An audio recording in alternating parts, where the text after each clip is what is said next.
so the exit sign will be our flag. Let's do a pledge of allegiance.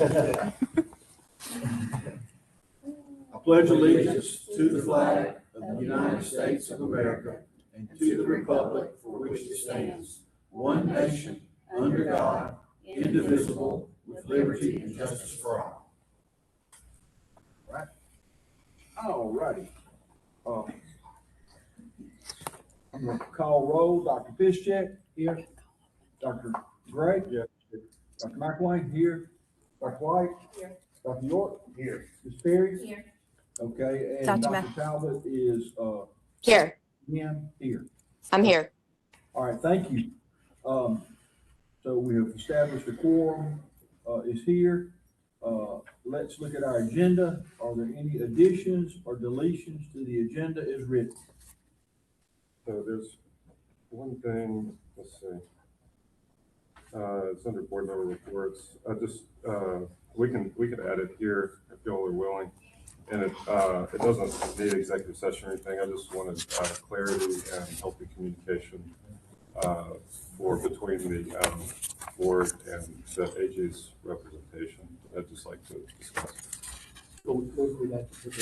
That'll be under the board member reports. That'll be I.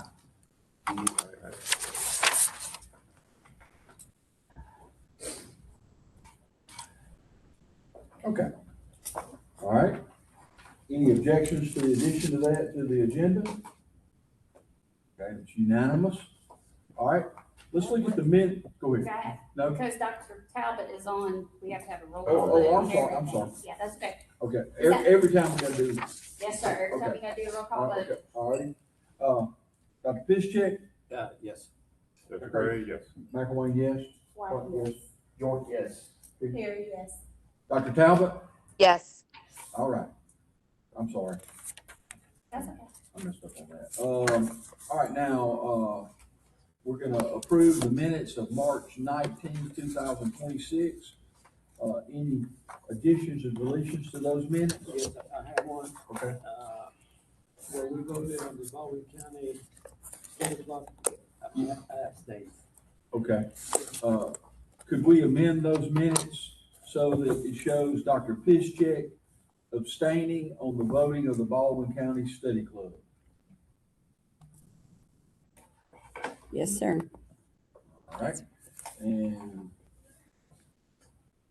we approve, Dr. Piszczek, Yes. Dr. Gray, Yes. Dr. McElwain, yes, Dr. White, yes. York, yes. Perry, yes. and Dr. Talbot? Dr. Talbot?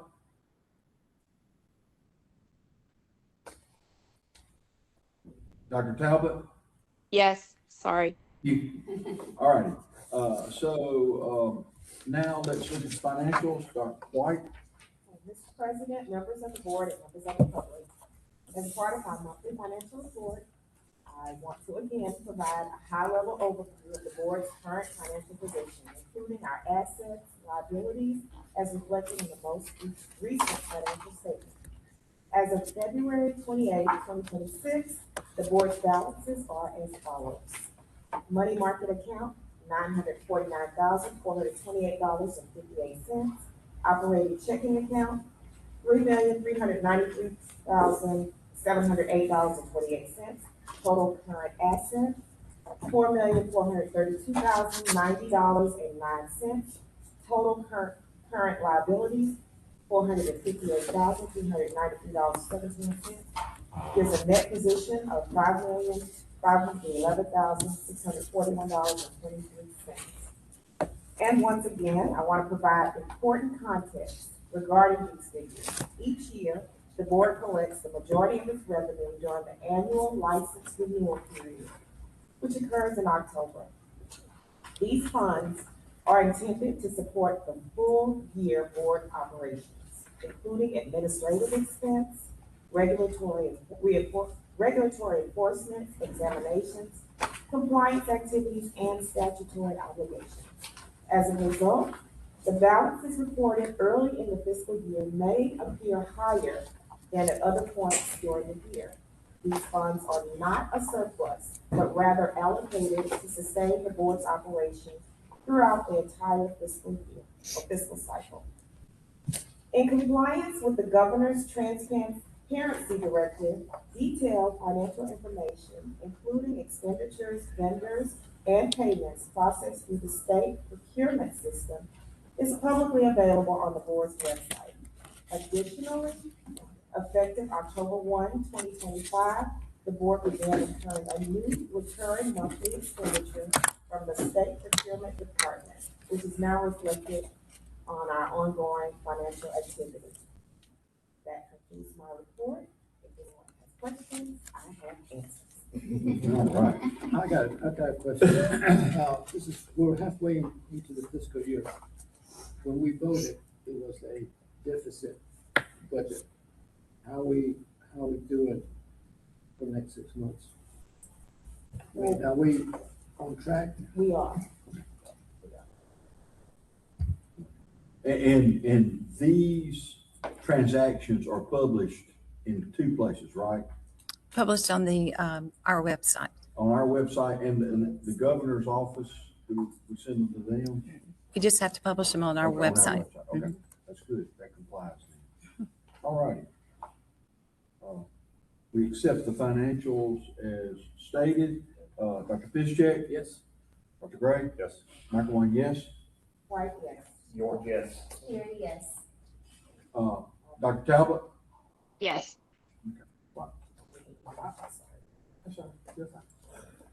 All righty.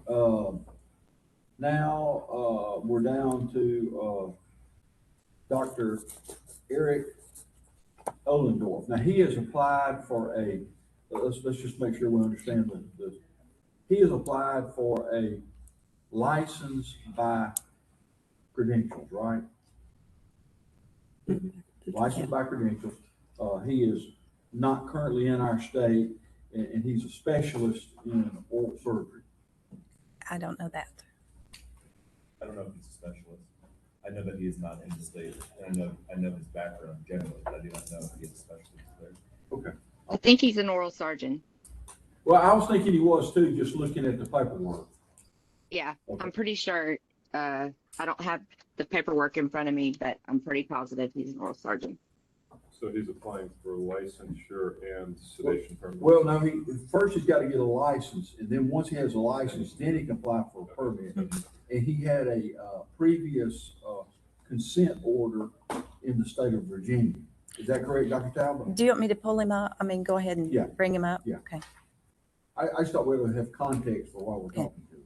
Hi, your name and reason for calling. I'll see if this person is available. Board of Dental Examiners.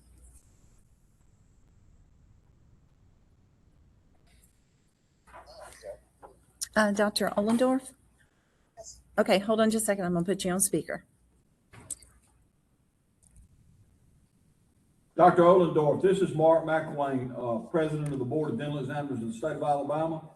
Good morning, sir. Good morning. We were hoping that you could kind of fill us in on your previous consent order with the state of Virginia so that we can adequately consider your application. Yes, sir. So specifically what happened in Virginia is I was working with Aspen Dental back in 2019, 2020 timeframe after I finished residency in 2018. I trained with the Navy in Virginia, and I was just doing some part-time work while still active duty. Took care of a patient with sedation, took her bottom teeth out, put 2 locator implants in. Everything went fine. Patient was happy. She had a very ill-fitting denture, never came back to get it adjusted. Saw me, was happy, never got her denture adjusted. And then COVID happened, and I couldn't travel with the Navy anymore. And then I found out she ended up going to a local dentist and claimed that I was supposed to do a hybrid for her, even though Aspen didn't do hybrids. And she ended up filing suit against me because the implants were not in a proper position. And then Aspen's model was just to kind of settle quickly. And that basically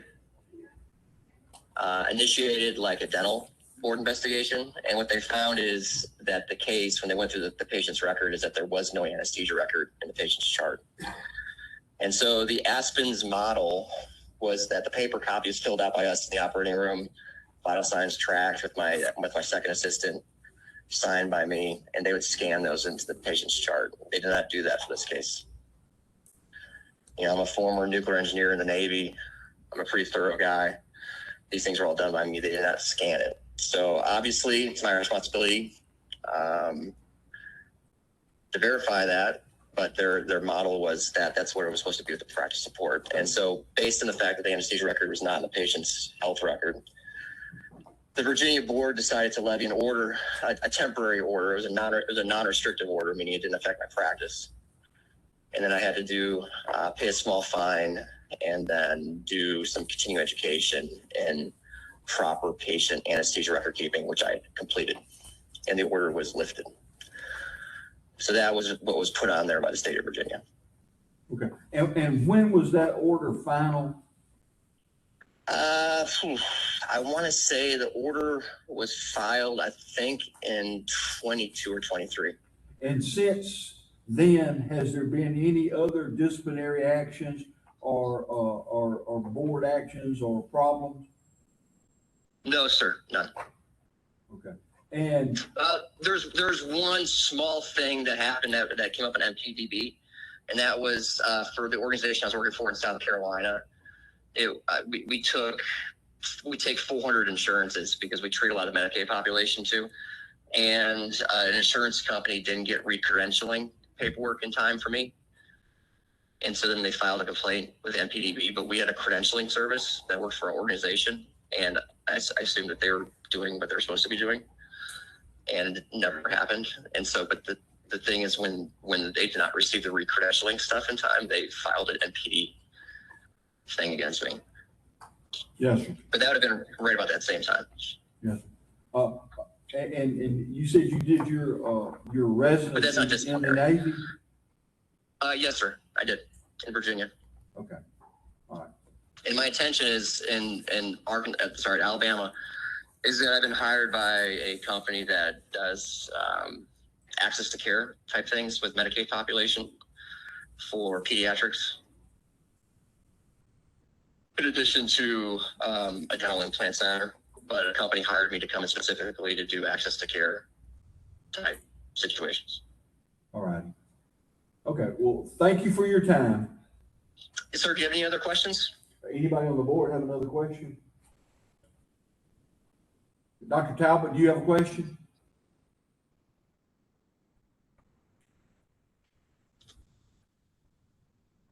All righty. Well, thank you for your time. No problem. Have a great day, everybody. All right.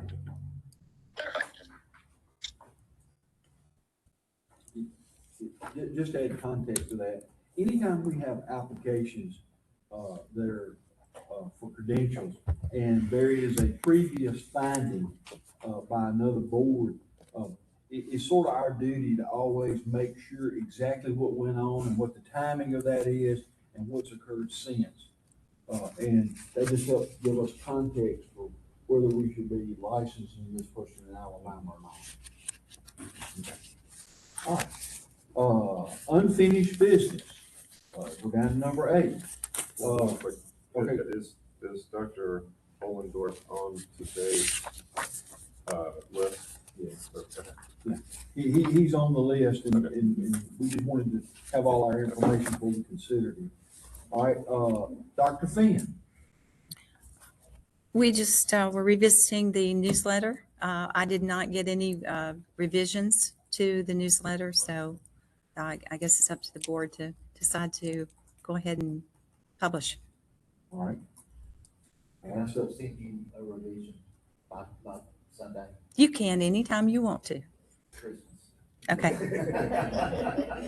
McElwain, I got a question. Yes, sir. On one of the articles, it says about 1099 W-2. Yes. I believe that this agency is outside our jurisdiction. Okay. The one of the articles discusses 1099s And W-2 versus W-2s and what you're saying is it that is where is it now? It's on page 43. 43? I think that- I mean, What's on this right here? Look at this one. I'm looking for one, I'm sorry. What section? Okay, I got it now.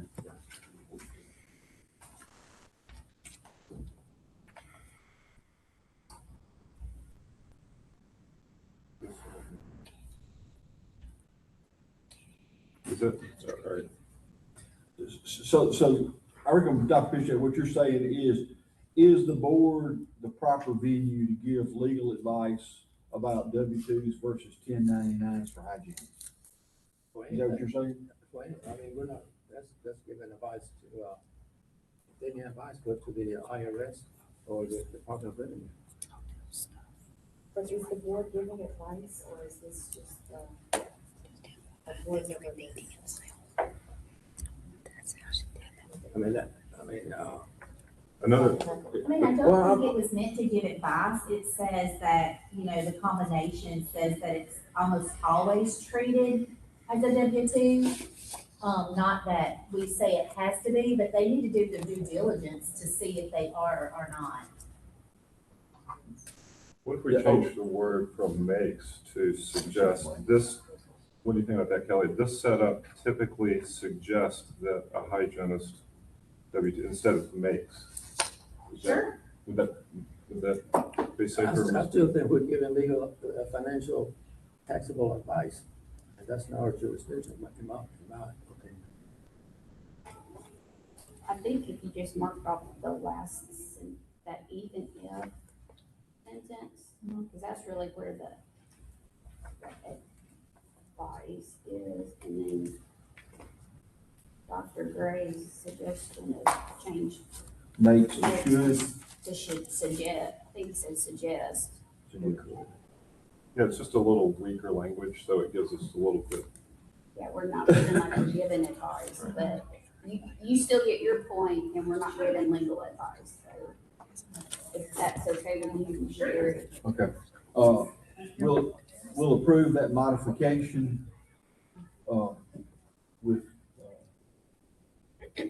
Kelly's consent? Yes, of course. Okay. Yes, ma'am. Okay, it's very hard to hear. We need to close the doors. Huh? Would it help if we close those doors? Is there a microphone? We speak louder then. Okay. Okay.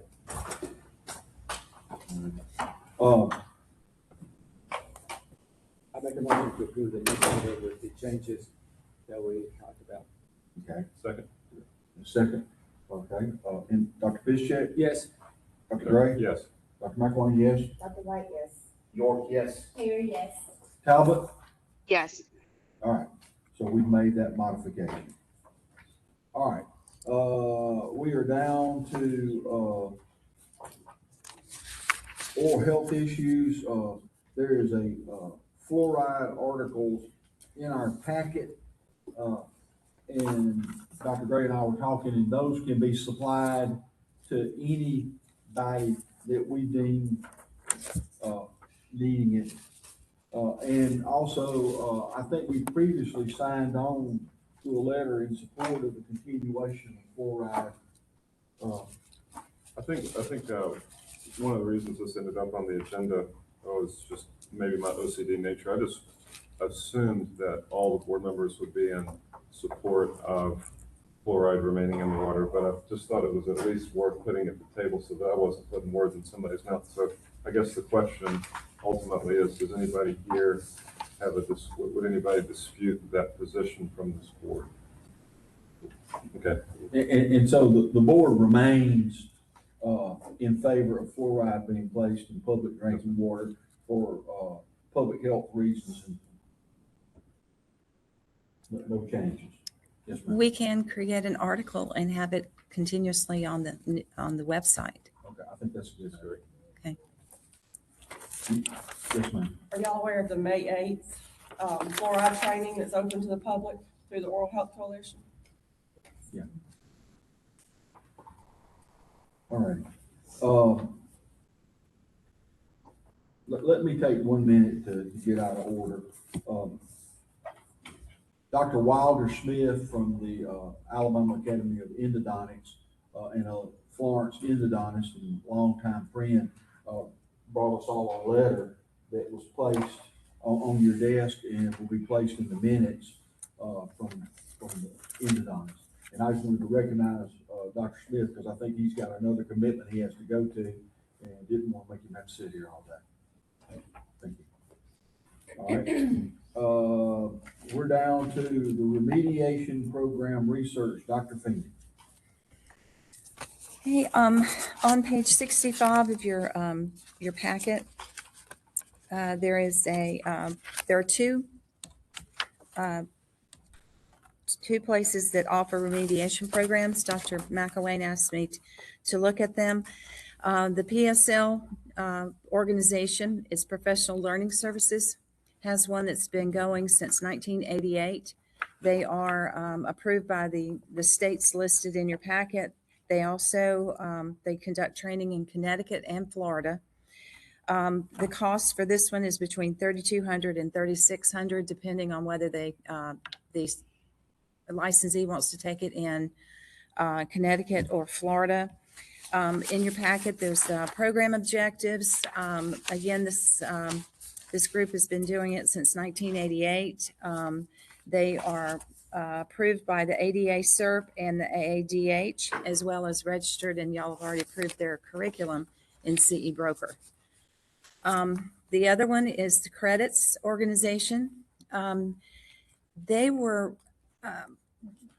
not quite as organized in their remediation program. What they do is when someone wants one, they'll do either an individual program when the person walks in, or they have a group of 3 to 5. And this covers the perio, staging and grading, covers, both of them have at least 30 hours worth of hands-on skills training.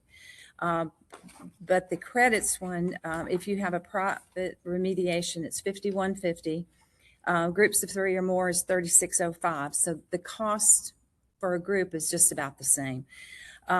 However, of course, credits wants them to take the exam that credits gives at the end of their program.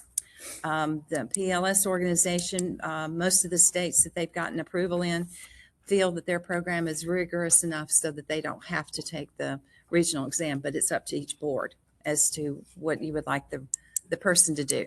We still have 3 people that are very actively wanting to get back into hygiene. So they would appreciate this. The lady who called me yesterday said they would appreciate some kind of decision so they can get on with their career. So the cost, it looks like is $3,200 to $3,600. That's for the PLS. The credits is a little bit higher because they have the, and you have to go to Topeka, Kansas, and it's $3,605 for a group. And on top of that, you'd have to pay for the credits exam. Mm-hmm. Okay. So Kelly, do you think these are 2 good ways for remediation? I do. Okay. And I think we could adopt both of them and allow the person to pick the one that fits them the best. Okay. Okay. Do I have a motion for that, Kelly? I make a motion that we adopt both policies for remediation. Okay. And second, Dr. York. Okay. Dr. Piszczek? Yes. Dr. Gray? Yes. McElwain, yes. Yes. York, yes. Harry, yes. Talbot? Yes. All right, so we've adopted that. All right, now, we are down to statements of economic interest. Dr. Finn, do you get a thing showing that we've done it? Not unless you send it to me. I've gotten, all the staff members have done theirs, and I just needed to do a survey to make sure all the board members Did I had. send you mine? I think you did. Dr. Finn, you can actually request. Okay. see who from ethics, who's done it. Oh, okay. Yeah, I just think that'd be good, and then let any of our board members know, because I did it, but I couldn't remember whether I sent it to you or not. Okay. Okay. I will request it from the ethics and get a list. But that was just a reminder that it's due by the end of the month, so we needed to make That's sure we right. did it. Because you will be delinquent. All right, let's get down to the docs education discussion. Dr. York? Okay, so this is just short and sweet. Docs allows us as board members to kind of watch and learn any education online that we want to for free. Because we're board members and we cannot personally gain anything, we don't get CE hours for that. On the back end of it, and I told them that I'm not my board members, but on the back end, they sent me CE hours and a CE certificate. All this is just me saying, I just wanted it on record that I was given CE hours that I have not claimed through CE broker. I do have a certificate that's just gonna lay in my hall latent. And, just to let you guys know that I'm aware that they sent me hours, but I also know I wasn't supposed to get hours. So that's kind of it in a nutshell. All right. So anybody that's on the board can access the docs education and audit those courses without credit, just for your edification and education. For free, for no For fee. free, no fee. All right. I believe we got some information back to the board about the plans that was helpful for us to make a decision. Right. Yeah, the one I did, it was really good. It was 2 days, and of course your mic's muted. The mic is muted. You can raise your hand in the class still, but it was really good. It was on light sedation and nitrous oxide. It was really good just to kind of see what they teach. Okay. I received letters from the Alabama Academy of General Dentistry. Dr. Melanie Jones, former board member, is now their president. A letter from Dr. Trammell from the UAB Dental Alumni Association. A letter from the Alabama Dental Society, and a letter from Dr. Wilder Smith, the Alabama Association of Endodontics, all in favor of continuing live CE education and pointing out the reasoning behind that, and y'all have all received those letters. Okay, all right. We're down to G, continuing education survey results. Dr. Finn. The 3 questions were submitted for survey. The survey was sent to 7,016 dentists and hygienists. 12% responded to the survey. So we had 861 people, although there was a 65% open rate. So people looked at it, but just didn't complete the process. For question 1, which is, I think we should maintain current CE requirements, 23% of the 861. Question 2, I think we should allow live online to be the same as live in person, 21%, or 181 out of 861. Question 3, I think we should allow any modality, 56%, or 486 out of 861. Now, to prepare the survey, I went in there and pulled a complete list of everybody who had submitted a response, cleaned up all the duplicates, and there were some people who went in there many times. I also then compared it to our active list that we had submitted for the survey and took out anybody who was not on the active list. So it was quite an intensive manual cleanup.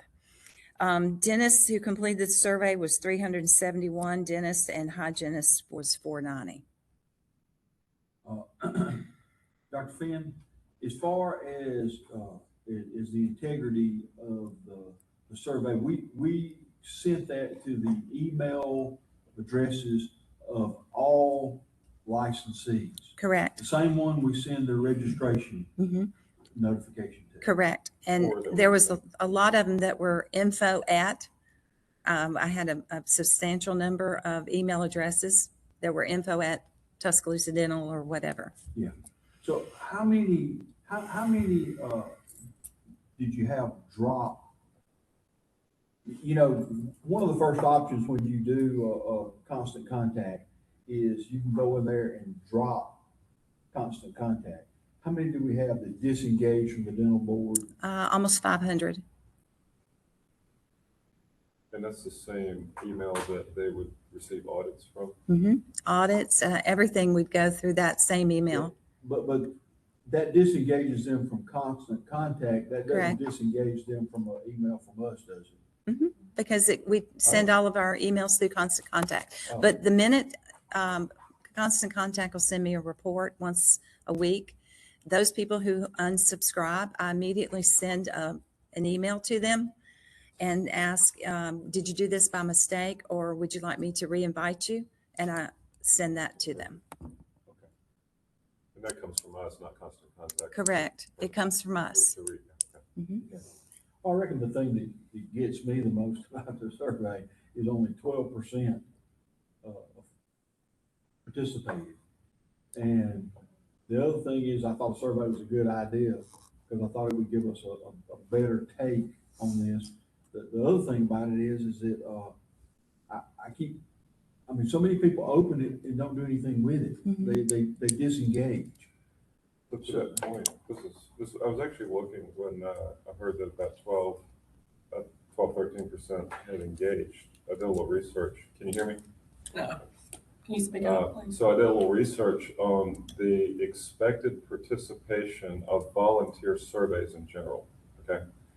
And it's actually 12%, 10 to 18% is kind of the, and we're not talking dental, just in general, volunteer surveys is kind of, so anything, if we got to, my point is that 12% is not great. I'm not arguing that as far as the amount of participation, but it's not abysmal given the nature of a volunteer survey in the grand scheme of things. That was what because I was curious about that, so I did look that up. Well, when you look at how many people respond to the election, it's about the same number of people that respond and vote for the election. Right. I mean, even that's been constant for years. Is it that there's less than 20% of the people end up electing the dental board? Correct.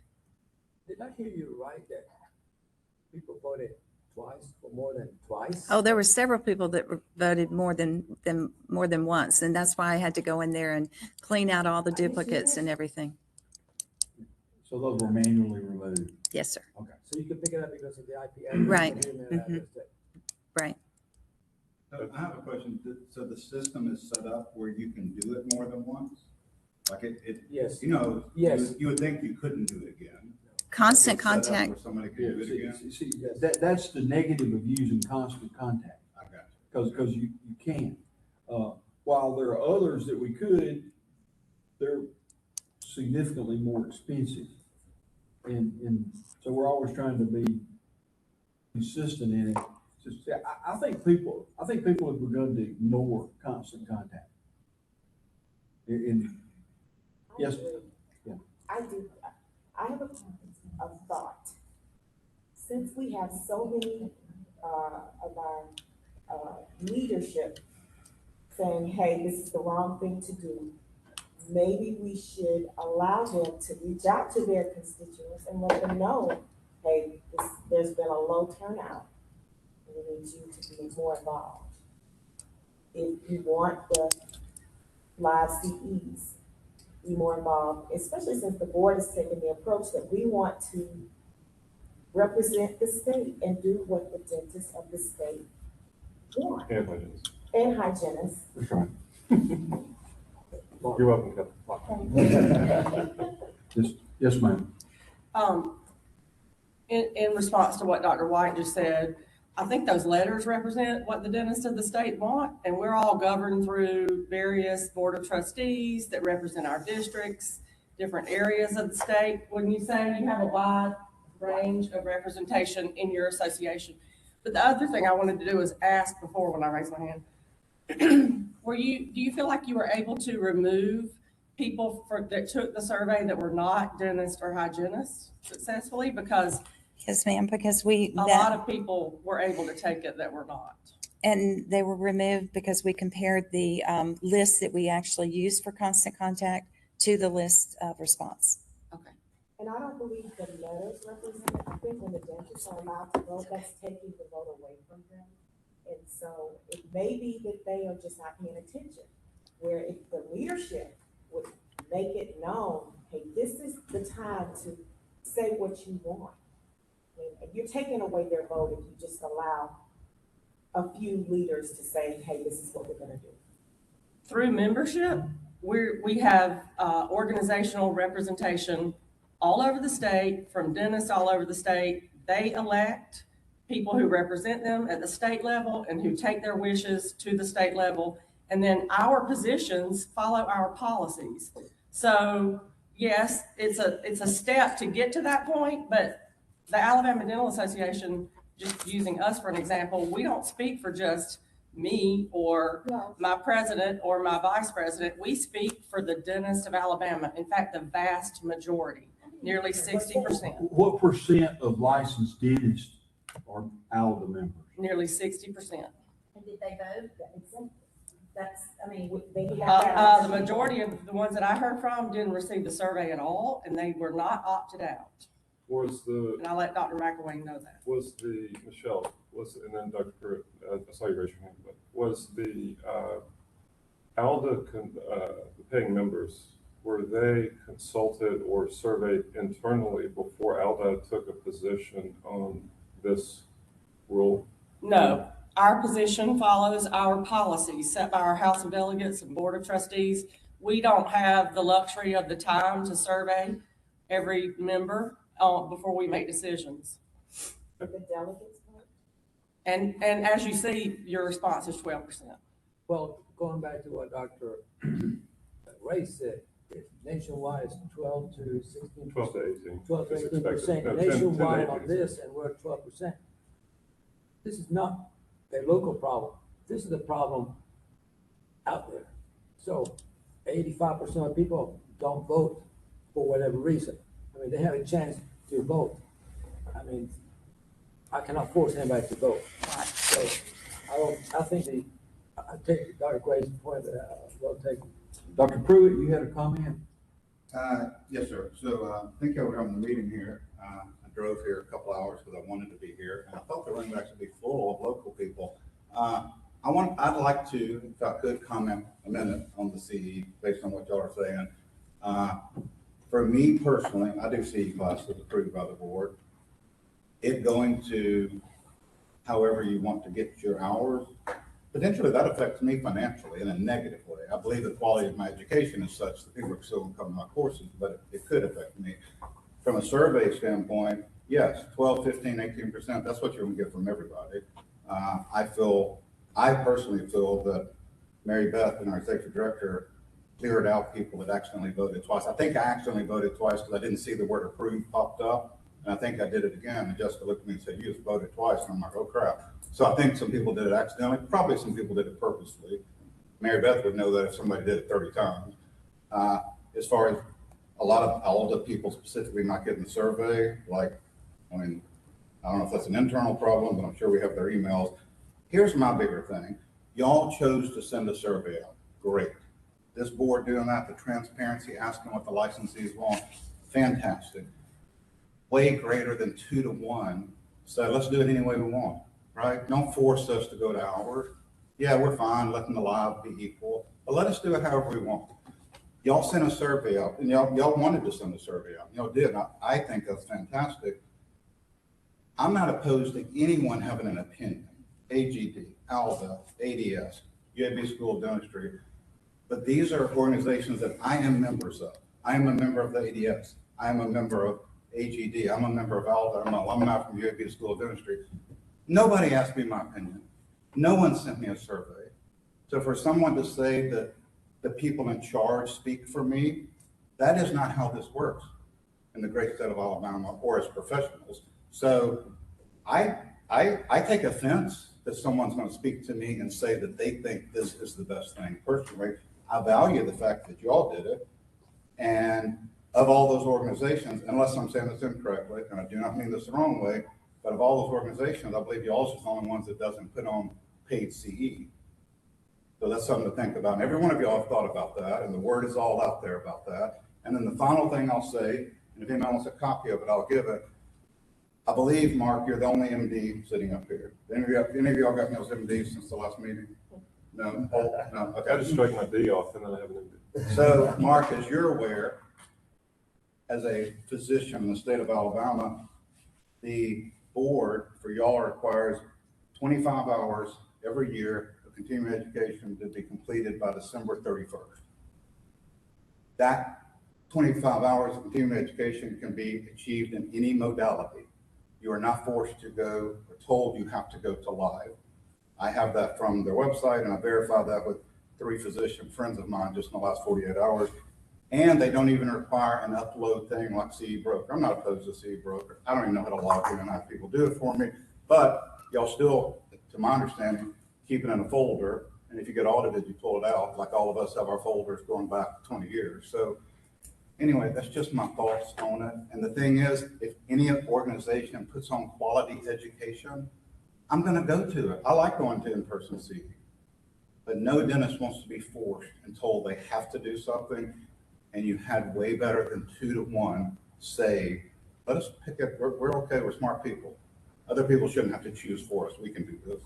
So just my thoughts. And again, y'all are welcome to a copy of this. For the medical, as long as it's category 1 AMA, it counts. And so they define that fairly strictly, you know, quality issues. But it doesn't require, like I talked to Sarah Sawyer, a friend of mine. Yeah, She's a yeah. No, it doesn't require And she live. said, I haven't It's been just to a as long lab as in it 6 meets years. category Yeah. 1 CMA. Okay. Dr. Pruitt, you mentioned that you give CE courses. Correct. Is that correct?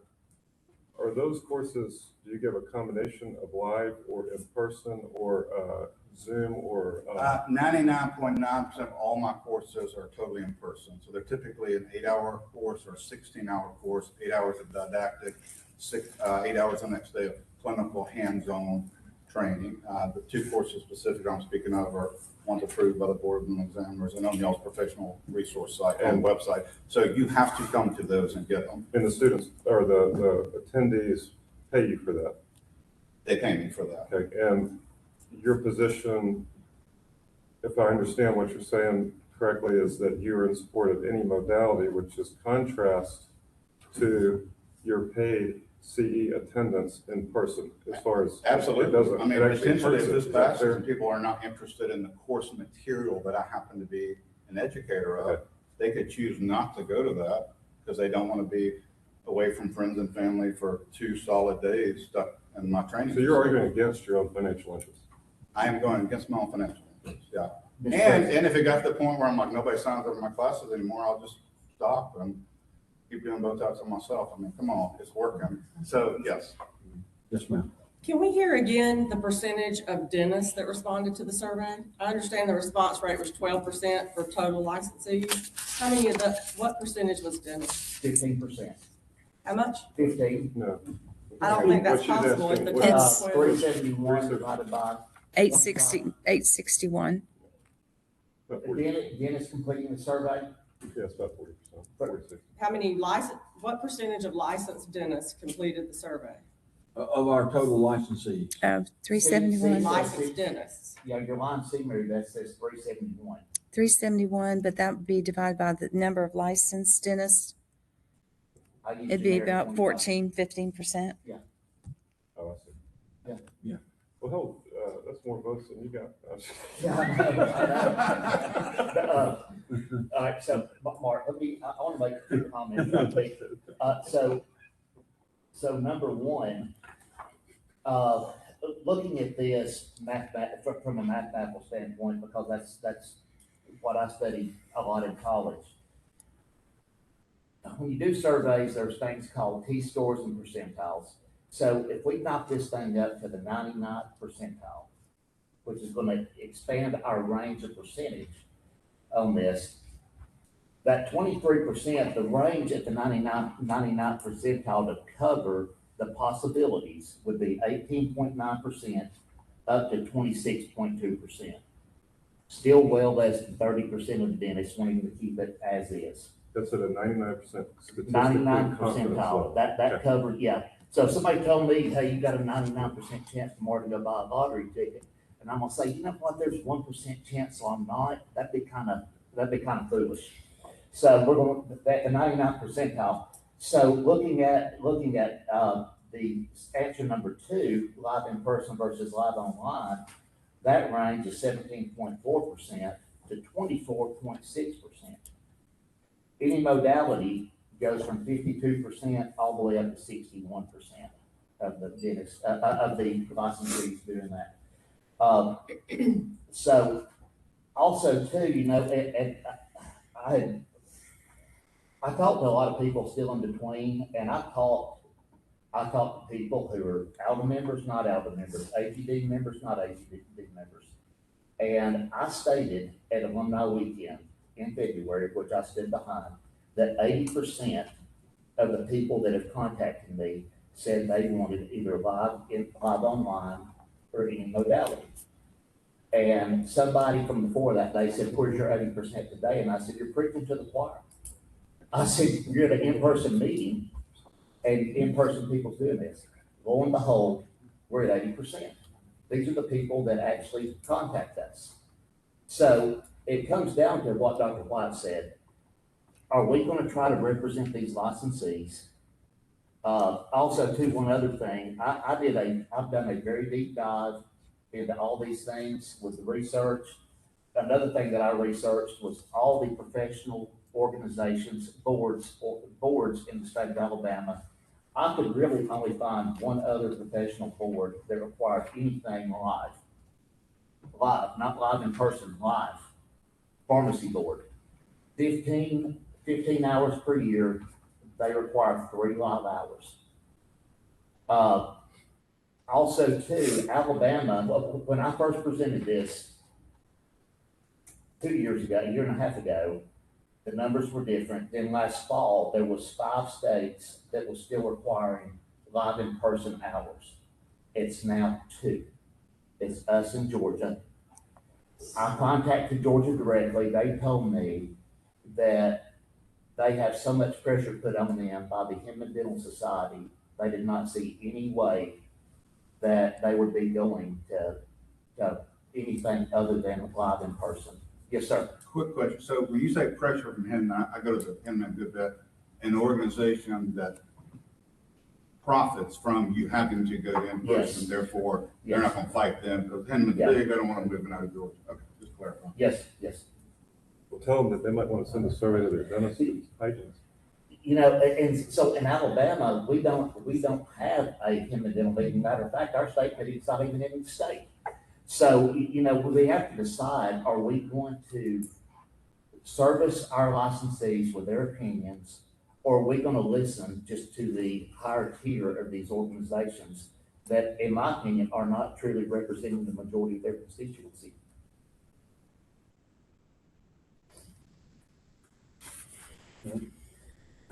G was continuing education survey results, and I think we've hashed that very generally. Dr. Gray, you have a CE rule proposal that you wanted to bring to us? Yeah, so just kind of getting into this, spent about, I don't know, 8 to 10 hours rehashing this thing over and over. Talked to a ton of people, a couple of shout outs that helped. Kevin Lane, we sat down and reviewed this for a couple of hours. He had great points. The way I look at this is that the more eyeballs that are put on a rule before it's proposed, then the better product it will ultimately end up being. So Dr. Finn and I sat down a good bit, and you start trying to write something like this and cover all the bases and get it legal. We had Sharon looked at it. Let's see who else. We had legal review look at it from the AG's office. What I realized is that this is getting off topic for just a second, but I wrote a 40-page rule book for a published board game, and I thought that was hard, but it was actually providential because it helped me have some insight and training on how to write something that can only be interpreted one way. Now, I'm not saying that, you know, whatever I wrote was perfect, but the more people I talk to, the more great ideas. Some of them were like, I don't know, and then we'd have an argument or a debate, and maybe I would win on it, or maybe they would come in with a great point, and I was like, yeah, I didn't think about that. So the point is that this thing has been massaged about to death, in my opinion, and I wanted to get it where it was worth y'all's time to review and seriously consider before I put it to the table for a board vote for it would be a repeal of the old rule and a reinstatement of this new rule, because as Kevin learned, if you try to redline this thing from the old rule, it just became a jumbled mess. So it's just easier to just kind of wipe the house and rebuild it. So this is the rule that I have in front of y'all. I'm happy to answer any questions. I know it inside and out. And I'd like to, after, if y'all feel comfortable, I'd like to make a motion to propose this rule for adoption. One thing under 4II,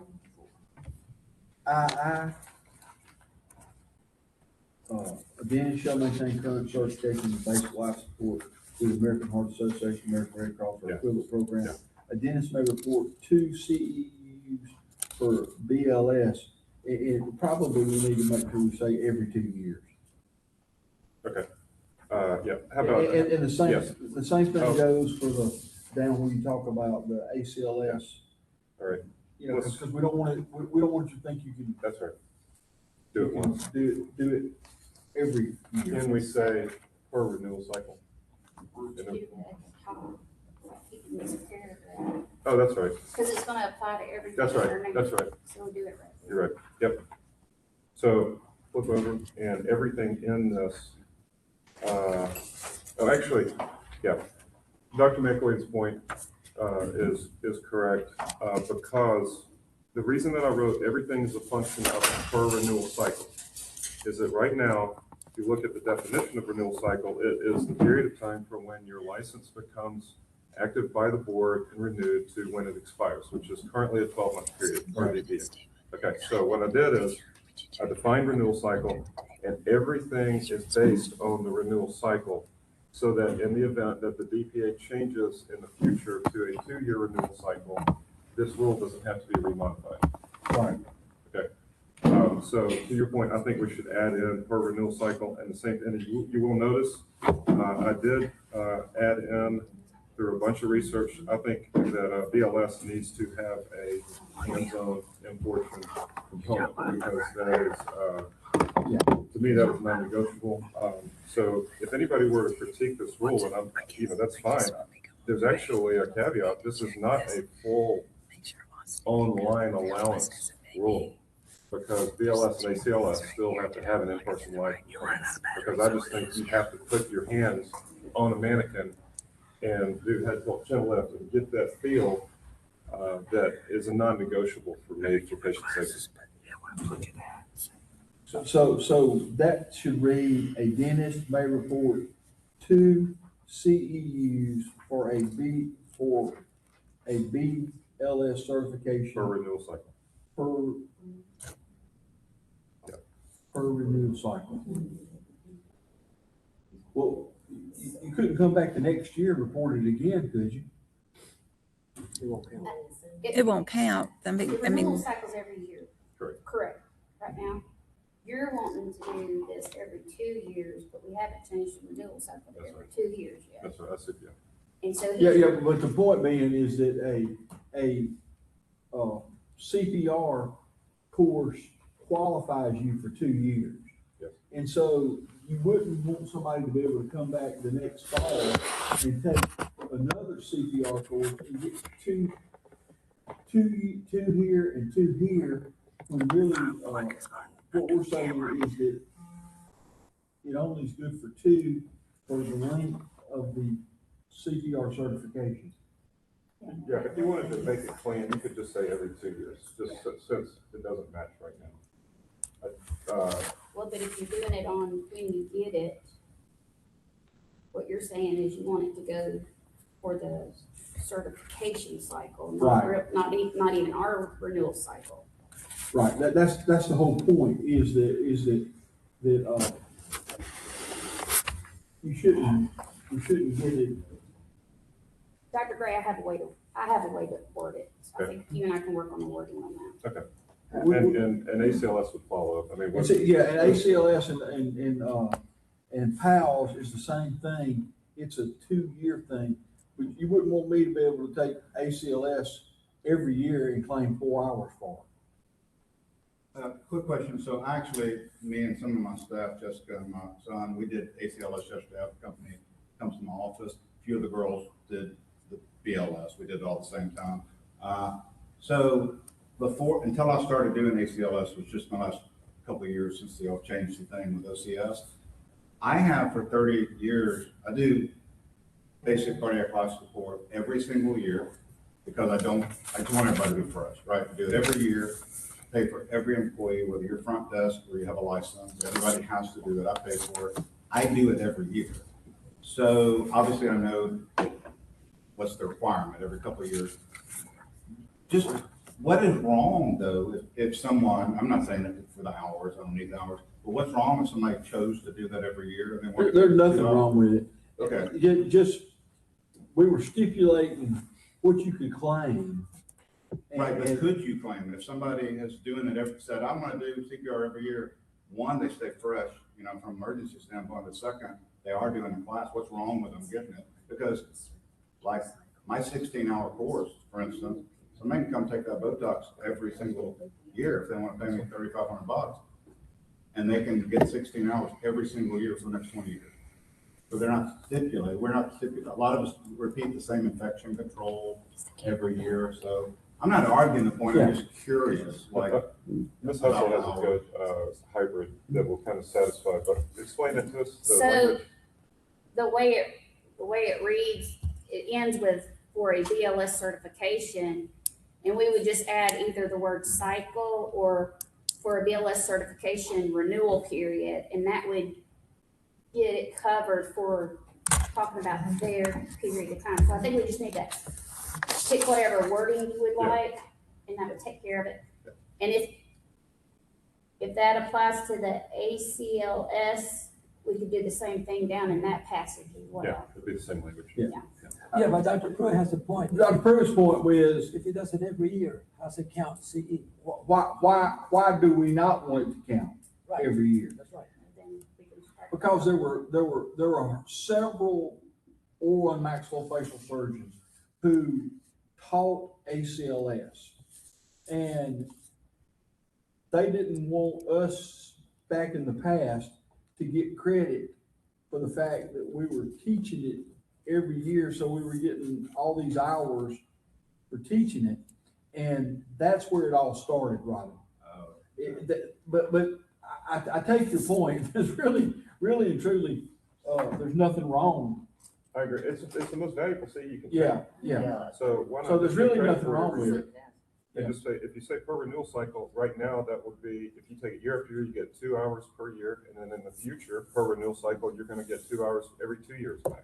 Yeah. And they both work. One is, I'm not gonna say overkill, but it's fine. To your point about teaching, that's covered in 6. Right. Where they have a max of 6 they can get. Right. Well, I've counted one every year for 30 years, so I may be short on 15 years of audits if y'all get me. I mean, every year I always counted. I didn't know that. I'm the same way. I take it every year. You do it every year. I do it And every you know what? If y'all look around, this guy and me, we're the only one that can save a life in here right now. Oh, we're not. Oh, and Dr. The MD, yeah, he could. Mark, I got a question. Yes. On page 80, So really, that's a moot point. Now it's a moot point. That's a moot point. Okay. on page 84, section 8. Page 84, Section 8. A dentist may report a maximum of 3 CEUs for training in the areas of insurance, government regulations, risk management, tort liability, or practice management in each cycle. 8. That's right. My question is that protecting the public? Is that also our jurisdiction on or practice management or I think risk management areas of insurance? definitely protects the public Okay. because it points out to you where problems have happened so you can help avoid them for your patients. What about insurance? I think so. I say because absolutely. I say absolutely. Billing and stuff Yeah. is. Because if if the insurance company's gonna fight you on something to keep them from getting treatment, you need to know how to combat that. Absolutely.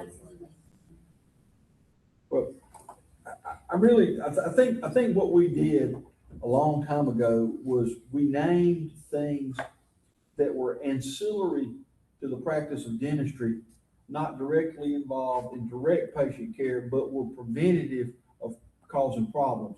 Like if we enjoin people not to have insurance fraud, then what's wrong with educating them in what insurance fraud is? Well, that's where ethics comes. The ethics course comes into that. If it's insurance fraud, that's an ethical problem, right? It is. As far It as is. a hygienist standpoint, we have to know about insurance. We have to educate a patient what they can and cannot have. If insurance isn't gonna pay for them to have perio treatment, but it's got to be done, we need to explain to them exactly why their insurance company is refusing to pay for their perio treatment. I think that has to stay in. We have to be able to explain to our patients Right. what their coverage is and why we still have to do the treatment even though it's not covered. Let me make this. Roberta, this was in there. I want to make sure we all understand, that we're limiting that education to a maximum of 3 hours. Because prior to that, people would have all these categories of things that they would get education on, like for instance, the risk management tort liability, OMSNIC, which insures oral surgeons, and what's MASA. They would put on 3-hour courses or 4-hour courses, and then people would want to claim practice management and want to claim insurance also. And then you would have somebody that would have 9 or 10 hours of this. And so what this was to limit that back down to one smaller category. Now, I mean, if we wanted to cut that 3 hours to 2 hours.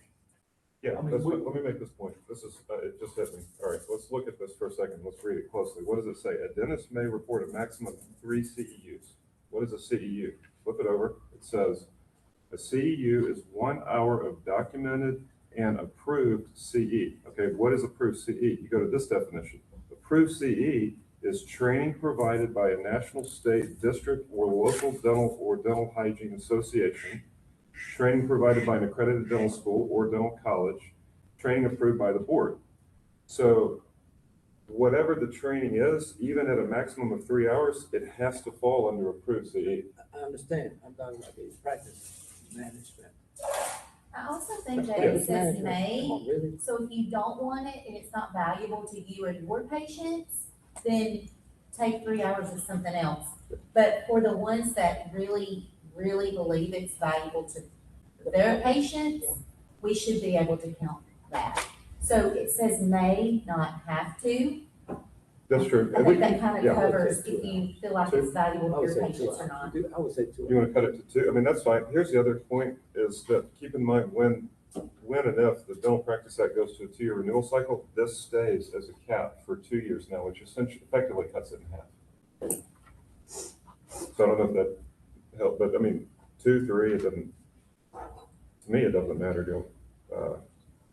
I think 3 is fine because when we go to 2 years, by the way, what are the numbers? It's only like 2 or 3 other states that are at an annual renewal cycle now anyway. Everybody else has gone to, 8 of them have gone to a 3-year cycle. I personally think that's too much. But I wrote this with that frame of mind. So all of these things that we require or allow maximums of, they're all going to get cut in half.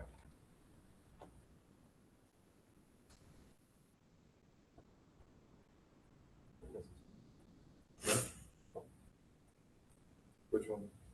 You got 2 cycles, you should multiply everything by 2. Well, yes, you multiply the total number by 2, so it would go to 40. But my point is, And the 2 times 3 is 6, so you go to 6,000. no, Not if it says no. renewal The cycle. way it's written is that all of the required and maximums are per renewal cycle. Right. So they are not a function of the number of months, they are a function of the cycle. So if you double the number of months, you effectively cut all of the mandated and Unless you multiply, unless you double it. yes, you double in this definition to 20, which makes the total number of hours if we go to 2-year to 40. But my point is that the cap to your concern, the cap of 3 hours in section 8 stays at 3 per every 24 months now. You gotta change that, you gotta change that. You gotta change that to if we go to 2-year cycle, change that to either 4 hours or 6 hours. That's my point, is it doesn't. That's actually a good thing. No. So I think what he's saying is if it's a fraction of an hour, maybe there's it's easier to keep track if it's a whole number as opposed to a fraction. Well, yeah, and when I say, I mean, if you want to make it 2, so it's about divisible by 2 evenly, I don't have a problem with that. But yeah, I agree. Nobody's allowed to report a half an hour based on the definition of CEU. It's 1 hour of document service. So, anyway, I'm going to make a motion that we adopt this rule with the one change of. Have we gone all the way through it yet? I go. No, Yeah, don't have any more I think we got down to 5, continuing education for hygiene. Oh. Is anything in there, Kelly? No, no, sorry. Well, it would be the BLS thing per We renewal. decided that was a moot point. Yeah. Well, it does need to say though, per renewal cycle. Doesn't it? No, because they're No. gonna say per certificate cycle, like Okay, every Okay. 2 years That's they fine. need it. All So right, I so don't we think have- that needs a change at all. Okay, let's see. And then we're licensees excused from continuing education.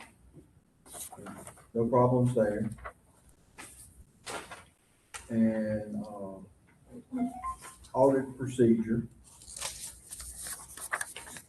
yeah, so let's talk about the audit procedure for a second. I originally had in here 5 days for a written request, or audit. I think that was, Kevin, I think you pointed this out, that was way too short. That's just, they need a couple of weeks to get their stuff in. The beauty of it is because CE Broker is mandated here and uploading is mandated, I think the audit is going to be a formality for the most part. I mean, I think it's going to be 14 seconds because we just opened their account. One other thing that changed, I thought that offering 2 hours of CE for each hour taught was too generous. We moved that 1-to-1 up to 6 hours per renewal cycle. So if you teach a 1-day course, you get 6 hours. You don't get 12.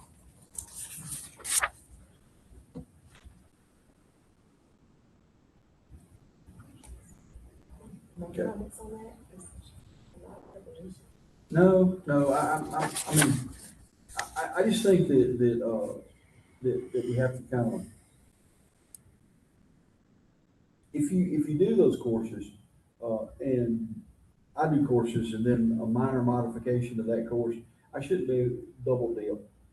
You know, because once it's prepared, it's prepared. Yeah, you may get it 5 times. Yeah, I mean, I go all over the Southeast giving the same course. And I make minor modifications depending on what state I go to. And I shouldn't be able to, each one of those, dip and dip and dip and dip and dip. Just want to change the name of the football team. That's right. Yes, that's right. I changed 3 slides out. Yeah. I put a bulldog in there sometimes, and Ole Miss Rebel / Back Bear. Okay, so I don't think that's a problem. Okay, is there anything else, the criteria for approval, that's the same criteria we've had forever. We hadn't changed that. And then, reinstatement, any changes there? I made sure that we included that they have to have BLS. I think that may have been in the old rule, but it needs to, they need to have an active or current BLS certification.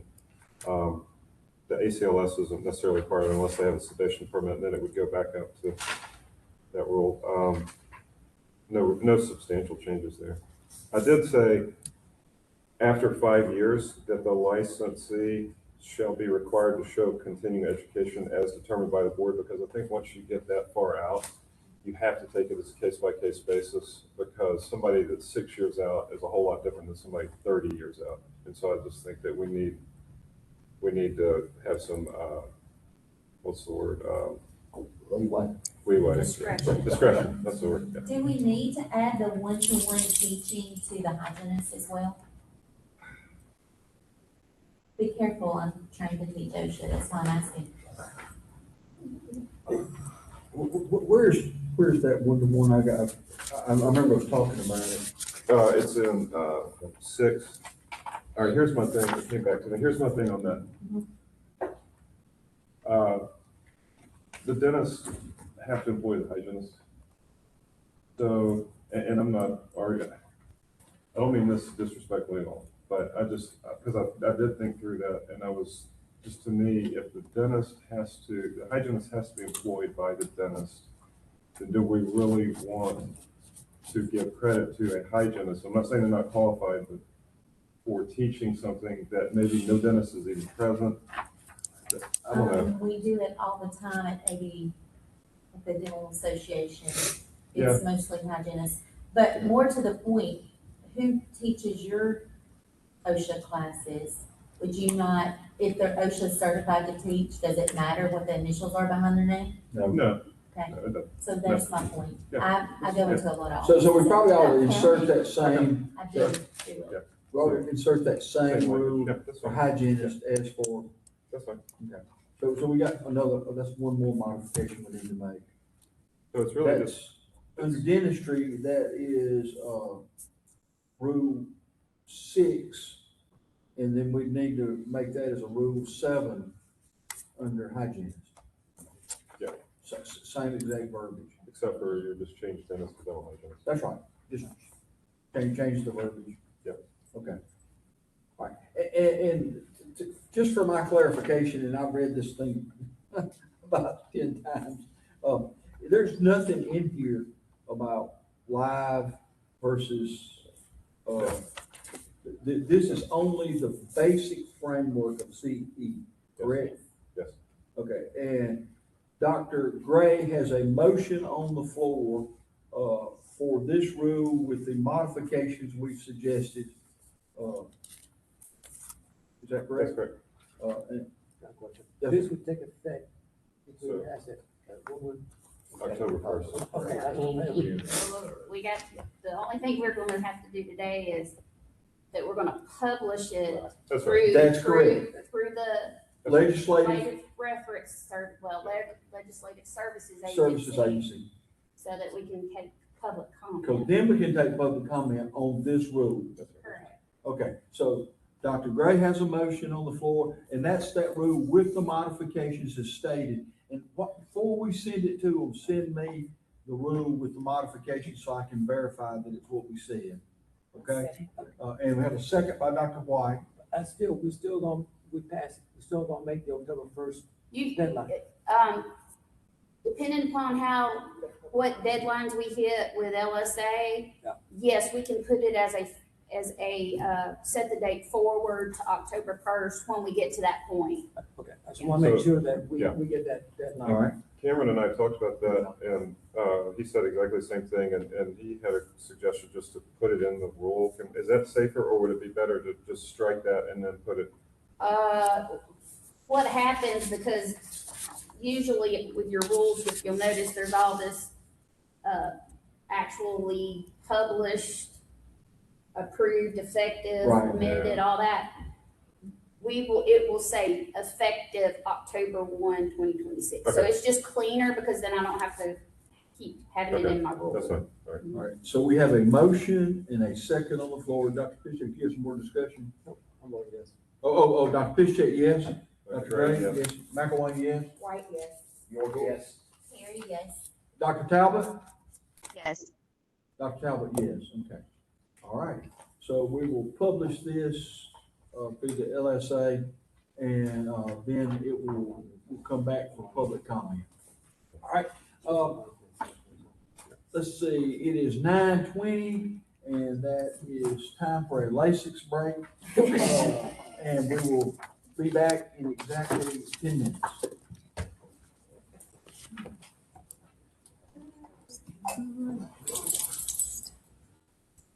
Colin.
All right, let's see here.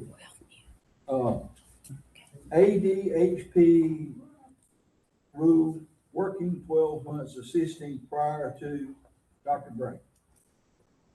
All right, this was a situation that came up, based on the new ADHP rule, which requires an assistant to be employed and working with a dentist for 12 months,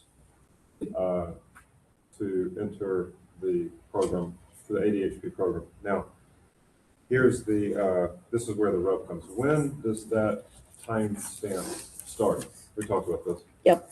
The way I read the rule, it says upon acceptance. Do we have the rule in front of us, or can we pull that up and just read that one line? Because this is. I don't think it's in the package, is it? 12 month rule. I'm not sure I don't have that.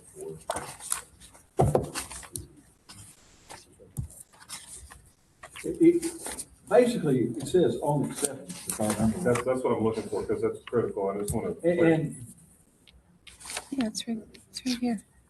Let's see. What page? Yeah. That each, it says, the way it's phrased, let me just read this for you, so we can all interpret it together. Each ADHP student must have had at least 24 months, blah, blah, blah, and then it says, that time must have been spent assisting a dentist at the chair at least 12 months, and must have been spent assisting the sponsoring dentist. So the question is, do you start that time, does the 12 months end when you're applying or when you receive your acceptance letter to the program? Now, When you apply. all right, so we're going to differ in opinion. My opinion is that it's when the student is accepted to the program. So that would be theoretically the renewal or the enrollment period ends on April 30th. I think the acceptance letters generally go out mid-May. And it makes a difference because somebody applied in February, I think that's when the cycle opens to apply to ADHP. So do you start it the day that they apply, which means they need to have been assisting that dentist since February of the previous year? Or do you say, no, to be accepted to the program, you are going to be becoming a student of the program at that point in time, which would be in May, which would put it back to when, even though you apply in March, the ultimate question is, have you assisted for 12 months by the time I will be accepted? So Okay. you see the nuance? Okay, I got two things. One is, I don't have my GED, but when I get accepted, I got my GED. Second, I'm not an American citizen, but when I get accepted, I got my green card, became an American citizen when I got accepted. So what is it?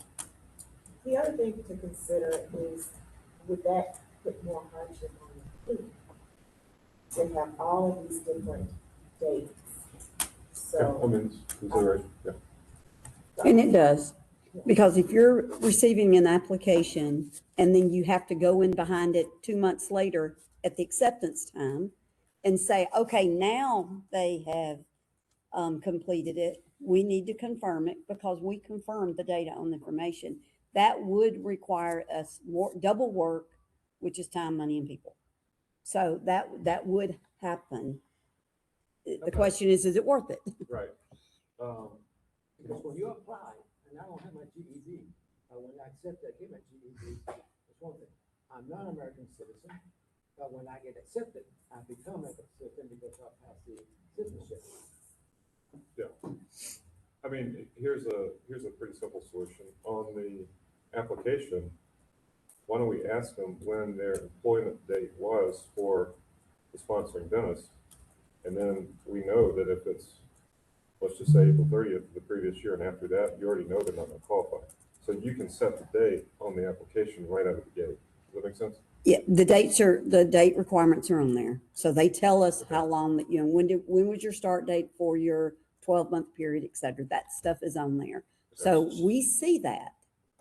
so this was all generated by the fact that somebody wanted to be in the ADHP program, but they wouldn't have the 12 months completed by time of their application, but they wanted to say, before I start the program, I'll have 12 months. Yes. Is that how this all got going? That's how it started, but The ironic thing is yeah.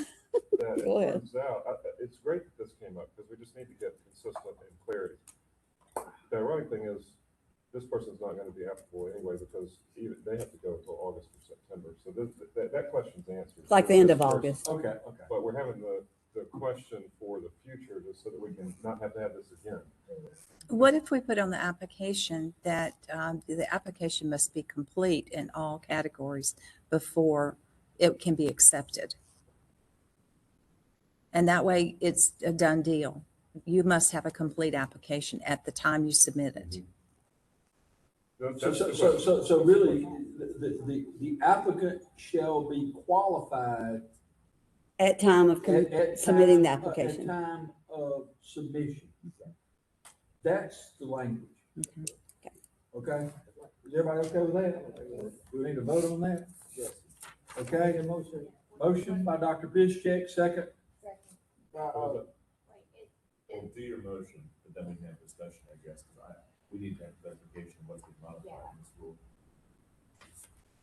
Well, that's a separate modification. You stayed out late last night, didn't I did. you? I did. Is it a rule modification or just an application? That's right. Isn't it- why isn't it just I could've told him- process? I could have told him where hogs and heifers was. Or process, sorry. I'd have to come get him this morning. Let's ask the question. Okay. So we have a motion, let's get to that motion, then we'll get to the clarification. We have a motion on the floor, we have a second, who made the second? Dr. White made the second. Okay, now, a motion and a second, now we can have a discussion, let's discuss where this would modify in here. Yeah, help us out. Does it need to be modified or is it just the process? That's all, we wanted to slow it down just to make sure. To that make sure, yeah. This has already been submitted. I know it's a markup draft. But I think this is okay. I think that all we're doing is we're clarifying on the application. Do you think so, Karen? Yeah, that's why it was going so fast. I wanted to take a moment to figure out what we were actually going for. So if we're just editing the application, I think we're fine. Okay, we're gonna edit the application and use this as the basis for what we do. Okay. Okay? All right, and so we had the motion and we have a second. Dr. Piszczek? Yes. Dr. Gray? Yes. McElwain, yes? White, yes. Yes. York, yes. Yes. Carrie, yes. Perry, yes. Dr. Talbot? Yes. Dr. Talbot? Yes. You Okay. could put it here. Yeah, but we don't want to touch that because it's been approved. Dr. Talbot was incognito. Okay? All right, so we've handled that problem. All right, moving on. I love to move on. Reinstatement of permits, OCS, PS. That whole blue section is me. Oh, It's Dr. Kevin. Lang? Oh, Well, thank you. Mr. Lang. I did say it. I'm gonna get you a doctorate. But it's gonna be piled high and deep, PhD. That's appropriate. All right. For this block, we were waiting for council to be appointed. Now that we know I have a Kara again, I can re-engage on these topics, and I expect to have something for you for next meeting, but I didn't have council. Okay, no problem. This will be May and June. All right. All righty, I prematurely took our break, because Lasix waits for no man. All right, we're down to reports, president's report. Well, main thing was, over the last month, I handled a number of phone calls from people seeking clarification of, what actually we meant by different roads.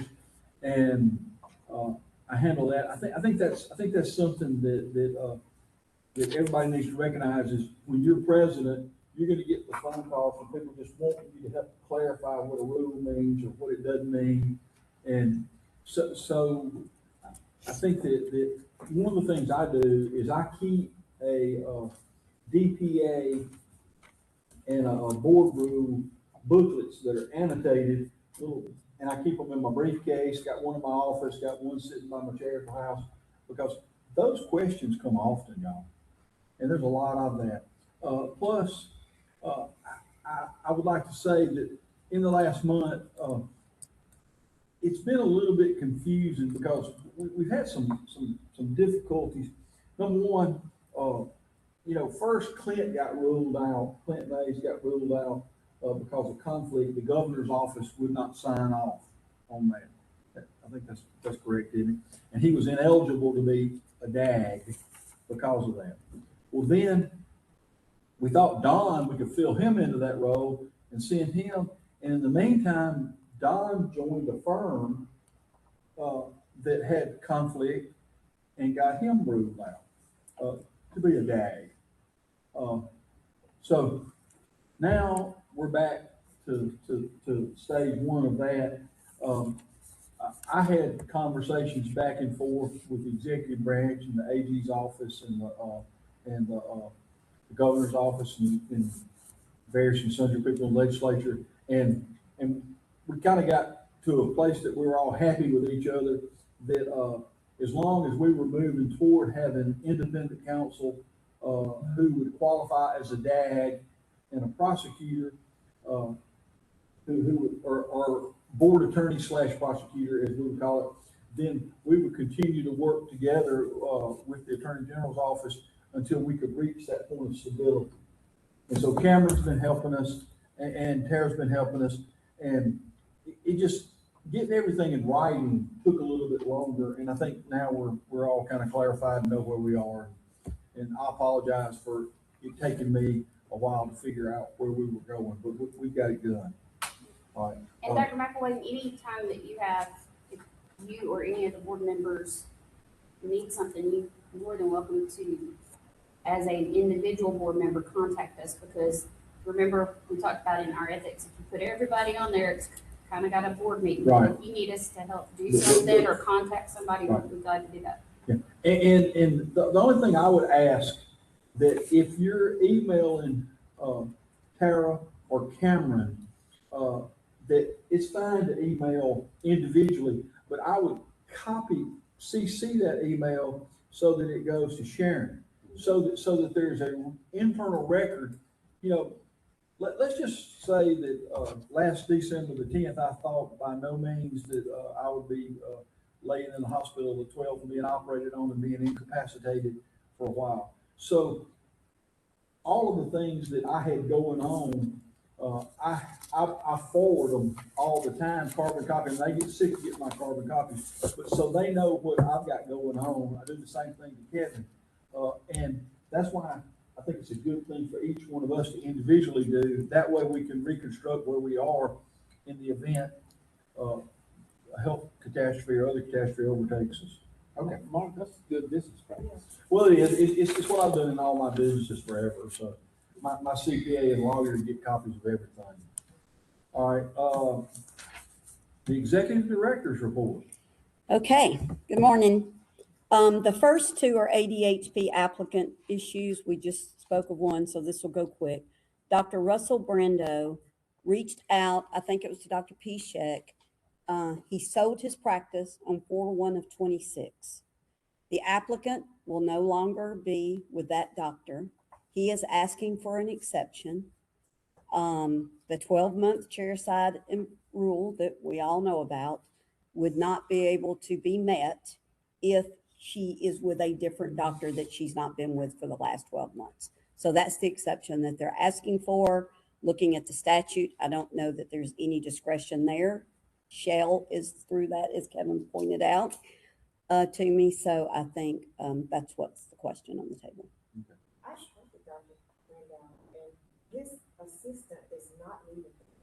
She's not, but he is. And the new owner is permitted to do her. The new owner has said that he would be, but the rule states that she has to be with that, her sponsoring doctor she must have been with him the last 12 months on chairside assistant. All right, so does this work?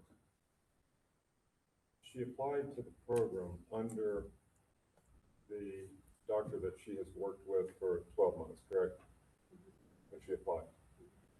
So if she's accepted to the program under that doctor, what's to preclude her from transitioning to the new doctor that's allowed once?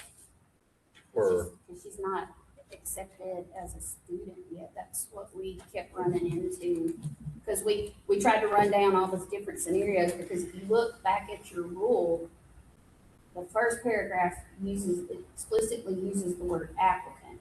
Okay. Then you go down to the second paragraph, which addresses the 24 months and 12 months being the Right. sponsor. Right.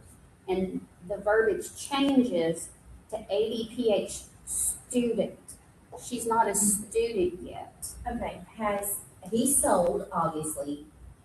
Is he still involved? Because does it just take a little bit longer? Is he still No, involved in the no, practice, he's not. although he's not No, contingent to he's stay? out. Kelly, completely he out? called me, I said, and that's why I said, we need to discuss this today, he's out.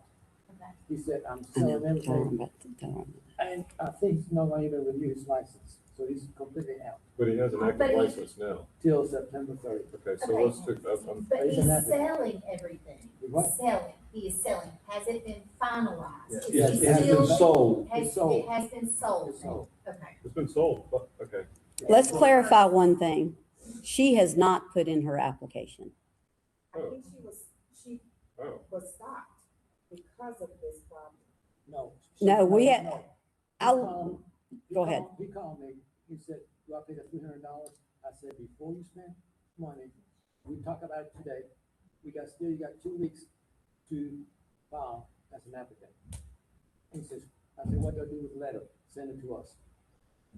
If he had continued to practice, for more months, and she had started the program, then we could let her transfer. Under the But- one, under ex- the- yeah, But the way time the exception, DPA is written, if she hasn't entered the program and he's left the practice of dentistry, then she no longer has a qualifying sponsor. And let me tell you, we all poured through trying to figure out a way to help this. To get her in. hygienist. Yeah, everybody wants to make it happen, but that's not what We the, just can't find it's, it. it's statutory law. So you're correct, Sharon. All right, what else you got? okay, the second applicant, she first stated that she would be done with the program. You heard it earlier. It's the same person, that she would be done with her 12-month by the time class started. Then a few emails later, a few days later, she came back and said, no, actually it's August. So she will not qualify until August Okay. 23rd or something. That'd be fine. So both are denied, correct? Yes, ma'am. Thank you. Third thing, legal sunset audit. I was talking to Chanel earlier this week. She expects to be done with the legal audit today. And she is going to review those results with her boss. She's going to get those hopefully to us next week. We will know exactly what's been found. She starts the sunset portion next week. Because those documents and reports are so much the same data, she expects the sunset to go very quickly. But I think we'll have a good feel and a good temperature of how things are going when we get the report next week. And we've been getting fairly positive feedback so far. She has made the statement to 3 different people, including myself, that this is much better than the last report. So that's positive. Yes, sir. Do we know what date we're gonna appear before sunset yet? Has that been on calendar? No, yet? sir. Okay. And she did want me to convey also that she expects to send the survey out once she gets into the sunset portion of the audit. So to expect to see that in the next couple of weeks. She said that's coming. But it's random, so it's not, Yeah, everybody's you going will to not get all one. see it. Good point. But we'll at least let you know that it's going out, so. So if you do get it. Did they say how many they survey? Like- No. Okay. They just randomly pick dentists and hygienists? Is that right? And randomly pick board members.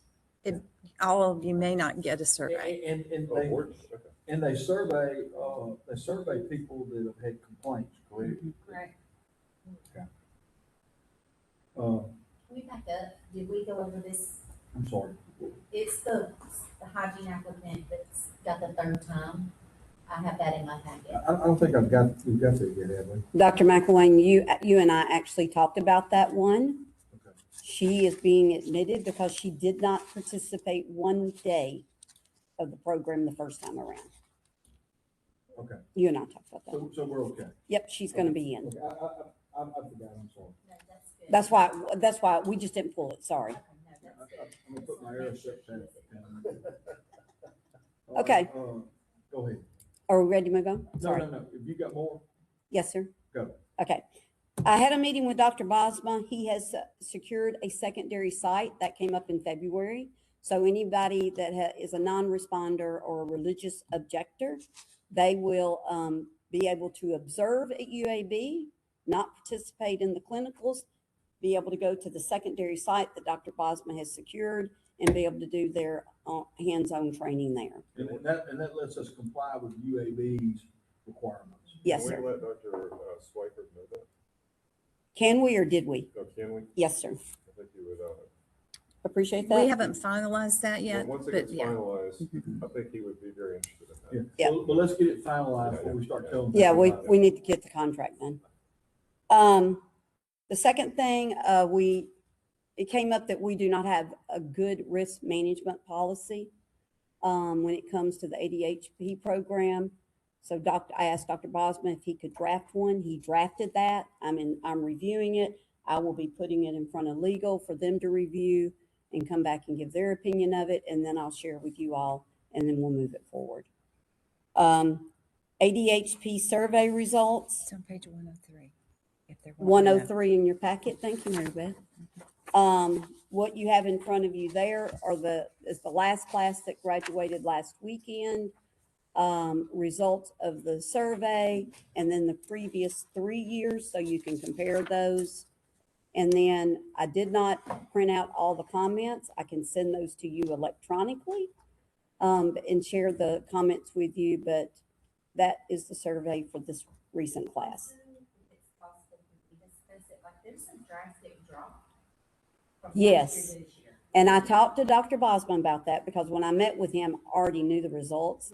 And he's putting together an action plan to make improvements on whatever that may be. And we all know some things on surveys you can correct or help or improve, and some things you can't do a thing about it. So yes, we're asking for an improvement plan. Absolutely. I will send the comments out to everyone. The last thing on ADHP, we're adding a question mailbox on the website so that anyone can submit a question, whether it's a student, a licensee, doesn't matter if it's ADHP related, they'll be able to submit those electronically. We're trying to get some of the phone calls calmed down, and that's one way to do that. So we'll be doing that. It's already built. We'll be turning it on probably next week. Steve, sorry, Dr. McElwain, I'm talking fast. You're fine. Steve will be retiring June 30th. Ellie will be taking his position on June 30th. She's already being trained. I asked for Steve to update his 16 policies, to use those policies as her training tool. So they literally have sat side by side with her following it. It's allowed them to continue to update the policies. So that's going well right now. We're going to do the same thing with Ellie's job when we replace that job. And then we'll be going through the entire staff to update policies and get things in writing, because today not everything's in writing, and we need to get that done. Are you posting for Evan's job? Yes, sir. We're posting for Ellie's job. The last thing is the research pay for the board members. Mary Beth has completed her review. I have completed partially a review behind it. We expect to get you something by next week. Okay. And we'll have, board members will have some reimbursement to do to the board. Yes, sir. To make sure that we don't have that as a fallout under the audit for Sunset, correct? Or Yes, sir. even if it is, we'll have the opportunity to say, okay, we knew it beforehand. This is We what we've figured it done, out. and this is how much everybody's paid back. Okay. And one of the things that we're doing is updating the form itself. As you are writing research, please put the project that you're working on, because it'll say other research, and that's all we know. So if you could say what your research was about, that will help us. We compare it to the minutes. We see if it was approved and voted on, and if it wasn't, then it shouldn't be paid. At the end of each meeting, I will go down the road and ask you for any items that you were researching. And then we'll go all the way down the road. And then once we go down the road, then the board will make a motion to approve the research that each member's asked for. we'll get a second, we'll vote on it. So at the end of each meeting, we'll have that research in there. And as long as it's one of those items that you've stated for research, then this won't be a problem in the future. That is correct. And there's a column that will say, board approved what date, so that Right. that So can be we'll put have in a there. date to go with it. And I'm So gonna add it. We'll stop this To from the being a agenda. problem by doing something. Great minds think alike. Okay. And we'll add it to the agenda. Right. And let's just do it every time. Right. We're gonna do it today. Perfect. I have a couple of questions. The state compliance, the compliance, how far back is this going? Is it just us, or is it going back to when? The rule changed January of 24. So it'll go or back to 25. 24 and all of them will pay reimbursement? Okay. My So it second- went into effect in 25. 25, January of 25. Okay, my next thing is how do we get approved for something that we didn't even know was gonna happen? Like, I got a phone call that said, I'm gonna need you in Birmingham. Nobody knew I was gonna be needed in Birmingham at the previous board meeting. I think that happens a good bit, you know, you just do things things come up. So how is that gonna be handled in the future? So if it's a meeting that It wasn't. It wasn't. It was a meeting, but I wasn't approved to go to it. Was it a board meeting? Well, if it's in state, you don't have to be approved. Right? According to the rule, it says you have to be approved for anything other than normal Regular board meeting. meetings and stuff. Absolutely. Yeah, so, I mean, I don't mind doing it. I'm just saying in the future, how do we fix that? You know, You get it approved by us. not when it's Yeah, too but weeks out. she didn't You have know. a crystal No. ball. Oh, That's all you need. What? First of all, yeah. Yes, ma'am. So we've had this happen at other boards and working in state personnel. If it's something like that where it's whatever you're talking about, could she not call the board chair and at least get pending approval? that's the way it should be run. It should be run, the president should. Yeah, but we don't have that in our, Right. What was the meeting? It was alumni meeting. Why can't we just, I'm making this up, why can't we just approve 3 people and then have a flex spot in case somebody gets sick or something, or just vote to approve a group with a reserve? You say non-named. you mean when we approve people for the alumni meeting in the future, we approve it, we approve an alternate. So if you name yourself Sonia and Cole. Yeah. And then you say, okay. Yeah, as alternates. That's right. So the alternate slot goes. Yeah, well, every time we do something like that, we need to do that. I mean, because we're having to kind of fight around amongst this statute that we have. We just need to be generous with the approvals. Yeah. And very accurate and With your true to paperwork. whatever happens after the fact. Yes. So in this case, let's say Dr. White, Dr. York, and Ms. Perry were supposed to go, and you approved them, but have an alternate, Dr. Gray. Ms. Perry gets sick, Dr. Gray he can automatically go and get reimbursed. Yeah, So Ms. Perry the would fill town out hall paperwork. At the alumni meeting, and you weren't approved for that. Yes. That's right. That's an official meeting, wasn't it? No. She went the day before, I think. Didn't you go the day before? Because you were scheduled to be there for the town hall. I wasn't scheduled to be there. I got a phone call after our board meeting and said, can we go? And I was like, absolutely. Well, that should be. Yeah, but Yeah, didn't, but we didn't approve it. was that not an approved meeting? It was not a publicly noticed because it wasn't formal.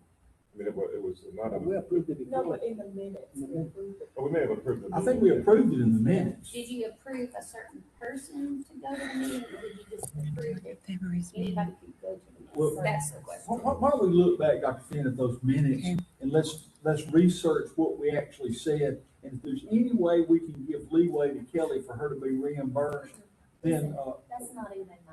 I understand that, but My Here for question future. is, okay, it was a drive, that's no big deal, but what happens if something big comes up and you say, I'm gonna need you in Mobile for the next 2 days? That's what I'm talking about. I'm not. So it's not even an alternative for a meeting. It's something, an anomaly. It was yeah, it was a town hall. Now, I do know that Ms. Martin said that she did like the cap that you voted on last time, where, you can do research up to a certain amount. Right. Because she said that's real important. to put the parameters on the approvals.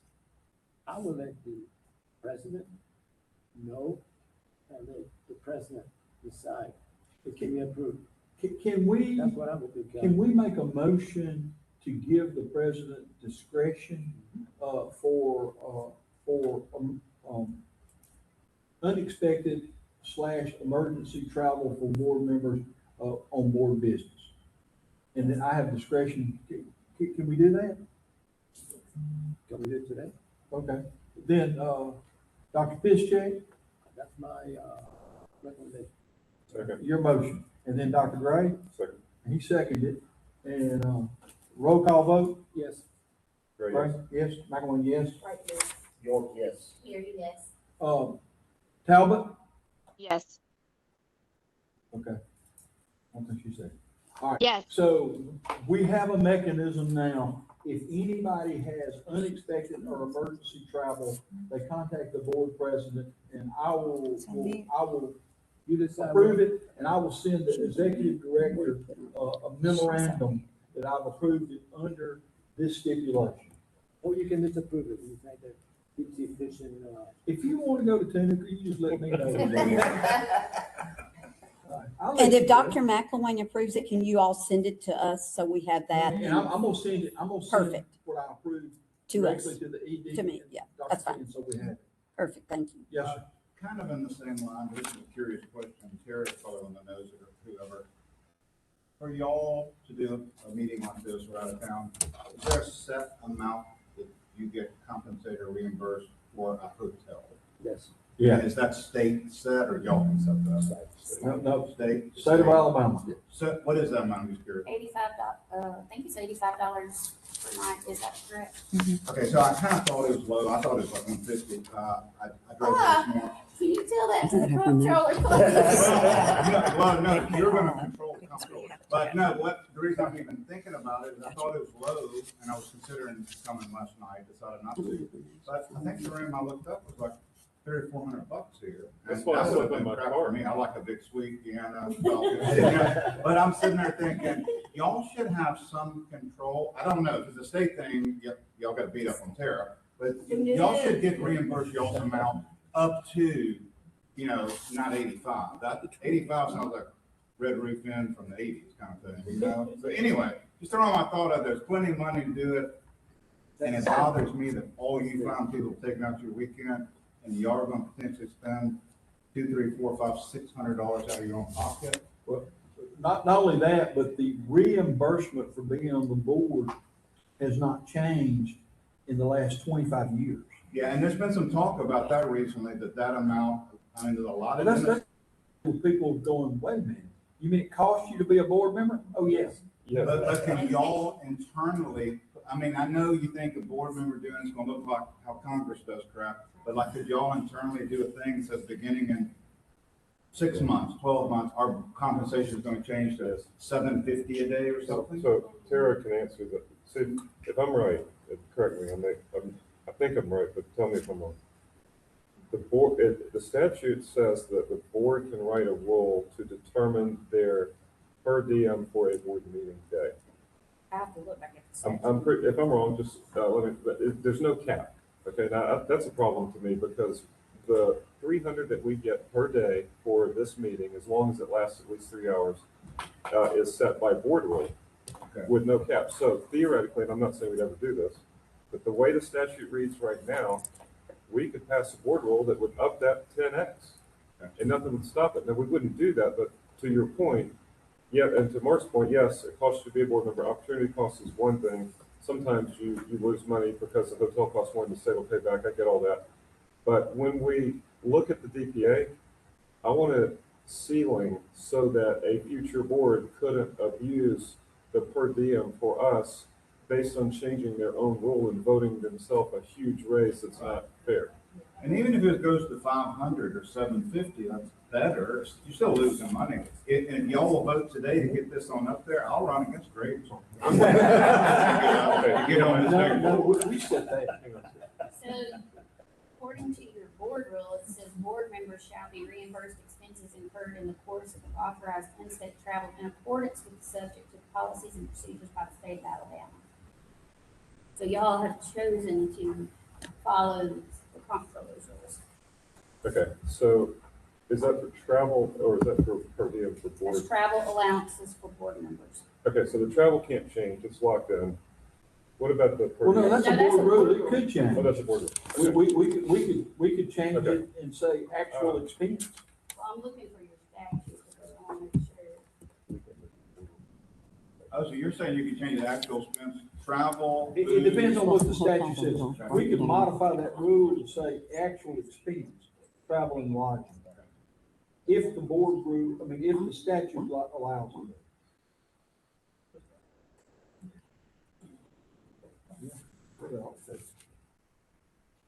If the per diem is only defined in the board rule. I'm looking. I tell you what, bring that back to us next time and let us know about travel, lodging and per diem, if those are only board rule things that we can make modification on. Yes, sir. Because it comes from up, it's going to be Gulf Coast and Sandestin. Yeah. Oh, Oh, yeah. That's out of state. Yeah, well, that's different. See, that's reimbursed different. Okay, let's bring that back. Put that on the agenda for the next meeting. Yes, sir. Okay, let's see here now. I had a couple things. I'm getting a little worried about the ADHP class size. It seems like to me that we're closing in on, having more than our sites can allow. If I remember right, UAB maxes at 200, that's all they'll allow us. And we can't get more than 185, at Rosewood Hall. Well, we can get more than 185 at Rosewood Hall. You then start running into Wi-Fi issues, technical issues with people's computers going down, et cetera. That's what I said. Yeah.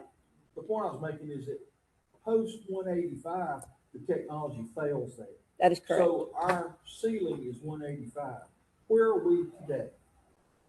Well, 2 days ago, we were at 152.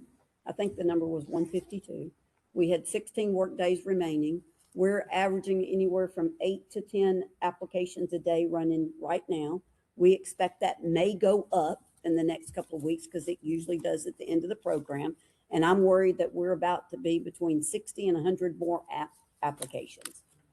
So, go ahead. But the point is that our infrastructure fails at 185 at Rosewood Hall and at 200 at UAB. Yeah, 175 to 185, 200 is the max in the contract with UAB. I just signed it. So, I'm not arguing that point all night. I'm just a question.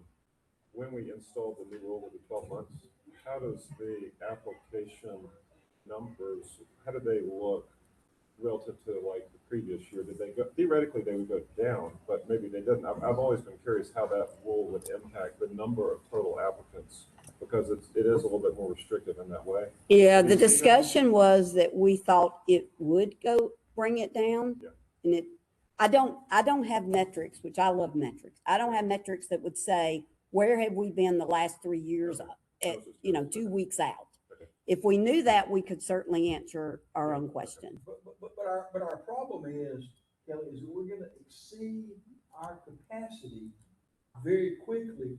And we gotta make a decision about how we're gonna handle this, y'all. Mark? Yes. I got a suggestion.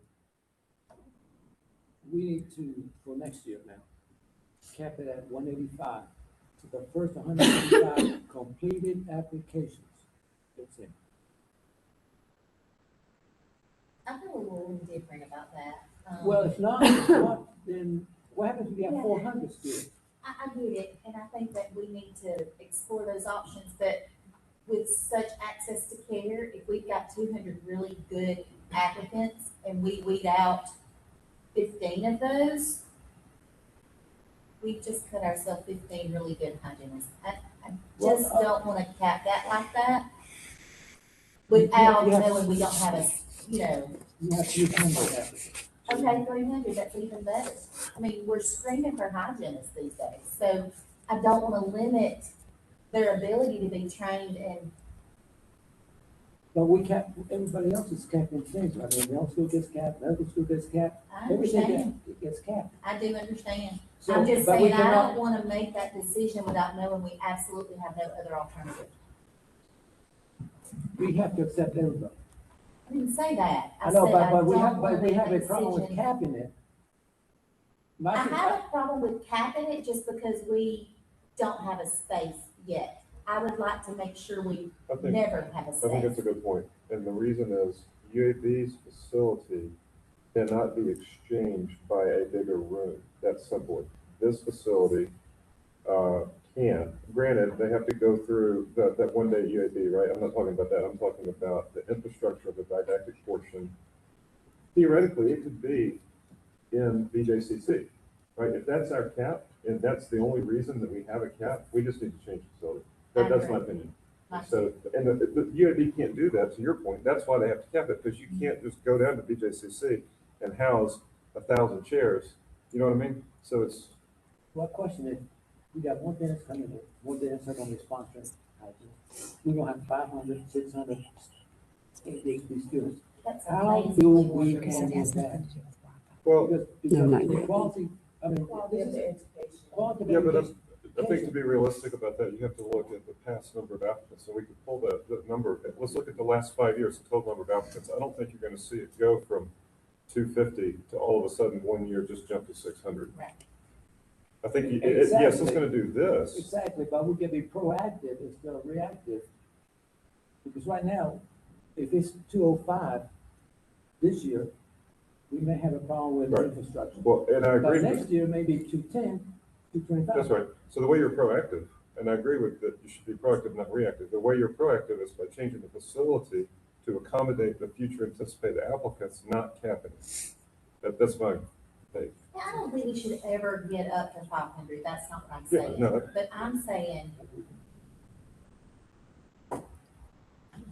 Yeah, why don't we look at this and see what the comments are? Was it education? Let's look at the comments to see what this class had to say. Did they feel like it was a big class and we had issues with retaining the knowledge because we were herded through? Or do we feel like we got a good education, we were just cramped in a room? Let's see what these say. The space did not, I don't even think there was one comment about space. I'm going to say that. Yeah. But but the- We don't have- but we the don't have question is that we are currently locked That's into right. Rosewood Hall and UAB. And in the immediate future, we will exceed the capabilities of those facilities. What do we do in This year. 2026? I agree, we can look for other places, which we've done before, and it was not very good. You know, we had a tough time finding one place. So the question is what do we do for 2026, y'all? 27. Yeah, well, it starts. 26, starts 27. 26 It starts in 27. July. Yeah. 26 or So 27. we don't Yeah, have a 26%. potential space for July? no, we have 2 more weeks of open applications coming in the door. But the space is reserved. Yeah, yes, absolutely. I mean, UAB and My Rosewood point is the is result. that if, let's just say we end up with,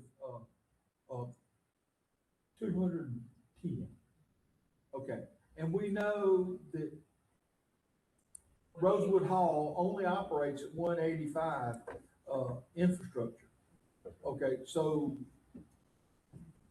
now we've rendered Rosewood Hall inoperative, because when all those people try to log on in Rosewood Hall, we shut down the technology.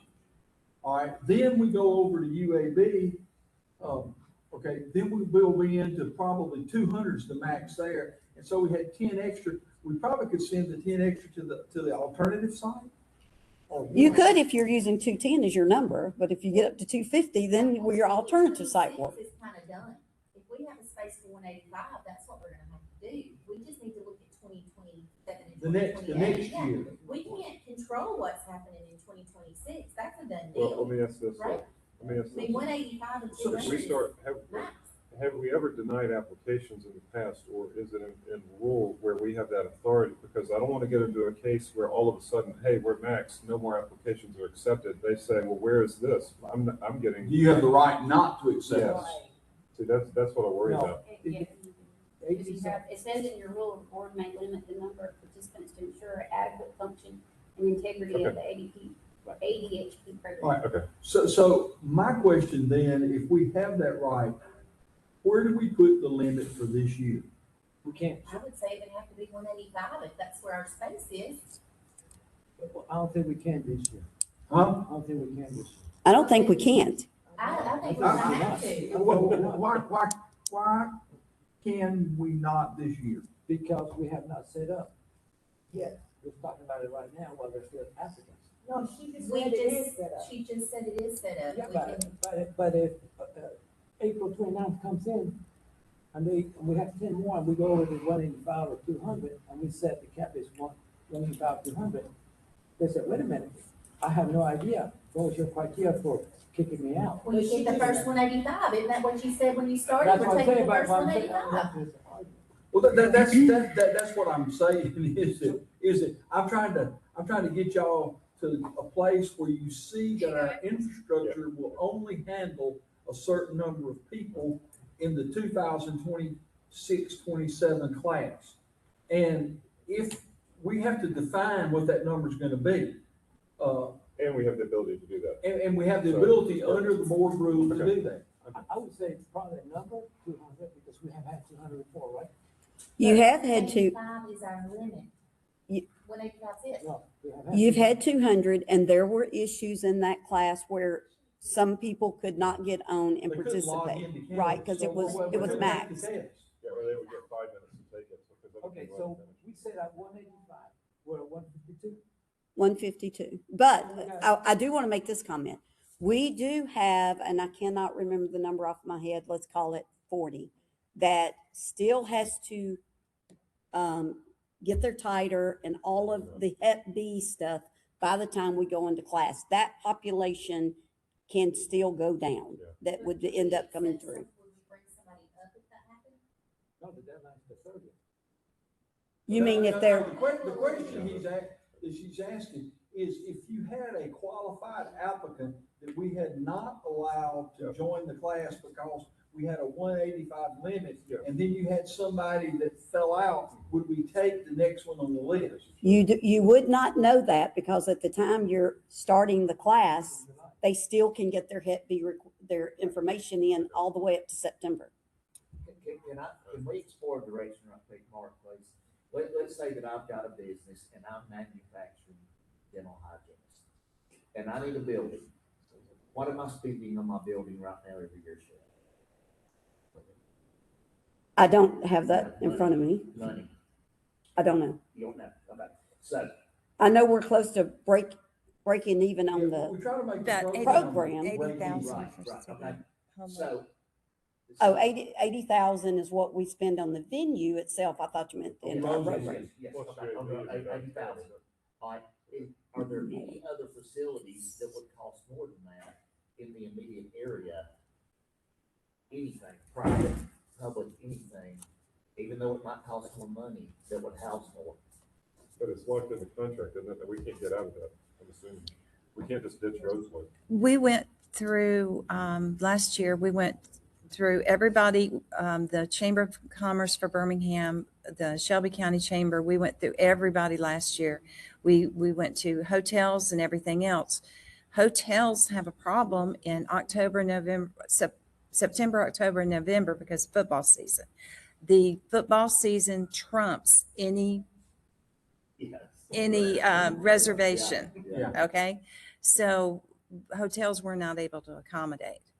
Okay, all right, so, Rosewood, John, sort of was our safe, yeah, because we couldn't find another place to put it, Terry. So have you thought about talking with one of the schools like Vestavia High School or middle school or whatever, a public education entity around there, and interagency agreement with them to at least, We did Homewood, Vestavia. They just don't have the capacity to do that for us. And we even went to the Civic Center. We went At to the West regional Savia. technical people too, Mhm. because I remember writing them a letter. all right, I'm gonna go back to my analogy of my manufacturing dental hygienist. If I want to manufacture more hygienists and I can't do it in Birmingham, I'm looking at a different city. is there anything that's got us locked into Birmingham long-term as far as facility goes? That, Because we were in Only Shelby using County UAV, before. John, yeah, Well, that's what, twice we vetted? yeah, it's not that much. yeah, yeah. So you could do didactic someplace else and come back to clinic at UAB. My only caveat to that would be, I would try to keep it somewhere central in the state so that you don't have you don't want to put it in Athens and have a hygienist driving 7 hours every month. You know what I mean? It needs Montgomery. Yeah, I was thinking Well, you know, to that Montgomery's with the point, state stuff. funny enough, I've had about 7 hygienists that are gonna have to drive 6 to 7 hours to get here, so central to the state, Depends on where you are. depends on where you are. Yeah. You know, we've had it here for so long, and people drive 6 and 7 hours and spend the weekend, so if it takes moving it somewhere to accommodate, I would like to look at that. Can we hope and pray? we I get through think 185? exploring all Yeah. sorts of options, other towns and everything, John, for next year. For the is great. future. But Yes. let's Yeah, talk not this about year. 2026, 27, Yes. if we want to, Yeah. what we're gonna do. What's your attrition rate? 178 started in the class, 150, this last class, 150 graduated from the class. But they didn't come out in the very beginning. They came out over time. They attrited because of grades usually, or something bad happened. What's your no-show rate? I think, we haven't looked at anything called no-show.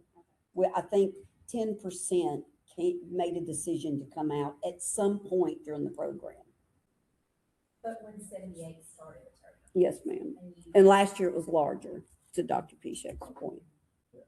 And the limiting factor is the infrastructure at Rosewood Hall for technology. And the way we do this is we use technology, Canvas for their test. And so, if you're gonna have any quality to your program, we're set up to have quality using that. And if we can't do that, then we're compromising the quality of the program, which is one of the things we're struggling to try to make sure we have. What does test day look like for them now? Do they test early morning and then do class afterwards? Yeah, they go in at 7 and start their test, and then So there's other no way things they are have behind them it. coming in intervals to do a test? I would say not. Because we start late. Yeah, that's what I'm saying. Yeah. Okay, And I do want to make this comment. We have not, quote, accepted anybody yet. So we're not processing these applications. You're accepted, you get your letter. but We we're will keeping them in the know. order they come in. Yes, we have a tracker. Okay, that's why I want to make Yes. sure. Yes, and that we know exactly when they came in, et cetera. So When will, I know the deadline's the 30th, when will applications start being, approved? Yeah, or when, probably the first week of May. all right, so when is our next board meeting? When's our next board meeting? May 7th and 8th, I believe. May 8th. 8th, yeah. So we'll know obviously more of what's Yeah. going to happen, but the Hep B may take some pressure off of it. But anytime we're gambling on Hep B or whatever that answer may be, I think we're it's- gambling. We I don't think know. It's easier if the board makes a statement about what the maximum class Please. size is now. Sooner the better. The sooner the better, so people know. This is, and that the board is considering applications in the order they will receive. And are we sure, at 185 is the number, is that fair? That's good, and it shouldn't be any higher than it. That's the max. That works at Rosewood. And That's the feedback that Gina has given, yes. All right. Okay, so we set 185. What criteria do you say that person 185 approved it in? I mean, my proposal would be that that we take we're keeping up with applications in the order received, and that we take the first 185 in the order received. Completed application. Completed applications. First 180 approved applications after. That sound reasonable, Kelly? I think there's a difference in completed and approved, so I think it needs to be completed. It needs to be completed. Yeah, completed application. So let's throw another wrench into this. Applications received and somebody didn't have their pictures. So they went through the entire process, which is huge, to get an application done. So we request, ring, email, Ellie does it, and ask, hey, you don't have your pictures. Please send them in. You have 48 hours to get those pictures in. And they're doing that. I would leave that in mind. I want to make sure y'all know, because that's new to this I year. would leave that in mind. If they were the fifth applicant missing a picture and you asked for it and they gave it to you on your deadline, I would still make them the fifth applicant. Okay. I disagree with that. I disagree. Once they get accepted as an applicant, that's what it comes in, because you can have 185, but 50 of them are not completed, but they're not been approved. I think once they have been approved, then they go. So if they got 48 hours to get the pictures in, hey, great, you're not number 5, you're number 15 now, approved. We track both of those, so we can do either one. Let me make one comment. If there's gonna be some dentists out there who are good, solid dentists with good, solid candidates who was gonna meet the April 30th deadline, who will not be in the top 185, possibly. Yeah. I know when this happens at some of the, at our golf course, you sign up for a tournament, there's 66 spots, 80 sign up. There's a lot of, you draw lottery. It's random choice after the fact. And I'm saying that knowing my two girls will be in the top 185 that I've seen in this year, knowing one of them may not get drawn out of the lottery. I'm just saying, I would kind of be a little bit upset as a dentist if I met the April 30 deadline and we did not know that until Monday or April the 20th, after we put this out, the first 125. I struggle with that, or first 185. I try to take out all the detractors, and I see people having a valid argument with that. John, that's exactly what I said. This year we have to accept everything. We got a physical limitation is the thing. Well, because we were behind the ball. But what are you gonna do? All right, let me ask this question. Roberto, you got a 20-gallon gas tank and you got 21 gallons of gas. Where's it going? Where's it going? Didn't we exceed it last year? Didn't we exceed it last year? The 175? The 185? The 185, I'm sorry, yes. Okay. And there were lots of issues supposedly.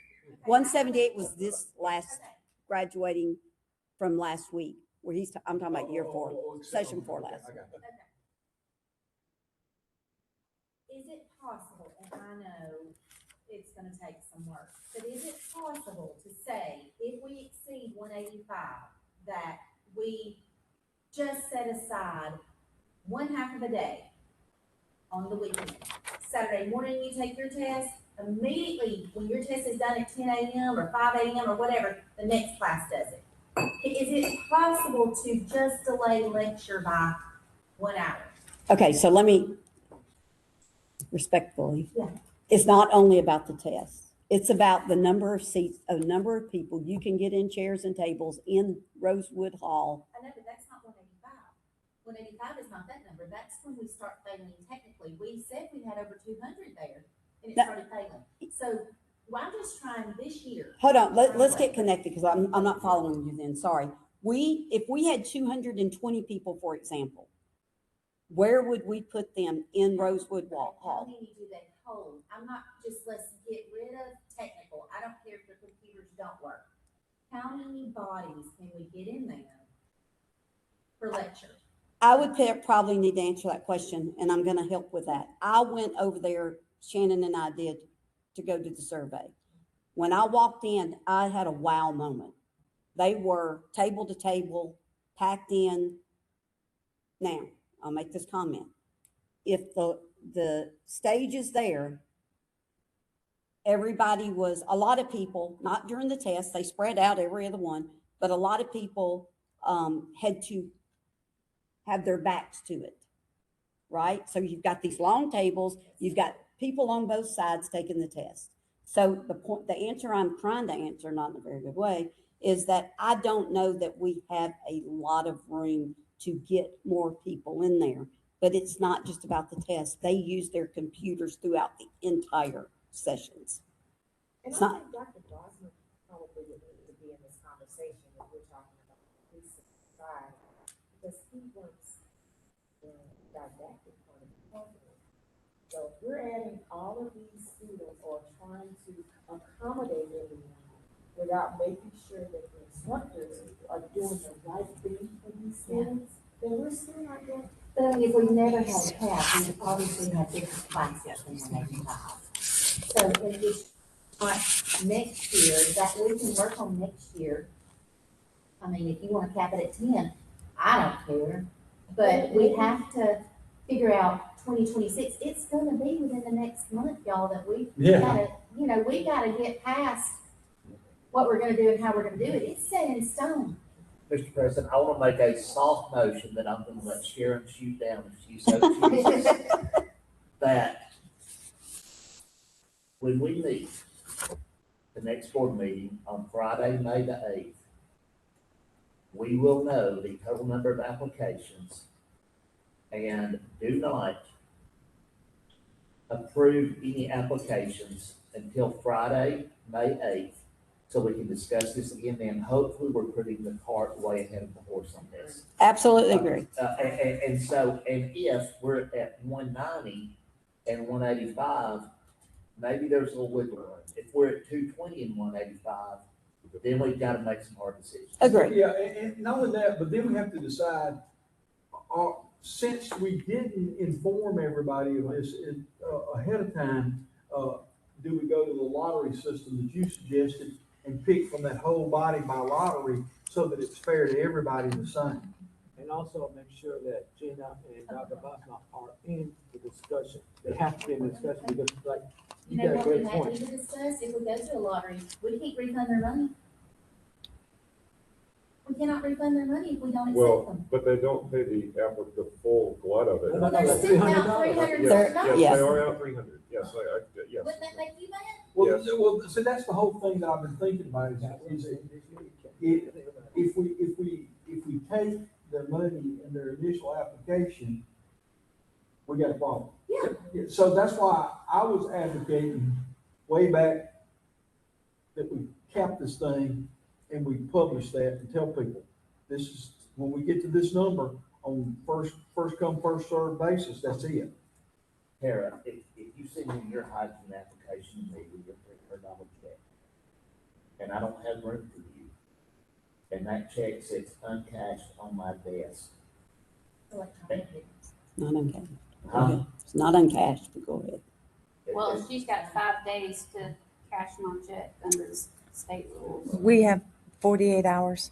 So yeah. maybe you got a title You in it. can't sit on it. Tara, I'm sorry, I mean, you use a bad example, right? Because I just shot that thing. I was trying to let that check get shredded or something, what I was trying to do, but that's not gonna At work. that point, couldn't you say, and I know, guys, this is my heart. You can ask Kevin and Mary Beth. This is the biggest heartburn I've had is that no cap on this thing. What are we doing? It's been the biggest thing. But let's say that there were people that could not get in. We've cashed their money. Ring, ring. I'm sorry you didn't make it. We did cash your check. You are now coming in to the next group and they would be the first set in and then whatever we decide to do after that. Maybe we could, that would soften it, but Yeah, and at this point though, what happens when, like, I can't do it, I don't want to do it, you made me mad. I agree. My doctor has sold his practice, I'm no longer with this doctor 12 months, there's so many things. yeah. You got to remember, I'm from the private sector. I'm not used to Yeah. that. I can't just send somebody their money back. Right. We cashed it because we have to cash it. Now I can't give it back. One-way street. Yeah, yeah. I've learned that the hard way. All We're right. done, I mean, we're done, we're too far in it to matter, so I'm with Dr. York, let's wait till May the 8th, let's hope for a really good outcome, and then the fallout will happen and we'll manage that. Okay. And I will request Bosma and Gina to be here. Right.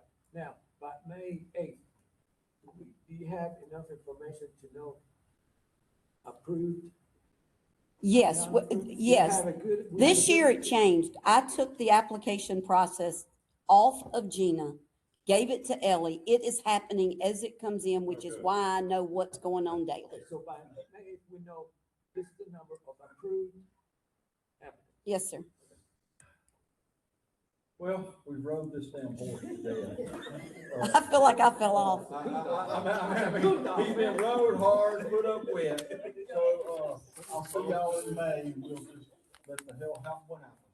But thank you for bringing that up. I'm sorry. No, thank I'm you. not done. Thank I you. got one or two more things. Let's see here.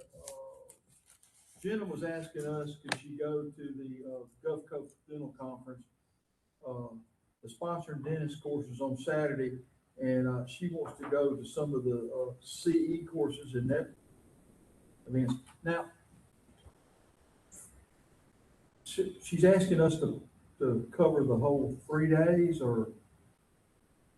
That's the request.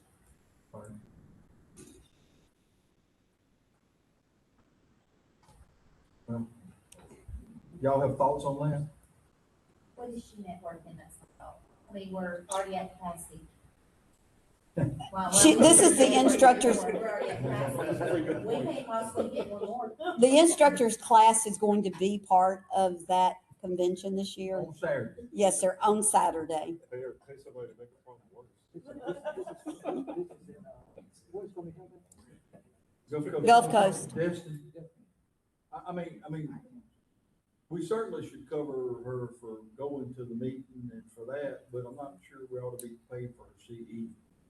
I don't think that's appropriate. I don't think she's asking for the CE, she's asking for the hotel, et cetera. But Yeah, but the I point agree, being- I agree. The point being that the reason for paying for Thursday and Friday It's for the is CE. for CE. That's right. And we can legitimately pay for what we're having her do, but not for her education. That would be travel in one night. Travel and Friday night, so she can teach on Saturday. Yes. Yeah, so they can instruct them. Travel in one night. In one night. Okay, got it. Thank you. All right. I think you need a Oh, I make a motion. motion by Dr. Gray, second by Dr. Piszczek. Dr. Piszczek, yes. Dr. Gray, yes. McElwain, yes. White, yes. Yes. Period, yes. Dr. York is bathroom abstaining. Okay. Talbot, yes. Oh, Dr. Talbot? Yes. Dr. Talbot? Yes. Dr. Talbot, are you on mute? It looks like you're trying to speak. I'm not on mute. No, but her little light's going off like she's trying to speak. Yes. She may not be there. Okay. John will be back in a minute.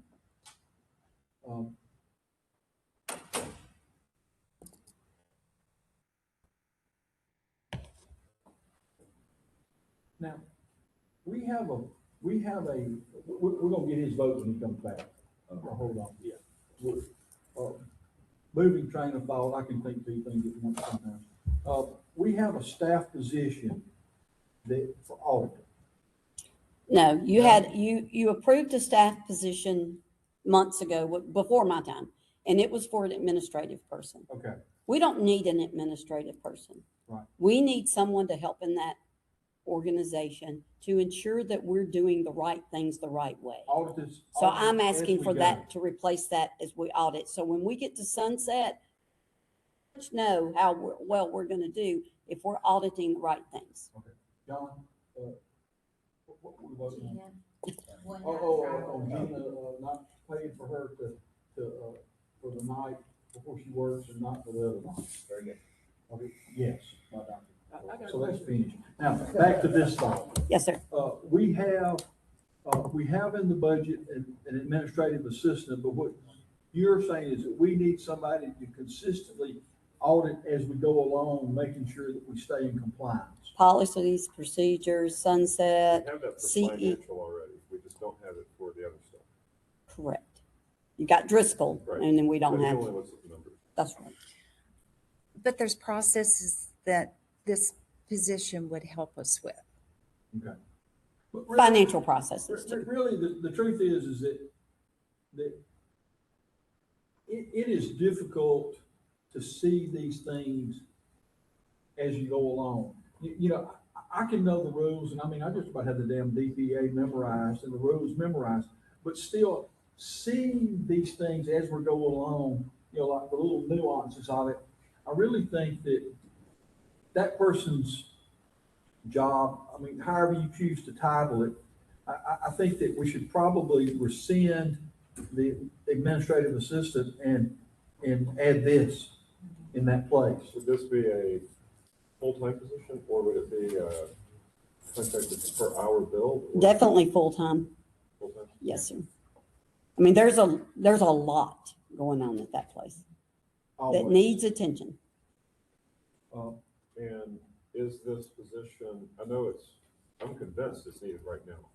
And I think I'm convinced it's needed after sunset. My question is it, let's just pretend in a perfect world we get a 4-year audit. I don't know if that's even possible, but let's just pretend. My question is this person still going to be needed full-time in those middle years when you see what I'm saying? Or would that be overkill? Sunset is only a piece of it. So in my past, I've always had people auditing people and processes. Okay. So we are doing the right thing. You've got attrition, you've got people you're replacing, no different than Steve's leaving, Ellie came on at some point, et cetera. So yeah, it's an ongoing It's things, they think. the purchasing and contracting thing has become so cumbersome. To make sure we're complying with that is almost consuming a person. That procurement part of it and the having to do contracts every year instead of being able to do a 3-year contract or a 4-year contract is quite By the time you get intensive. approved to purchase, you already need a new one. It's ready to go Well, again. That's the whole point. And for us to stay in compliance, Yeah. this is the most Byzantine system I've ever seen in my life. So do I hear a motion? Boy, I got a question. You mean to tell me that we're losing money because sometimes we get a 2 or 3-year contract, it's cheaper than annual contract, right? We can't do a 2 or 3 year Because of contract. statute. Yeah. We're not allowed. We're not allowed because of statute. So Montgomery voted to have yearly, and they're spending more money because we don't have the authority to have a 2 or 3-year contract, right? My biggest problem is every September we have to do quick quotes for. Okay. We have to do quick quotes for lawn care, HVAC, janitorial. So you stop having a relationship with these people because it's a new group every time you turn around. But I'm talking about from a business side. Usually you get a better. Same deal. thing for a business side. Yeah. Everything, copiers, everything we do, our IT, it's. Now, IT's different. We can go up to 3 years on the Yeah. IT contract, but we're going through an RFP for them, That's right. not the quick Well, quotes. then you gotta do that right. Mhm. It's just, this has become a necessity because there is no easy way to operate this and stay legal. So do I hear a motion I'll that make a we, motion. motion by Dr. Second by Dr. Gray, all in favor? Roll call. Fitzgerald? Yes. Yes. Yes. White, yes. Yes. Yes. Harry, yes. Dr. Talbot? Dr. Talbot's having problems with sound. She's Tell going her to, hold up one finger for she's yes, going 2 to- fingers for no. she's texting me her answer. Well, I was gonna, the chair, is there, Does that need to be in the motion? Compensation amount?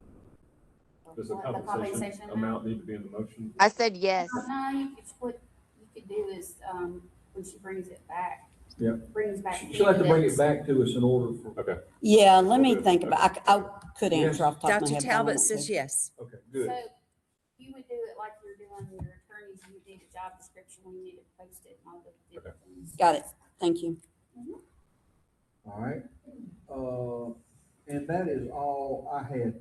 Dr. York, you're resigning from credits because of conflict with ADEX? Yes? Yes. Okay. I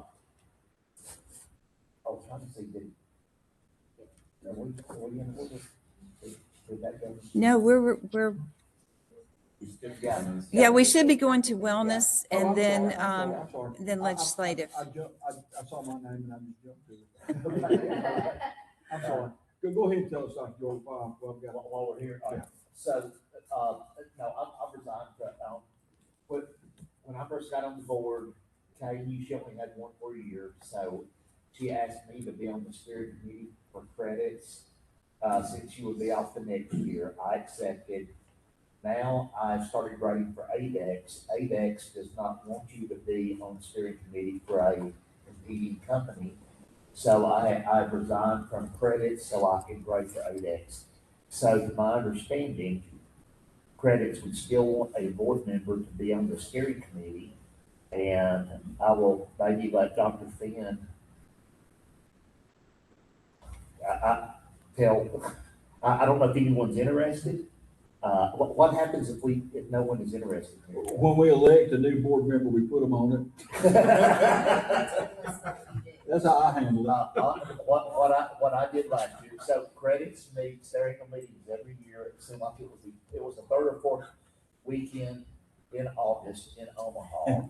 August in Omaha is not a good place to be. I promise. Oh, God. Oh my gosh, it was terrible. But we were inside, so that was good. But honestly, you sit around a room that there is probably about 40 to 50 people from all other boards across the country in there, and you're pretty much just sitting there listening to vote. It is not taxing at all. It's just that for me, there is a definite conflict that ADEX was not going to let me grade. And also too, well, really, other than that, that was it. Okay. Well, we'll send a new person as soon as we elect a new board member. Everybody here's got plenty to do. I agree. That sounds fair. That sounds perfect to me. You want to go first? I don't know. All right. Well, that was very enjoyable. Now let's get down to the wellness report. Dr. Bennett, and I'm sorry I skipped you. No. John Bennett, Wellness Committee. Publicly, I'd like to thank Dr. York. He and I were talking about Alabama basketball yesterday, and he told me that the meeting was in Muscle Shoals and not in Birmingham, and I was just fixing to leave to go to Birmingham. So thank you, Dr. York. Thank you, Dr. York, for letting me be here today. My first thing is, and I talked to Dr. Gray about this. Dr. Garber suggested that there be a plan in place for his transition, and that's October 1. He sent an email to Dr. Gray and maybe Dr. McElwain outlining what he thinks about it. So that's just a reminder on that. Greg, did you It's on the forward that agenda. to, It is on the agenda. Mhm. It's on the agenda. Okay. I think I forwarded it. Did I forward that to you? Okay, I'm just making sure. Dr. Finn is on it. Yeah, it's on the agenda. Okay, I thought I did. Dr. Gray was concerned about it being on there, but All right. we should have known. Okay. On the new information, we're maintaining, we've got 21 licensed practitioners. We did have one dentist return to work, which is significant by the changes that y'all have made in the past year. Our numbers are up. And, if we usually have 5 to 6, we've had 5 or 6 in the past 6 months since the changes were implemented. So that is outstanding. We would more compliance because of more, not the fear of the consequences. But, get the help you need, and let's make the world a better place. One dentist returning to practice. I talked to y'all before about this Blue Cross Blue Shield thing. We had 3 people apply. We thought we had a good contact at Blue Cross. I still think she's a good contact.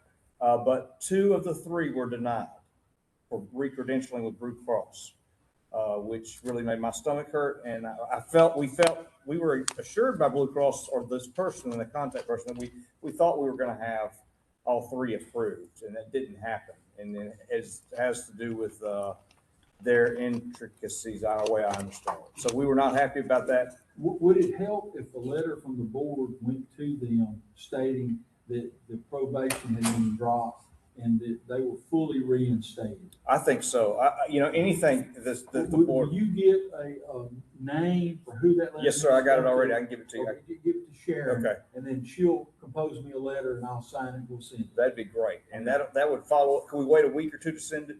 Because we're waiting. Yeah. We appealed one of them. Okay. They allowed me to appeal. Okay. The being declined. You just tell us how you want it scheduled. Okay. and we'll do it. Just a week, because I want to get it up the chain. Because we had one person said they couldn't reapply for 6 months, which the man had promised me 6 months ago that wasn't going to happen. So he is escalating it to go up higher quickly. So hopefully we'll have 2 of the 3 approved as providers. So it's a lot of work that goes into it. Yes, sir. So these are the last 3. that are not credentialed with Blue Cross and Blue Shield? No. That is not. Oh, no, it's beginning. Okay. I've got We've still got others, Three we've or- still got others since.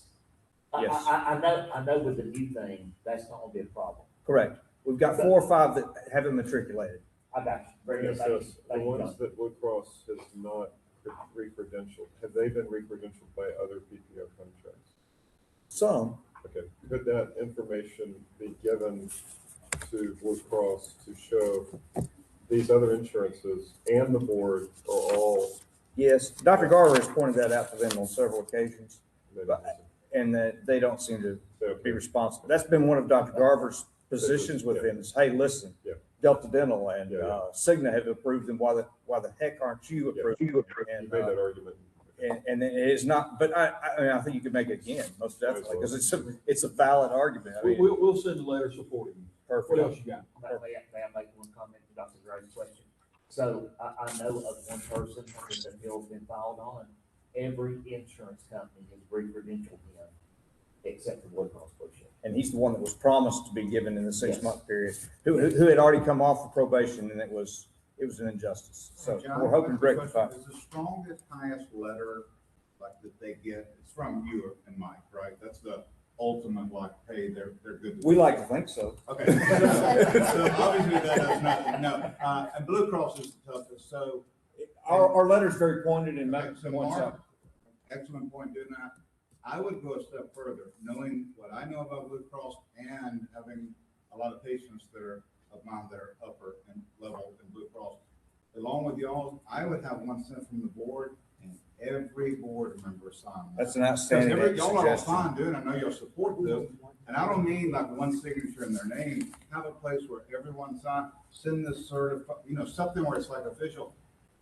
They're more likely to pay attention. And they also, they have asked for personal letters from employers and we have been good about sending those. How about from, maybe contacting Dr. Littleton, the Blue Cross liaison for dentistry, to see if she would be in support and in favor of that as well. Of the board, She's- advocacy letter. Yeah, yes. Yes. She's the Blue Well, Cross she liaison. has been, but it hadn't done any good. Well, she just started, in her defense, I would say maybe she didn't understand what she thought she could do. But and I don't think it means in the future that she can't be a huge resource. So that's a contact. Yeah. I don't think we need to know who those people are.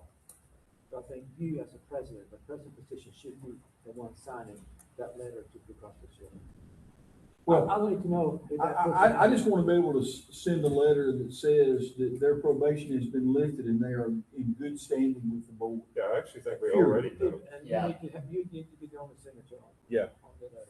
Well, you already know your Fully names. support. Yes. If they're on probation, then you know their We names. already know, so Yeah. the question is it more impactful if every board member signs it rather than just Mark? I think the answer to that is yes. I do The second too. question to this point, what about us knowing, I think. we They've already blocked know me out. all I'm of gonna this on text. probation. Correct. So that's Fine, what but- to me, there's no reason left to not include us all. And the emphasis on the letter is like, listen, he's off probation and he is in good standing with us, We'll get it done. irregardless of their consent order, which is important information. All right, what else you got, John? All right. We've got one dentist that's coming off probation who ironically, I'm not trying to confuse things.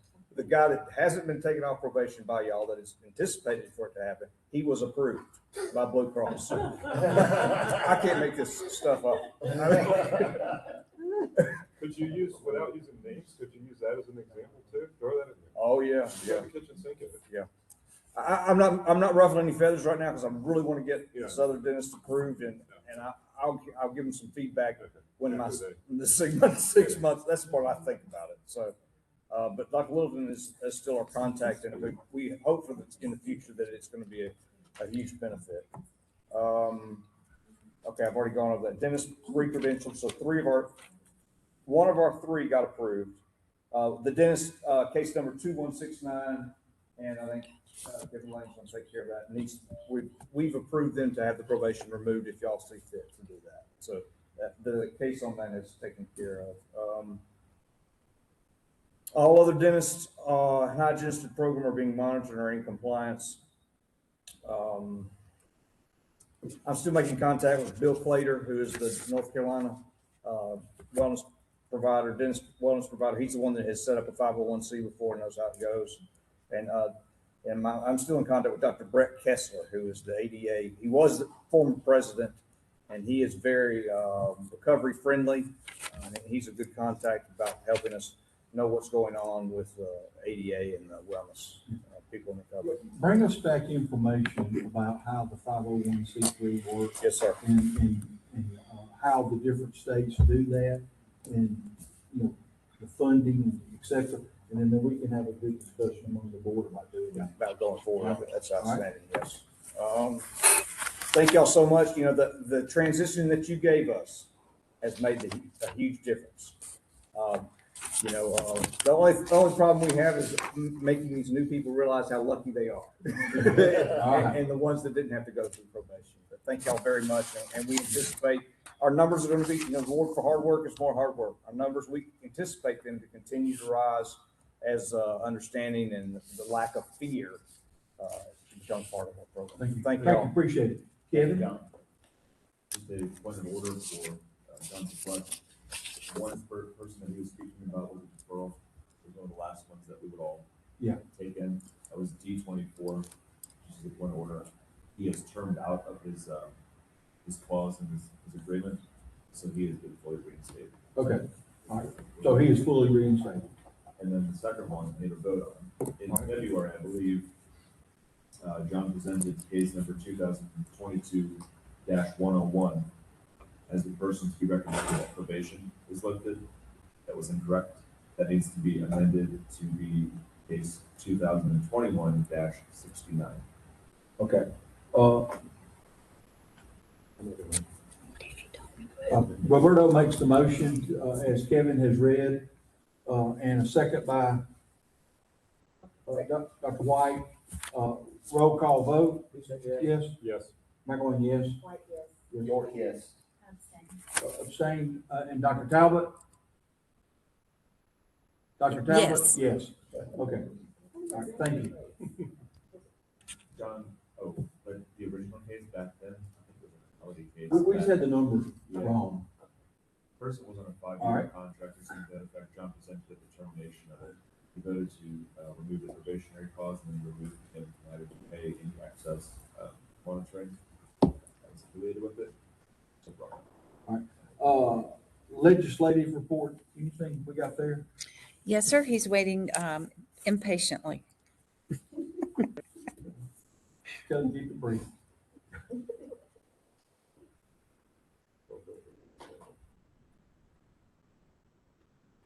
What is Reagan's last name? Ingram. Ingram. Okay.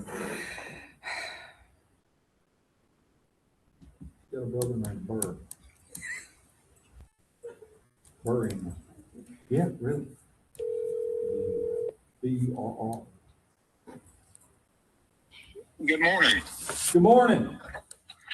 How are y'all? We're good. We're good. What you got? Well, just making sure that you did see the sheet with the legislation that didn't pass, thankfully, most of it.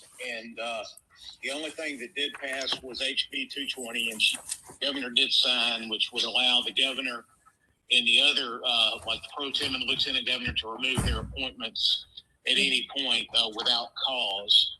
But that doesn't impact you because you're elected through the membership, and then obviously the ADS, and then the Hygienist Society. So from that standpoint, a very good session of fighting off some good stuff. We may or may not have participated in helping kill a quorum for a committee meeting on the Elliott bill that was going to be in committee the next to last day. It didn't happen, and they couldn't get it rescheduled. So that was the bill that would have set up the framework for the establishment of the mega agency. Other than that, we're just kind of in the throes of the election. Your TVs are going to be a lot busier with ads, and it's going to get real cluttered real fast. But not much has changed in that the governor's race is pretty much set in stone, unless something amazing happens. And then the other races are Senate, Lieutenant Governor, and AG are all kind of up in the air at this point. All right. Well, we sure do. Thank you. Absolutely. Hope y'all are having a good meeting. If there's anything, and looking forward to working with you in the coming months on anything that y'all end up trying to do with the DPA and ready, obviously, to stand ready to help you through the sunset process again. All right, thank you. Thank you. Okay, let's take a 5-minute break, and then we'll return, and get things moving along.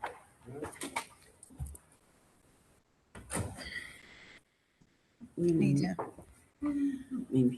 What happened was Dr.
transportation, Dr. Gray.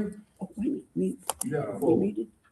Yeah, I just wanted to, kind of clear the air, with, and just get clarification and communication between the board and the AG's office. And so, first of all, I know there was some confusion. Dr. McElwain pointed this out earlier as to, we've had a lot of different pivots and, people apply and then they have a conflict, and I get that. So I appreciate Brad sending us a letter that formally stated that you are our general counsel, and which just gave me, because to be honest and just totally transparent, going into this and past couple of weeks, I didn't even know that we had a general counsel. I mean, that's just from my perspective. So I do appreciate that letter, because that set some things straight in my mind. And so my questions to you, if you're our general counsel, is it fair to say that the board is your client? Is that The board. the board, like not me, not Mark, but the board? Okay. And so I guess it would help me, this is just me personally speaking for the board, but if others disagree, I think the relationships are most healthy when we have good communication. And I'm not saying that I'm perfect, not either.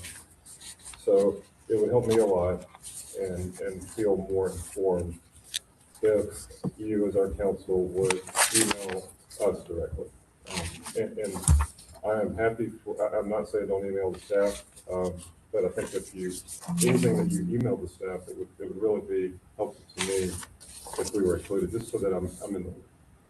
And I understand that. And I probably need a list of who has what areas. Sure. Because the concern that I have, as I've said several times, is when I put all of you on something, Yeah. it looks like a meeting, and I don't want to put you in jeopardy That's fair. of finding. So if it's your area, I don't have a problem. If you want it just to go to Dr. McElwain and Dr. McElwain decides what goes out, or I don't have a problem with that. Okay. My concern is I don't want you You to want to get send it to the fined for having a Why don't meeting. we do this? Why don't you send to the exec committee? And then the exec committee will decide what needs to that's be fine. Okay, distributed. Yeah. so that would be you three White, right there. McElwain, Gray.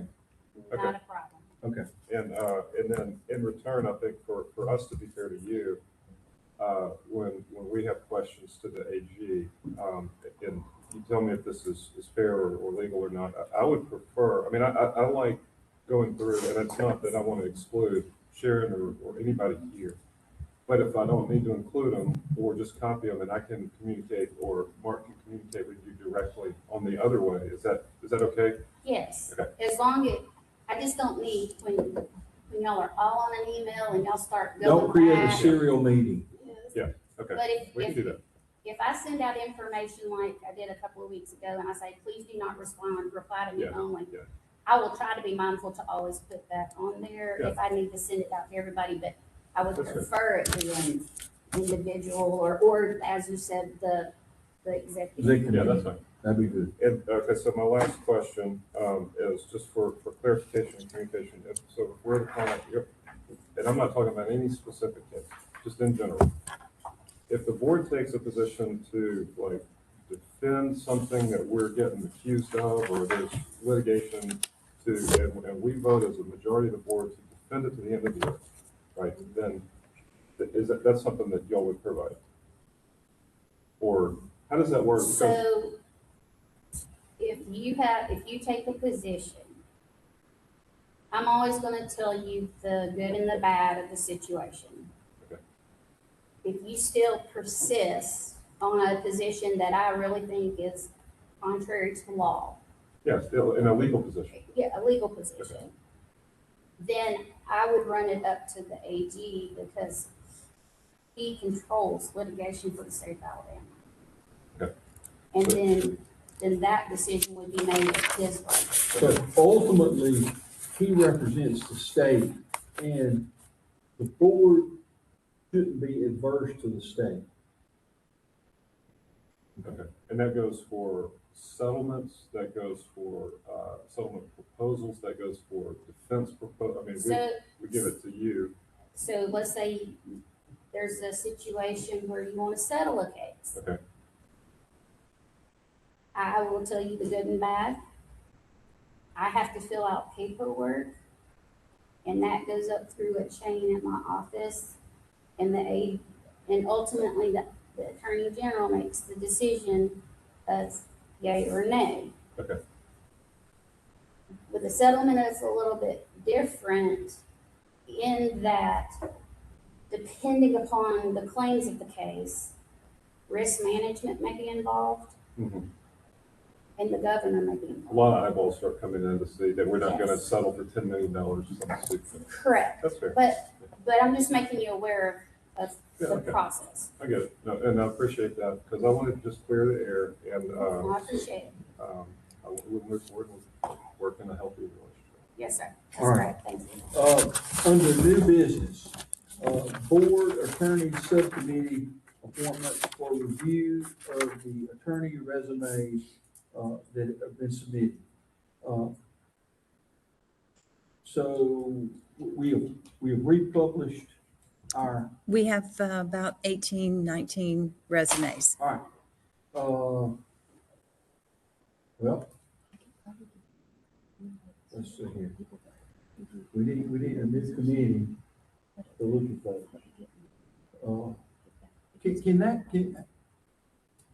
Can that be done sort of like we did before by kind of Zoom, or WebEx, where the committee kind of goes through those, you know how we did it with the questions and all, remember that whole? Yeah, We I think did, we should do that. you know, Dr. White and Dr. Gray worked with me previously when I worked through mechanisms of how we would set up to vet those. You ask them a certain number of questions, everybody gets asked the same questions, and then you take those questions and then you determine from those who we want to actually bring before the board to interview. Is this, let me ask this. So I know that we previously offered contract to Clint Mays, but they were conflicts. And plural. And one of them's been resolved. He still has one unresolved. He still has one unresolved.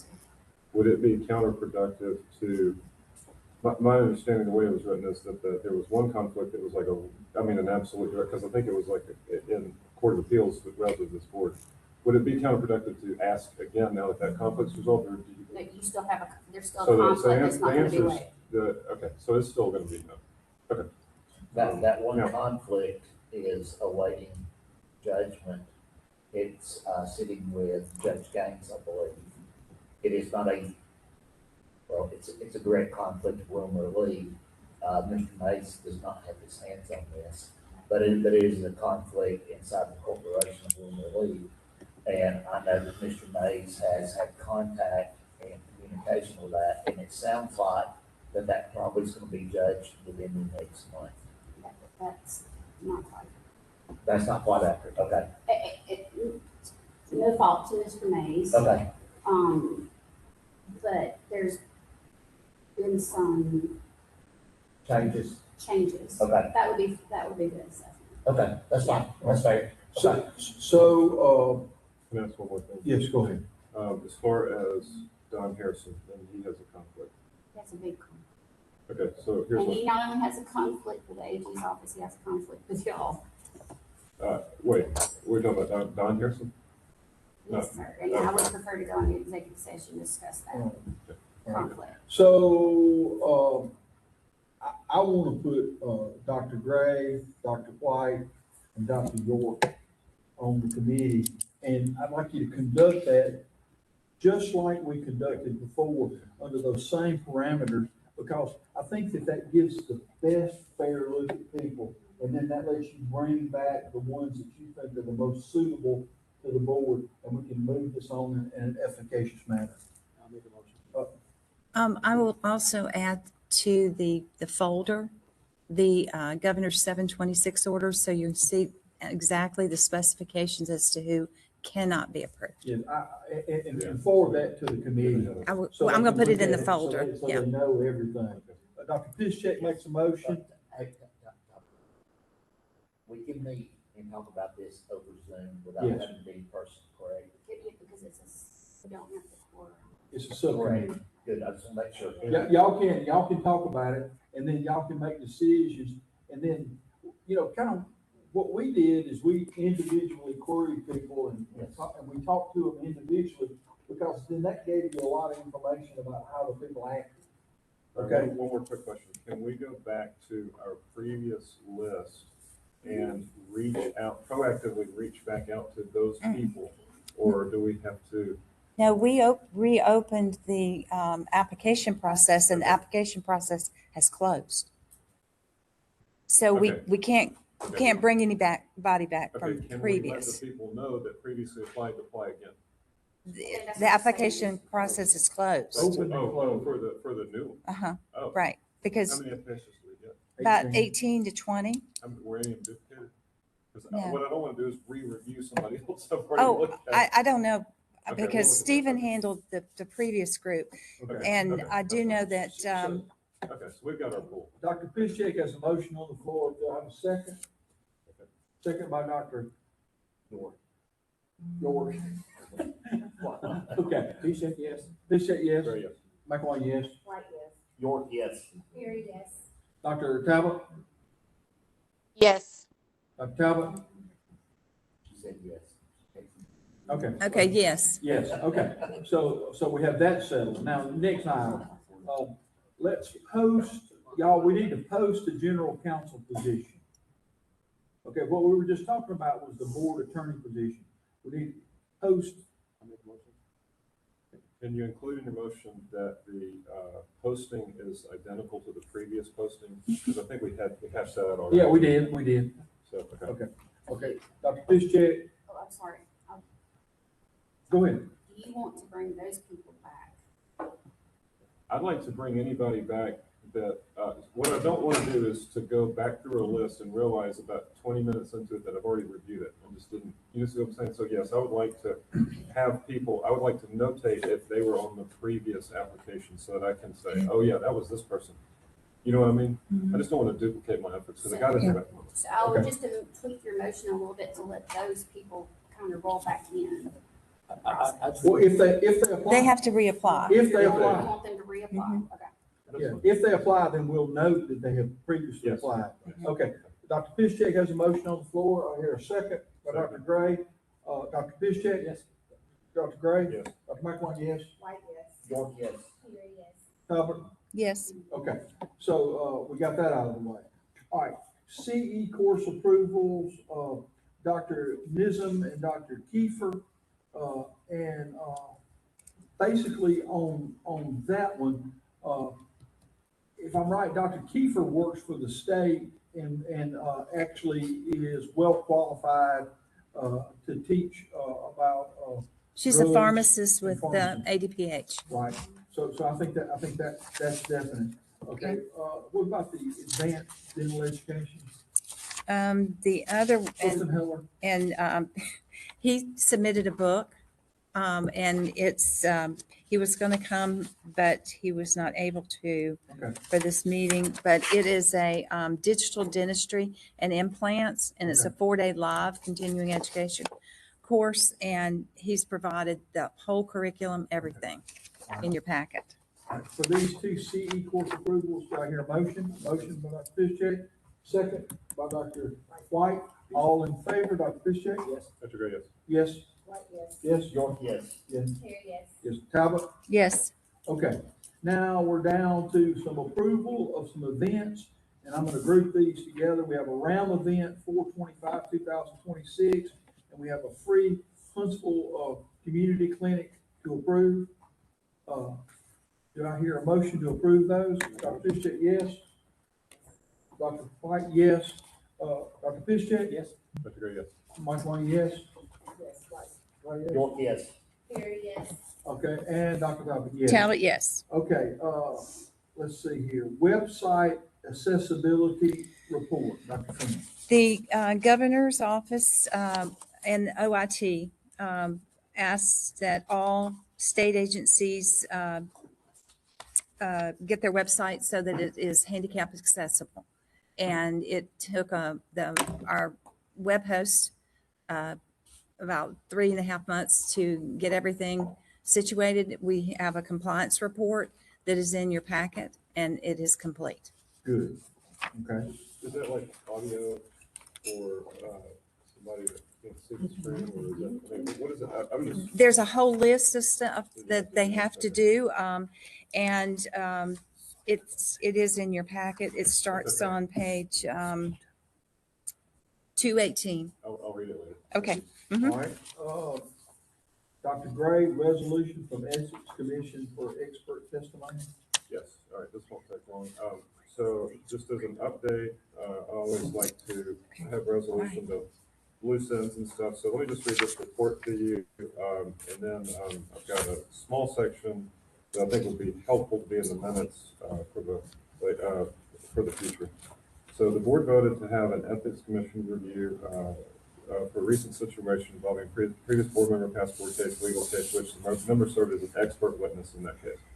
Thankfully, it was decided by the Ethics Commission these actions did not rise to the level of prosecution. The attorneys also stated that asking their opinion by filing a complaint was very appropriate, in no way frivolous, and that in this case, this did merit their investigation. Now that it is all documented for the Sunset Committee as we approach our review later this year, that's a good thing. Dr. York and I met with the attorneys for the Ethics Commission on a call, I think it was about a week or two ago, so that we could better understand exactly, as seated board members, what we can and can't do and where the line in the sand is that's appropriate if a similar situation arises in the future. We were informed that the best and safest course of action for board members is the advice that previous board members have been given in the past, which is for board members to simply not serve as an expert witness in civil litigation of dental cases while they're seated on the dental board of Alabama. And so that last part about their advice to us about that it's safest for us to not expert witness in civil litigation, I think I'd like that in the minutes so that when all of us are off the board, that can be reminded as part of the orientation process and keep people out of issues in the future. And that's exactly in alignment with what I was told in the distant past. And, you know, for me, it was a big deal because I did lots of expert opinions and stuff. So that's good. I'm glad to have that. Dr. McElwain, we did not vote on RAM. We did, it was combined. I put them together. Okay, but there's a fee that we have to either, waive or Well, I don't know if we keep, what now? we have to decide on the fee for RAM. Can we, we got that rule change, so we can waive it, is that? Well, what can we do? I thought that, is it waived, Kevin, or is it $1? It's the verbiage that we have to put in the, set the price. Okay, I set the price, I mean, most set the price of $1. Okay. All right, second by Dr. Gray. All in favor? Bishop, yes. Gray, yes. McElwain, yes. What is? York, yes. Here, yes. And Talbot. Yes. All right, taken care of. I'm sorry, I forgot about the money. All right, we're down here to the Lorna Breen Foundation renewal, Dr. Feeney. Dr. McElwain asked me to go ahead and renew because this has to be renewed each year. I've sent in all the documentation. I'm waiting on them to return it. All right, thank you. All right, we're down to consideration of the contract for the Alabama Impaired Dental Professionals Committee. Mr. Lane and Dr. It's Feeney. both of us. We have two separate points. Mary Beth's point, I think, is generally it's time to renewal. And while we're doing all of the fresh stuff, we both have a concern that the contract is made out to be appropriately named institution. Okay. I think it's in the statute is Alabama Dental Impairment. 3438-1. As opposed to An individual. What he called it. Oh. I think we call it the Alabama Wellness Committee. Or something. Yeah. And that is not statutorily what it's called. And what we want to do is try to get all those contracts in line. All right. With the state for the statute. It's page 113 in your packet. It's highlighted. We're supposed to refer to it as the Alabama Married Professionals Committee. Could it change its name through doing business as, so that they don't have to redo the entire, would that satisfy statute? Probably.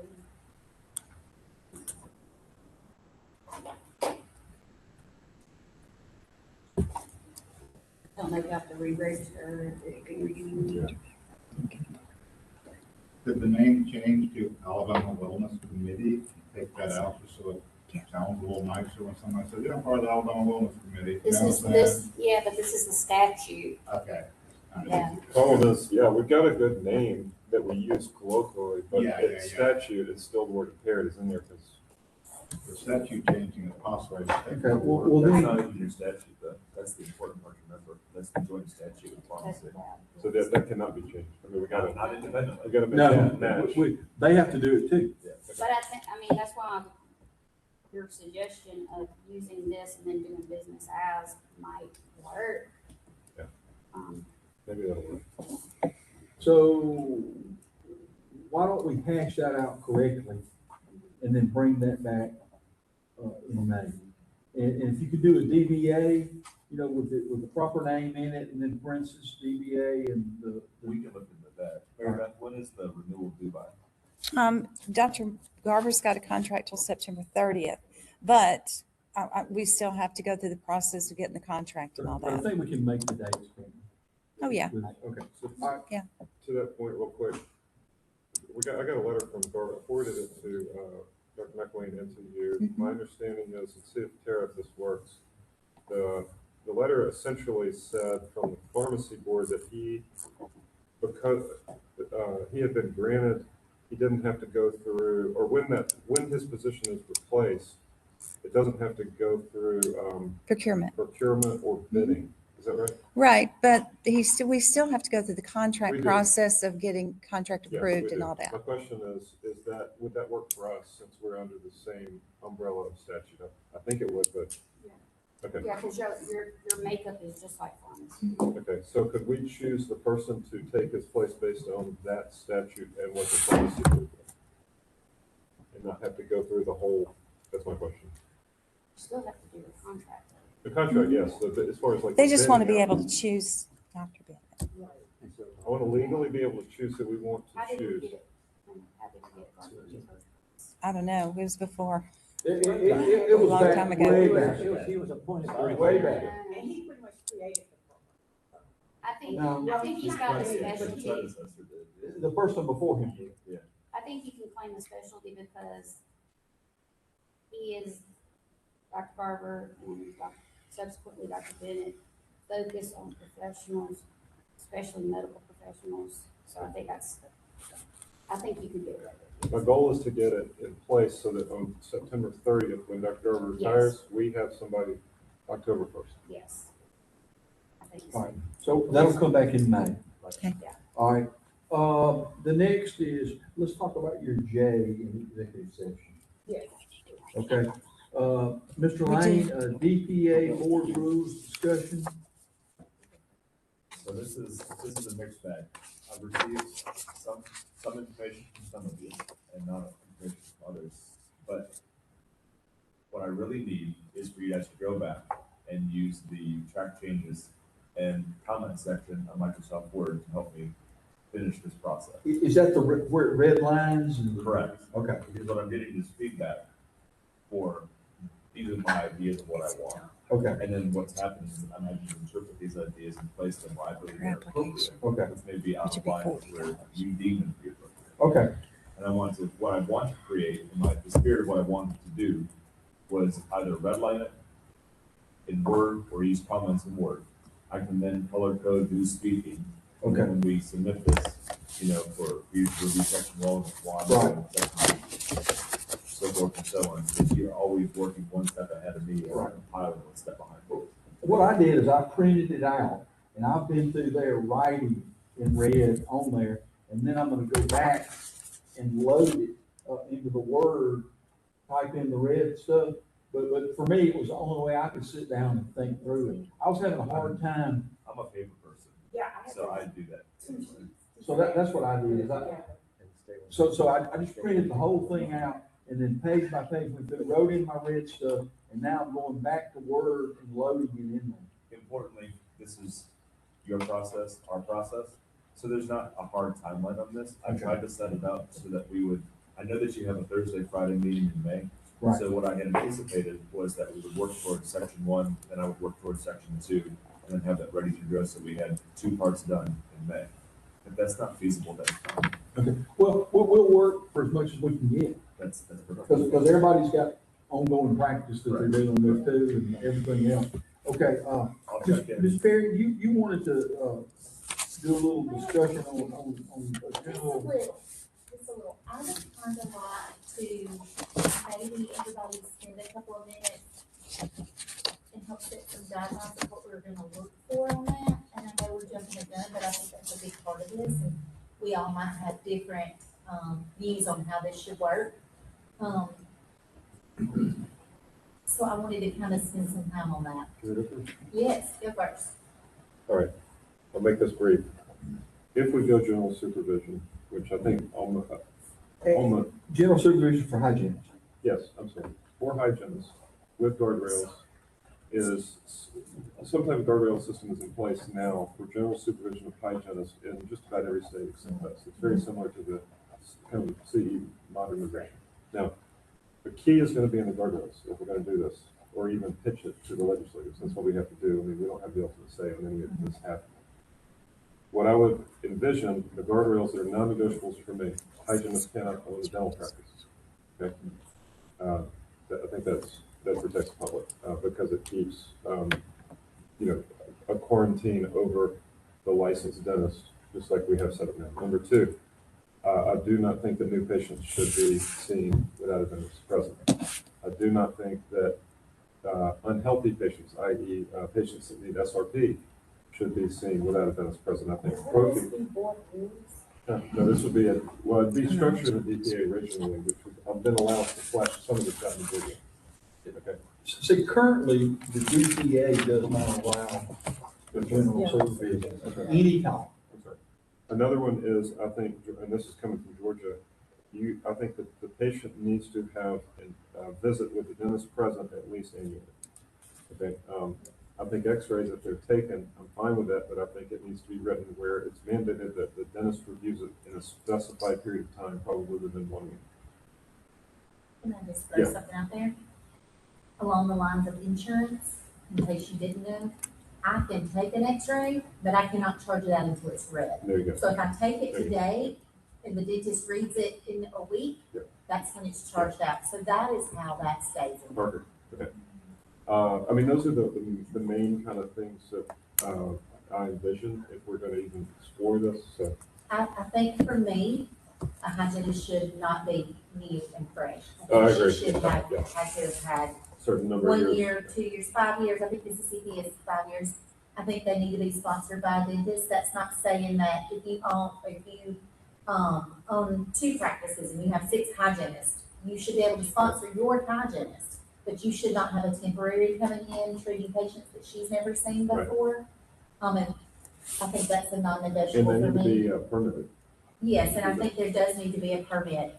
I've looked into this, states have initials behind their name, most of them use like GS. That way, when you see their permit and you see that GS, you automatically know that she's had the experience to go under general supervision. With that, if it's $25, maybe that could go toward wellness. I don't know, but I think that we need to be able to, as employers, look at that and go, okay, she's been under general supervision, I can vouch for her and put my name on that. Well, for me, I see this is that it's sort of like boiling a frog. If you throw a frog in the hot water, he'll jump out, but if you turn the hot water up slowly, he's usually pretty good. And I advocate a period of time of limited general supervision where we give dental practices that have the dentist under the criteria that y'all set out, where there's a certain number of days per year that they can see patients without the dentist being physically present under the criteria and stipulations that y'all set out, very much like Mississippi. Yes. And I think that we do that for 2 years, 4 years, however you want to do, and get our feet wet and see what this is in Alabama. And then, once we've done that, then if we want to extend that in some way and create a greater, I think that it'll make it much more palatable to our general licensee population. And we would see, to your favorite phrase, unintended consequences. Exactly. And that's what I'm telling you, because you never know when you set these things up, what are going to be the things that are happening. And so we should do that. Like having healthy patients, that means ASA2 patients or better. Having patients that's been seen in your practice before, not a new patient. Having radiographs read in a timely fashion. All these things are components to it. If we can make that work, I don't see where it's a great detriment to anybody, and I see where it helps some practices, and particularly with the fact that we don't have enough hygienists in the state. Well, I see it a lot in pediatrics. You know, we have to cancel patients, and parents have had to take off from work. Now they're gonna have to take off from work again, and that's a burden on them. So sometimes we go, if we cancel pediatric patients, sometimes we don't even get to see them for another 6, 8, 10 months, because parents just cannot miss that much work. So Yes. it's not intended to let us run amok and do what we want. It's intended to treat the patients that we already see with you in the practice, doing nothing different with you being out of the practice. I got, the other states are doing general supervision, right? In different forms and fashions, yes. I got a problem that the other states are not allowing our hygienists to cross state lines. That's an education problem. They're not Bingo, matching our and you did it, education. and But that. I do think No, as wait a minute, Georgia, wait a minute. Florida, and all of them adapt a program like ours, we will be able to be I comparable. understand. So that's unfair for our good hygienists not to go across state lines. It's education. So I think, to be honest, on this general supervision, our education on a hygienist is different than the Mississippi education component. That's where I agree with Mississippi and Georgia and Tennessee on general supervision, because our hygienists do not have the same educational component. Yes, they can still pass the test. That's not educational equivalent. Well, all right, so here's. If they go through a 2-year program or 3-year program, the hygienist, I say, So what you want to do is, am I clear? If we diminish ADHP to lower educated staff members, they can't practice under general, but Wallace, Fortis, CODA programs can come in our state and practice under general. Is that what you're because the saying? educational programs that you're specifying compared to Mississippi and Georgia and Tennessee, the Do you educational have is hygienists different. on your team? The what? Do you have hygienists on your team? Yes. Are they both CODA and ADHP I had educated? 2 CODA approved schools. Do you have any hygienists. ADHP ones? I have plenty. Now, Okay, so wait a the minute, difference- wait. the No, I gave you the time. So are you telling me that you trust your CODA hygienist more than you trust your ADHP when it comes to treating your patients? Yes, you know why? Because Wow. they know they have gone deeper in those Can I tell you studies. that I interviewed a Fortis hygienist that was required to see 35 patients her entire school? She touched 35 patients. My question is, the educational component is different when you compare to other states. with what we Education have. may be different, qualification is not. And that's why I think the role of Mr. Lewis. Because I had CODA approved from Ohio and from Texas coming to my office and they practiced. It was different. You could tell it was different. Cleaning wise, doing all the things was fine. And they would pass the national board. Educational is different. And I think I that's. have an ADHP student that just graduated, right? And I hired a CODA graduate 2 months ago. Do you know I had to sit her down and teach her how to polish? So it's not about that. It's about experience. We're not allowing new grads to do it. It's about trusting. Let me tell you something. I have a dental license. Mark McElwain has the same dental license. I'm an extractive, he can extract teeth. he's far better in doing what I'm doing than myself, because he went more. I did 1 year of general, residency, he did 6, okay? But you It's a both big meet the difference. minimum standard, and that's why you're both licensed. Yeah. Right. But he is, The but beauty of he's not- this is if you don't want your hygienist to do it, don't sponsor them. That's the beauty of it. But you can't take that access to care from these rural communities that need that.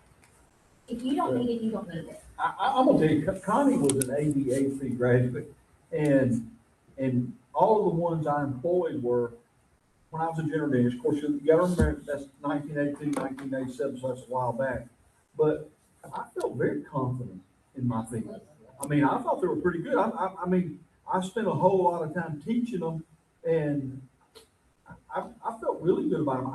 I don't think ADHD graduates are secondary citizens. I think that once we license them, they're primary citizens. Absolutely. I'm sorry, Dr. Pruitt? Yeah, just a quick comment. So my practice is total, I think I have 8, 9 hygienists total. I'll be honest with you, I can't tell you who went where. It doesn't make a difference to me. But I do have a question for you, Bishop. You said you have both at your office, CODA and the I had a one guy. Do you pay the ADHD girls, assuming they're all female, they make less money? You pay them less because they're not qualified, or? No, it depends on what time, but what stage they came in my office. I mean, the longevity in my office, they did not, they work, but one had more experience working with me, so therefore they paid. Rather than if somebody came in with 3 years experience in their CODA and you needed somebody new, somebody came in with 3 years experience, they had ADHD, all seemed good, resume, would one get offered 25 and 130 because of their CODA? I'm just curious. They probably work the same, but as far as general supervision, as far as the education, by far, the 2 or 4 year people are far better than what. But you would pay her more though, I'm just. I'm paying the same, I would pay the same. Technically better, Roberto, or judgment better? I want to clarify, better. Probably judgment, educational wise. As far as. Clinically better? CODA hygienist? No. Oh, okay. The ADHD program, they're clinically better better. because they have much more clinical experience than a CODA program. So ADHD, and I think we have to be careful. Yes, clinical. I think we have to be careful not to generalize too much, because you could take any 10 people from Yeah. any 10 states and get all kinds of, I want us to focus on one thing. We have already put our stamp on, and I don't take that lightly, because everybody knows what it takes to get a dental license or a hygiene license in the state, regardless of the education and the route that you went to go there. We have all put our names behind each and every one of these people, that they can practice dentistry as defined by their license and the BPA and the board rules to meet a safe standard, and we have entrusted them with that. And at that point, in my mind, it's a level playing field, and anything else would be discrimination. And when I say clinically better, I mean that the ADHD program students have a much larger requirement as far as to keep the program. All right. Well, one thing about this is we're not gonna settle general supervision today. And I think that, I'd like each and every person to go home and think about it. I am for limited general supervision to get our feet wet, and to start learning about it. I want to phase it over a period of time so that you can reevaluate it and make good decisions. I think that all the hygienists that I ever employed that were ADHD graduates were excellent, and did good work. They got licensed the whole thing, and they did a good job. But we're gonna be back to that next month, okay? All right, Mr. Youngblood, background check issue, you're up. This for the ADHD applicants. The first one, we have an applicant who had, she disclosed that she had arrest for unlawful possession of controlled substances. Talked to the Etowah County DA. And it seems that she was in the vehicle at one time. She was found in possession of methadone in her pocket. Not her methadone. Sir? Not her methadone. No, I don't know. You can take methadone in the clinic or it can be prescribed to you, you can take it in your home. You don't have to necessarily, so it could, I was just curious if it was her methadone. I didn't get that clarification, but, I talked to her and she admitted, yeah, I had methadone. As an illegal drug? That's correct. Okay. Second time, she was walking down the road, was found in possession of methamphetamine. Since that time, she went to court, pled guilty. In 17, the last arrest was in 17. Since then, she went to Seven Springs Ministries, which is a faith-based drug rehabilitation clinic. She's been working for her current dentist since 2022. Says that he is aware of her past. She hasn't had any issues there since her last arrest in 2017.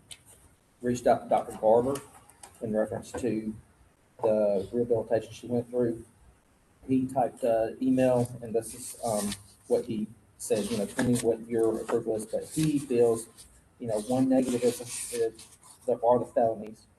Second is an entirely faith-based treatment center with no licensed health providers, including a physician or diagnosis or signing off on medical treatment. And then the third is potential dental health provider. She has not been followed by any institution in its entirety since she went to treatment.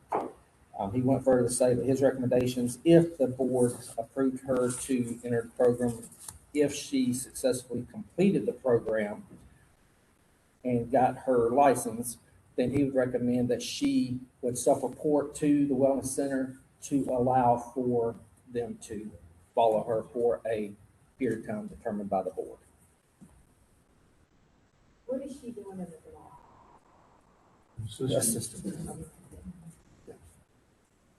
So that's, So the question is, do we Allow her into allow the her into the program?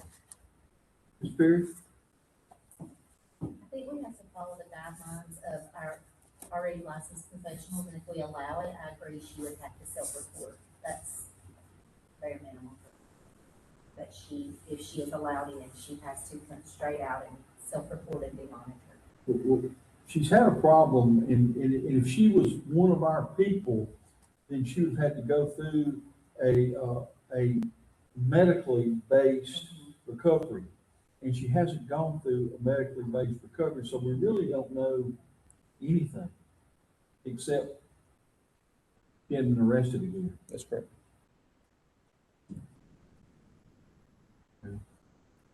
I'm the perennial hard ass. I think you gotta be really careful. What about a compromise situation where she's allowed to do the program and everything, but she is required to be monitored? Like, cause I respect the hell out of Mike Garber, but we don't 100% know, like, if that program didn't work for her. Maybe she's been clean for 9 years, so she gets her license, she gets to do it, but day one, you're monitored, which means it's urine, it's pet tests, it's hair, it's smells, it's everything, and they're gonna know one time, boom, you're in treatment. Just a thought, I'm throwing it out there. The hardship for somebody to get their license and have to go to treatment. She still is, do we monitor her as a student? We can't monitor her still. We can only monitor when she has a license. And then immediately when she gets a license, then she goes into the monitoring program. That's the working part, is that we have the center now that you self-report. Yeah. Know about it, Yeah. which are all articulated, is that when she's fine, it means it's right off. Right. She won't be able to self-report. So she doesn't meet that criteria. It'll be under a consent order, so that, she gets a license and we open the case the next day. She may have the option to voluntarily request to be monitored by the wellness committee or the, whatever the other name is, and she pays a fee every year. The wellness committee, she just says, hey, will y'all monitor me? To do that, she'd have to self-report to the wellness committee. Yeah. Volunteer, but she doesn't volunteer. Well, she doesn't volunteer though. She so- can't self-report till we license her, y'all. Okay, you're right. You're also talking past each other with the terminology. Self-reporting is voluntary. Right.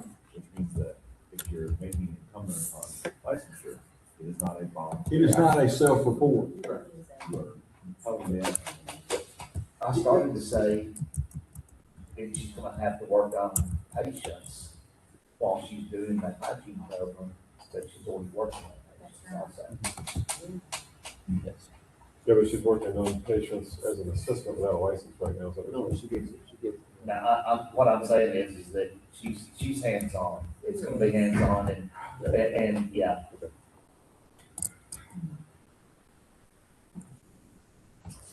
Well,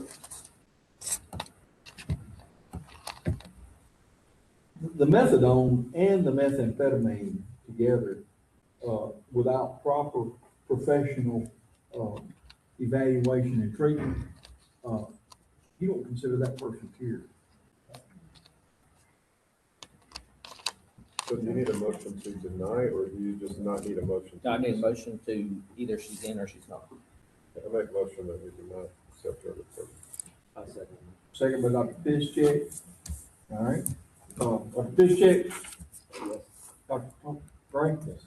McElwain, yes. White, York, yes. Perry, yes. We Talbot, deny. yes. Oh, Talbot, yes, we denied. All right, next. Second, we have a lady who was arrested for unlawful possession of marijuana first. Contacted the Bullitt County Circuit Court. Seems that she was the driver of a vehicle. The passenger of the vehicle had 400 grams of marijuana when they pulled him over for a traffic violation. Both occupants were charged. Her charges were later dismissed. She had to pay a fine, but they were dismissed. Attempted to contact this applicant.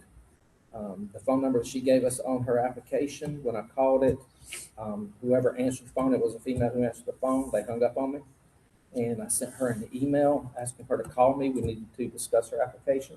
And as of yet, I have not received any emails back from her. This was last week. So the application period is, and I get your point, I'm not making excuses, but the application period is still open. So if we were to deny her right now and she calls you on Monday and satisfies all of your concerns, see the point, Rick? Yeah, and you know, it fall back into, you know, your concerns with her. With the marijuana. Okay, and when we meet in May May, 8th. is the April closed? 30th. It's closed on April 30th. My concern is she's yet to respond. If I was wanting to be a part of the program and I was truly rehabilitated and wanted to do that, I would have responded. I could see maybe she didn't hang up, maybe the call dropped. I can give her that grace. But the Okay. email, So what's your I recommendation? think my recommendation How long is, is that? I just don't think that if she's not going to respond, we just should not. Well, and I agree with you, April the 9th. but the application period You is need to still tell them open. that. So my argument would be, and I'd say there's a 99% chance she's not going to respond at all. But I think that she should be allowed to at least respond while the application period is open. That's when the door closes for her. And we can evaluate that in May. rather than- April 9th, last week. But the application was closed when we meet next. Yes, which is a good thing, because if she hasn't called back by the time the application period is closed, then we're gonna be at the May meeting, we're gonna be at the zone between when the application period is closed, but the people have not been approved yet. That's right. We're gonna make sure we do not send those out. Okay, well, then let's continue this to May. then. Okay, that'll be fine. What else you got? The last one, we have an arrest that was undisclosed. She marked that she had not been arrested. Once we did our checks, found out that she had been arrested for theft of property. Second, contacted her in reference to it. It was in reference to a breakup that she was going through with her boyfriend. Whenever they were splitting property, she took something that the boy's parents said that she should not have had, so they went and signed a warrant on her. She went and turned herself in at the jail. That's the reason she claims she didn't disclose, because she turned herself in. She didn't think it was a custodial arrest, but she was processed, so it is in essence an arrest. She paid a fine for it, and she has nothing outstanding in reference to that arrest. How long ago was that? Kelly, What's the date? 2012. Oh, Kelly? I think she's Okay. fine. I think we should let Okay, so her Kelly in. makes a motion, okay, Dr. York seconds. Yes. Dr. Piszczek? Yes. Yes, yes, Yes, yes, Yes. yes. Oh, and yes. Yes. Okay, to approve her. Yes. approved. Yes. Thank you, Shannon. All right, now we're down to license by credentials. And everything, I assume, is in order with these people. Dr. Talbot's not here. But any problems with any of them, Dr. Talbot? The license by credentials? No. And you have one door. Yeah, you had that one guy from earlier on there. Is he on there? Is it Eric Olendorf? The last one, 45. Yeah. Okay, and I think, did anybody have a problem with Dr. Olendorf? With what you heard and what was said? Okay. All right. Do I hear a motion? I recommend this volunteer separate by credentials. Okay. The motion has been made by Dr. White. Do I hear a second by Dr. Fishkill? Okay. All in favor? Yes. McElwain, yes. Right, yes. York, yes. Thanks, Terry. And Dr. Talbot? Yes. Yes. All right, now we're down to, regional examination. Recommend the following candidates be accepted for regional examination for successful passing of the district. All right, do I hear a motion? Motion by Dr. Gray, second by Dr. York. All in favor? No, Pinchet, yes. Very yes. McElwain, yes. Right, yes. York, yes. Terry. Talbot, yes. Okay, now we're down to the following UAB dentistry graduates.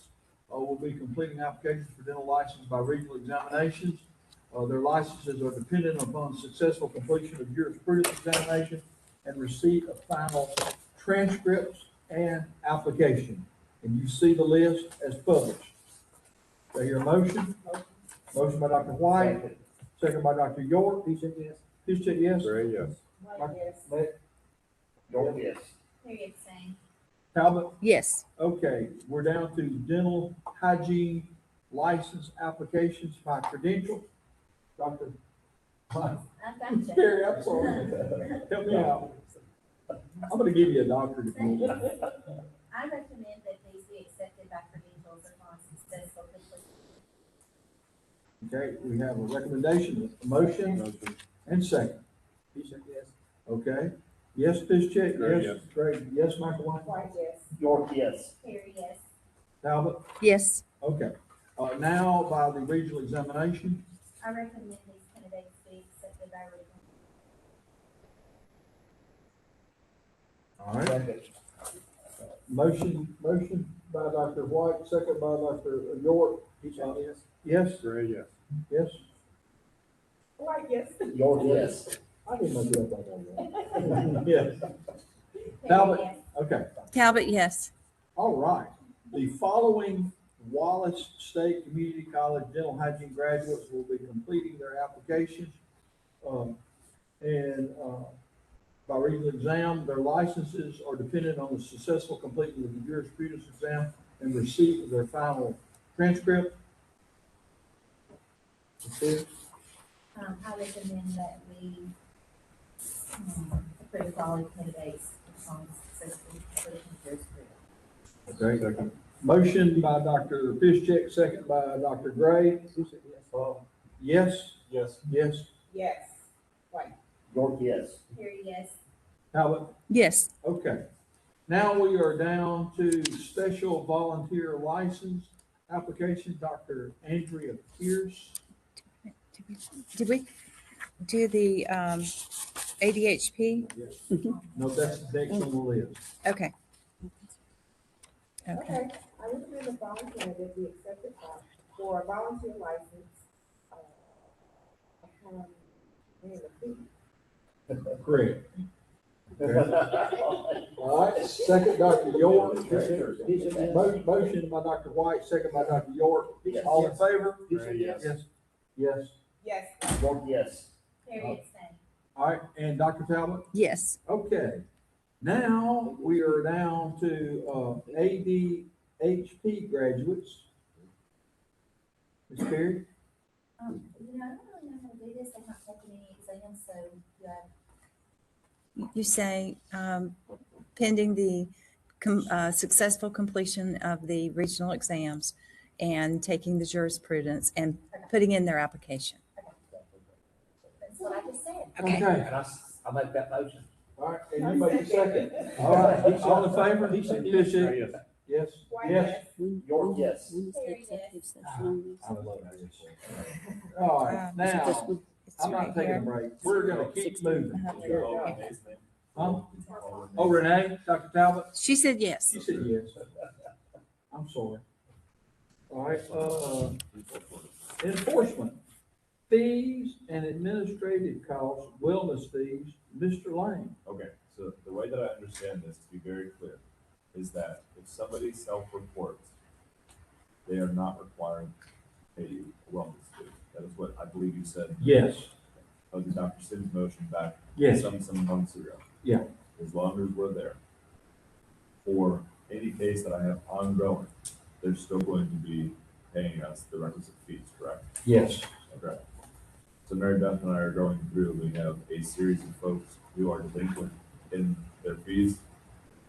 Do you have any suggestions or thoughts on how you want to go about procuring those and having that addressed? And be more specific. A person hasn't paid their wellness fee, they contract with you that they're gonna do this for a 5-year period of time, they pay for 2 years. It's year 3, they don't pay, it's year 4, they don't pay. So now they're delinquent for 2 years. Okay. And their license is contingent on paying that fee? So the license, the consent dictates that they owe you the money, but it's not conditional.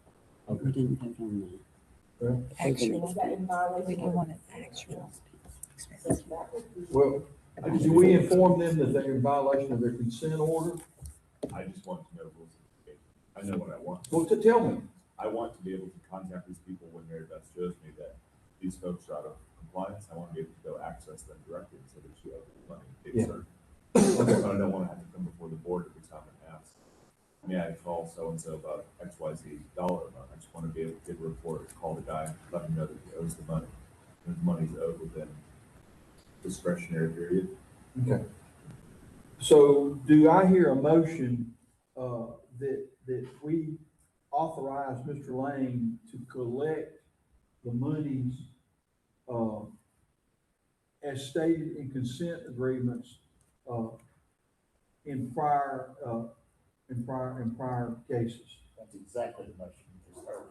Yes. Okay, by Dr. York, Yes. second by Dr. White, Please say yes.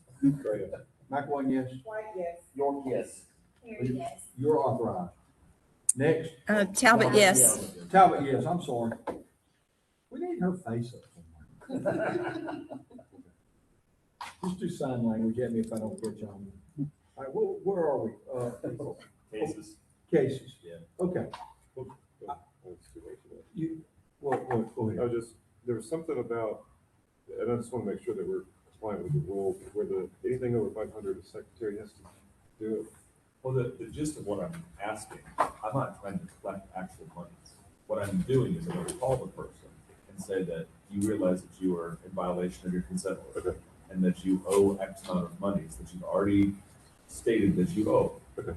And then if they say, oh, damn, I'm gonna pay you, life is good. If they, for whatever reason, don't, they have 30 days, Okay. to get back. And then if that's the case, they can bring it before you and Right. say, Okay. these folks should. All right. But it's already something they Yeah, consented that's to. right, that's right. And then Okay. if they don't, then you have the opportunity to say they're in violation of orders. All right. All right, thank you. Cases, Mr. Lane, and I'm ready. Yep, let's do you first. All right.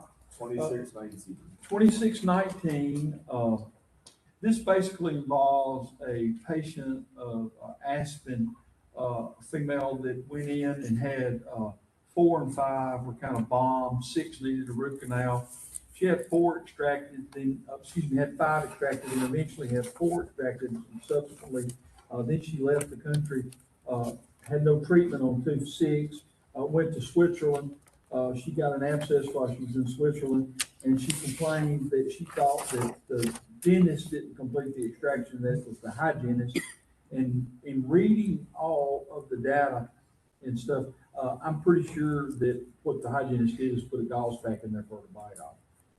And I don't see any evidence to sustain. She was properly prescribed antibiotics, and I don't think it's the dentist's fault that she went out of the country. Motion. So moved. Second. Please say yes. Gray, yes. McElwain, yes. White, yes. York, yes. White abstained. Perry abstained. McElwain abstains. And Perry abstains. Talbot? Yes. Okay. I'm sorry. All right, 2620.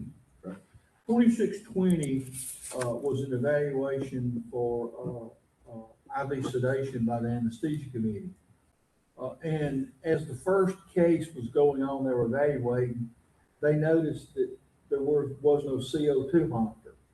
So they stopped the evaluation, and at this point, the person had an inventory of drugs and everything, but no longer had a permit because the evaluation was revoked because they didn't have the equipment they were supposed to have. And then in collecting it, Shannon noticed that there was a great discrepancy in drug inventory and drug dispensing logs.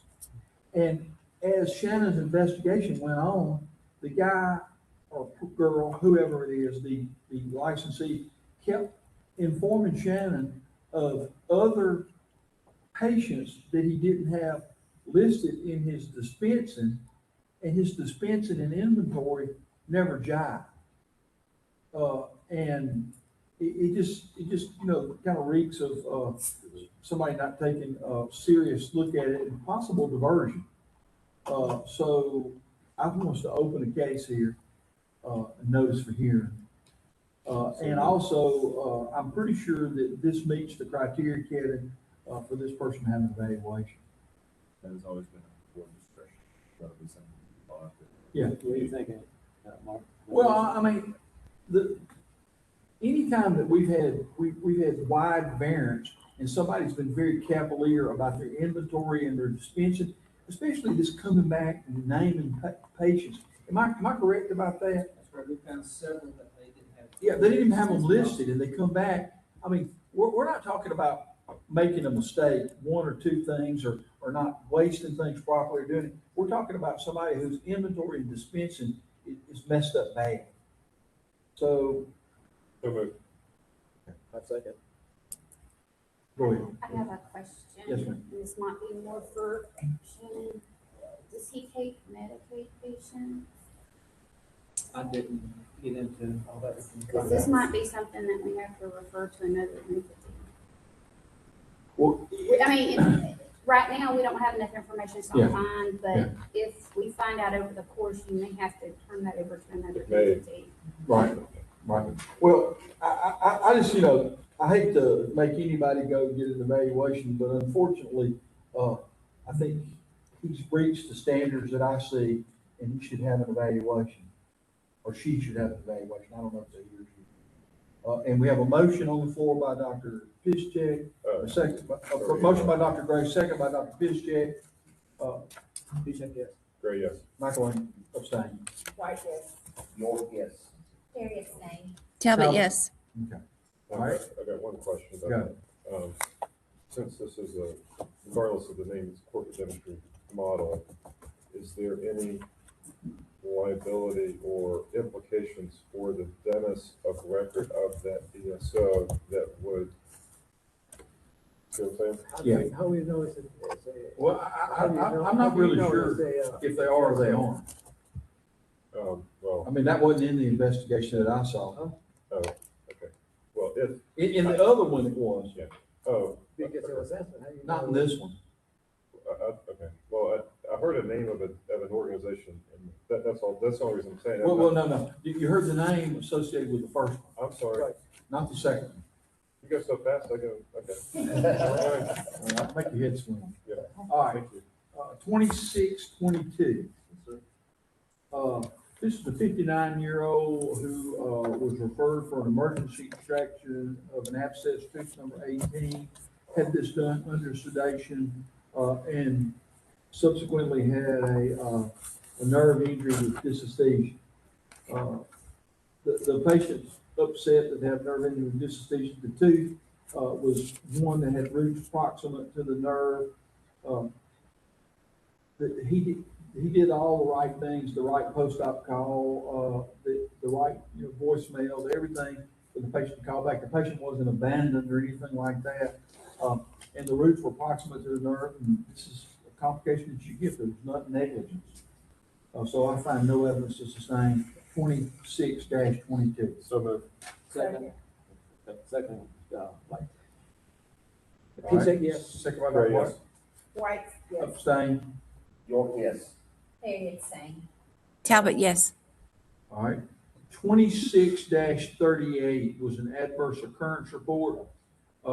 Same day consult and surgery, 56-year-old female, basically, had no history of medical problems. And she developed hypertension and subsequently had a seizure while having an extraction with nitrous oxide and local anesthetic. She had a seizure. She was appropriately treated. And I think this was a vasovagal syncope seizure, not a seizure. And she was appropriately treated by the dentist. 911 was called to the emergency room. They evaluated her and they felt that it was a syncopal seizure and that everything had been done right. So there's no evidence to sustain. So moved. Second. He said yes. Gray, yes. Abstain. White, yes. York, yes. Harriet saying. Talbot. Talbot, yes. She's still best. All right. So I am done. Who's next? Let's do Dr. White, please. Okay. Case number 2631. Okay, this is a complaint involving alleged failure to meet standard of care related to fixed prostatitis. Patient complained of the 3-unit bridge that failed within a year of delivery.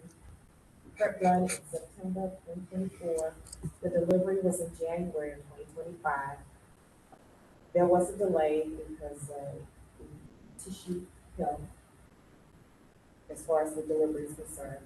The failure was in December of 2025. Patient returned to the office approximately 4 months after the delivery, stating she felt, or he, I'm not sure, there was movement when chewing. The dentist, and she returned in April, in April, and she returned in August for the same thing. The dentist responded. The dentist says they advised the patient of a guarded prognosis of the endo-treated teeth that required multiple posts before final restorations were delivered. And several months after the bridge delivery, they observed bleeding and a 4-millimeter pocket at one of the abutments, tooth number 14, indicating a possible fracture. They advised the patient of this, but asked the patient to return if they had any other symptoms. When they were in the office, they had no symptoms. They noticed no mobility. And when they confirmed that there was a root fracture, they gave the patient the options on possible treatment. Based on the clinical records, I did not see a deviation from standard of care. Unfortunately, there was a negative progression, and the outcome was not desired. And I see no evidence. I got a question. You said that they waited 4 months because the tissue was. So the patient came in April.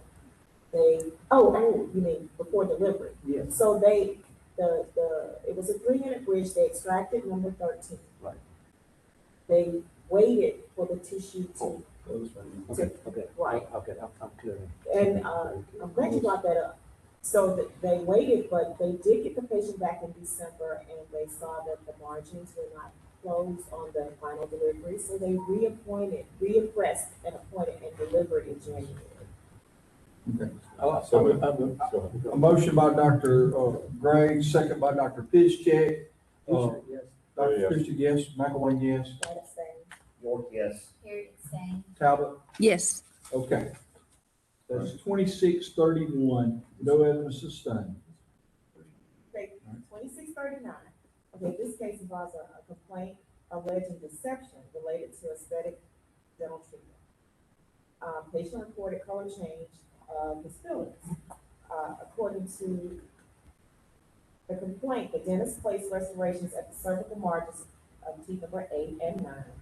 And initially, the patient liked them. They came back follow-up appointments, noticing staining at their hygiene appointment. The dentist, the dentist's response was they went in and they used a Shofu disc to polish the fillings to remove the staining. The patient was unhappy with the look after the polishing. The patient felt that they changed the color with the polishing. A Shofu disc cannot change the coloring. This is notated in their clinical notes. So I see no evidence to sustain this patient was upset that they didn't get the design approved. So moved. No evidence to sustain in 2639, moved by Dr. Gray, seconded by Piszczek. Yes. Yes. Yes. Right? York, yes. Harriet Sane. Dr. Talbot? Yes. Okay, that's 2639. Next.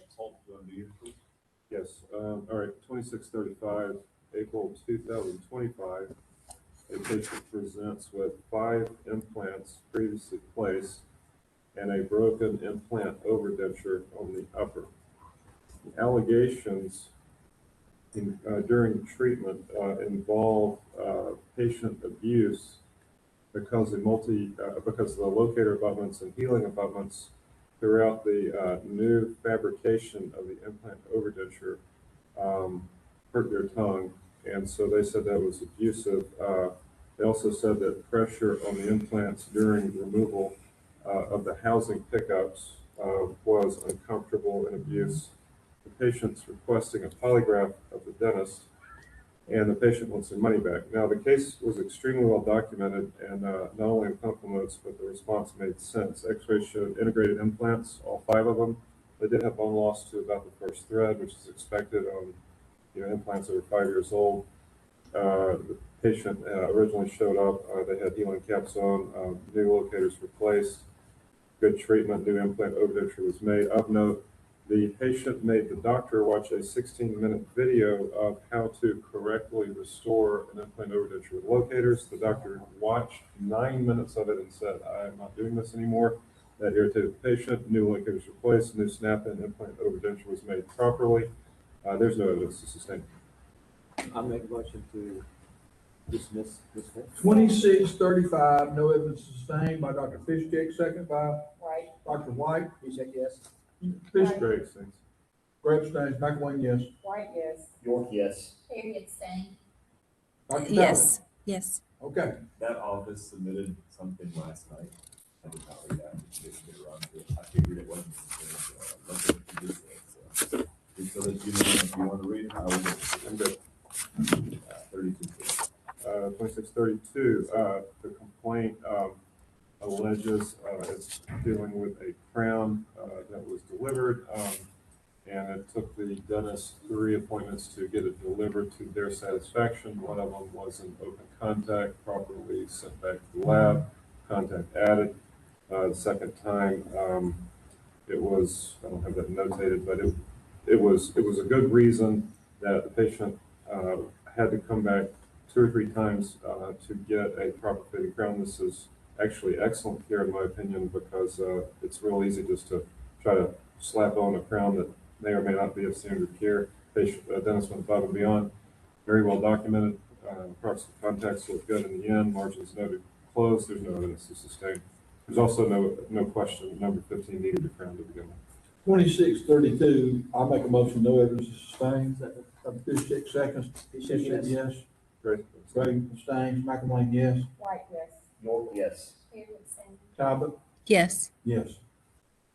You want to do the consent order? No, I'm gonna do those all again. Okay. All right. So let's do Dr. Piszczek, please. Yes, this 2630. is 2630. Yes, sir. Patient complained because a crown that was made and thought that the insurance company was going to pay for their part. This is outside of jurisdiction, and there's no this is a financial issue, no evidence to sustain. 26, Tam? Yep. You said 2 different things. You said out of jurisdiction and no evidence. What's out of jurisdiction? Yes, it's out of jurisdiction. It's out of jurisdiction. Okay. yeah. So, Yeah. Do we need anything else there? well, you just vote on it. It just changes the letter that I send to the. Okay, Holt made a motion. Holt made the motion, Dr. York seconded it. out of jurisdiction. Abstain. Dr. Fischbeck abstains, Dr. Holt said yes, Dr. McElwain says yes, White, yes. Yes. Harriet saying. and Talbot says yes. Yes. Okay, 2636, patient filed a complaint because after she had a denture made, it rocked and was still fitting. After reviewing the chart and the doctor notes, I feel there's no evidence to sustain her complaint. so move, no evidence to sustain on 2636 by Dr. Gray, Fischbeck abstains. seconded by Dr. McElwain. Wait. Fischbeck abstains. Wait a minute, who did the second? Me? Okay. Great, yes. Gray, yes, McElwain, yes, White, Yes. Yes. York, Harriet yes, saying. Talbot, yes. Talbot, yes, okay. Next. 2-1. Dr. York, will you please do 2623? All right, 2623 is a case where a dentist had left the practice in July, went to another practice, and then it came to his attention, and he filed a complaint because the dental office had been still filing under his name and provider credentials with insurance companies. And so he learned that in December 2025. He contacted the practice, he contacted the insurance companies, then he filed a complaint with the board in 2026. The response says that the dental office found out about this in October 2025 and immediately corrected it, which is contrary to what the complainant said. But if you go on through this, the response is written by this person's lawyer, and it says, as provides some context, ... It turns out to be a financial dispute upon leaving anyway, and that there's money involved here. And so I had Kevin Lane reach back out to the complainant just to see if this had actually been resolved with the insurance thing. And in the 5-sentence email response back to us about this, there is absolutely no mention of anything that even comes close to the original complaint. It's just all talking about the financial dispute and about how their lawyers are working through it. So I think this is out of our jurisdiction. Okay. This is 2623, out of jurisdiction by Dr. York. Do I hear a motion? Moved by Fischbeck, second by Dr. White. Fischbeck, yes. Fischbeck, yes. Gray, yes. McElwain, yes. White, yes. York abstain. Harriet saying. Talbot. Yes. Okay. Where are we now? That's for last. That was it? No, one more. Oh. He said yes. That's for last. That's the last. Oh, well, let me get my pencil. This is 25,186. 25,186. Okay. So this person went in as a new patient for a regular teeth cleaning. He says the hygienist came in, first thing she did was took x-rays. She came back and picked up what he considered to be a pick and a drill. She didn't tell him what kind of cleaning she was gonna do. She caused a little bit of pain. He told her to stop. He wanted a regular cleaning that his insurance would pay for. She went and got the dentist. The dentist said, no, I'm sorry, you've got some problems going on. This is not gonna be a regular cleaning. He says the hygienist loudly stated he had degenerative perio disease, which was a HIPAA violation, and that he felt like she broke a piece of his tooth off for financial gain. So the hygienist says she followed protocol as a new patient. She did x-rays, she started a perio exam. He would not let her do anything else without the doctor. She did show him on the x-rays, the bone loss, the tartar, all the things. When the dentist came in and gave him his findings, he became really agitated and left. All right. I find no evidence to sustain he was a new patient, exams, x-rays, all were taken, standard care was provided. 25,186. Motion. Motion, no evidence to sustain by Dr. York, second by Dr. White. All in favor? Fischbeck, yes. Fisher, yes. Yes. Yes by Gray, yes by McElwain, York, yes by yes. White, yes by York, Harriet saying. and Dr. Talbot. Yes. Okay, we got that. Two consent orders. These are both for cases. I'm happy to chime in when you need me to. Okay, Name Collins first, since it's the most controversial. let me see, can we do Amanda Thompson? I'm sorry, what else was I saying? Yeah, oh, they're public. They're public now. Okay. All right, let's do this one first, because I'm more familiar than I will. So this, quick recap, this, case was noticed for hearing. Quick notes on it. The Crown Bridge, restorations were done, at this office. Subsequent treating dentist was documented stating about 3 months post-delivery that the crowns, the margins were open, black and sticky, and that the restorations needed redoing. That was the main thrust of noticing for hearing. Cameron and the respondent's attorney came to terms that I was willing to accept, and that is a consent order of a $1,500 penalty, including 4 additional hours of CE in the area of restorative dentistry. They had accepted this consent order, and I present it to you, to the board as a resolution to this case. And, okay, so this, Can you repeat the dollar amount? I didn't- $1,500 plus 4 hours of CE in restorative dentistry. okay, so it's 24,101, under the parameters stated by Dr. Gray. Do I hear a motion that the board accepts this consent order? Motion by Dr. White, second by Dr. Piszczek. All in favor? Piszczek, yes. Do I abstain from this? Yeah.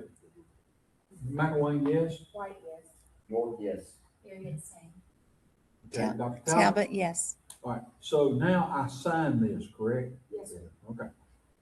Making sure we do it all right.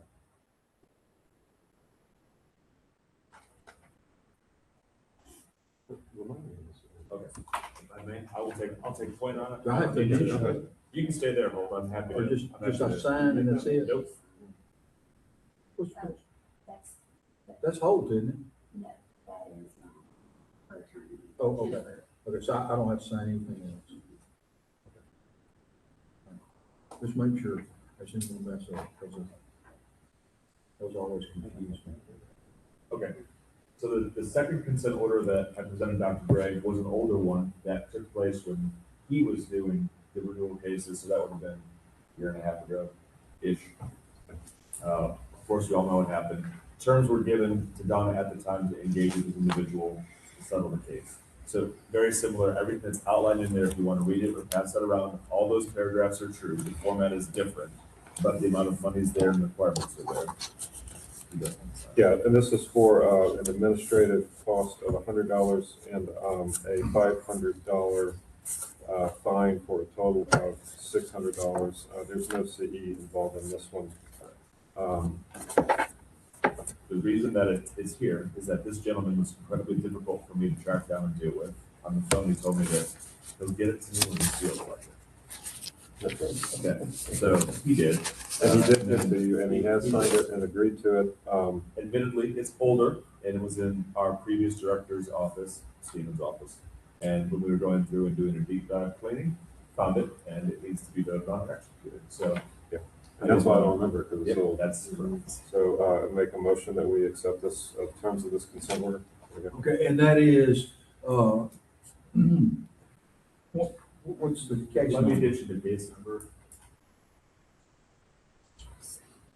Are you ready, Mark? Yes. It's 24,278. 24,278.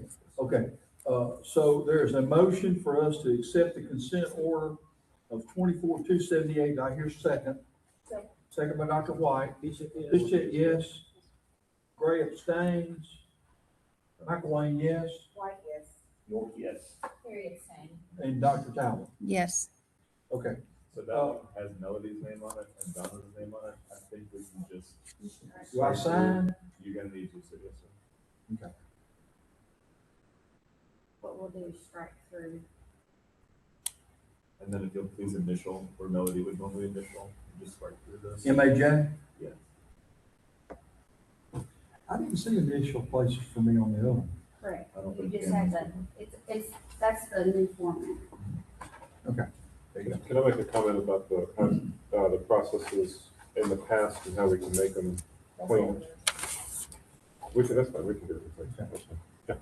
All right, let's see, we're just hurdling along here, and I've lost my place. Beats me.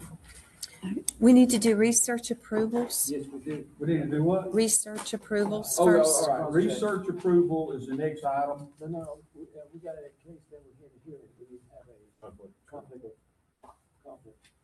Oh, conflict check on the case that I said notice for hearing. Right, 26, 19. Give me a second. 26, 2620. 2620. I'm trying to pull the gentleman's first name. It's Dr. Alborn, but it's Dr. Michael Alborn in Gulf Shores.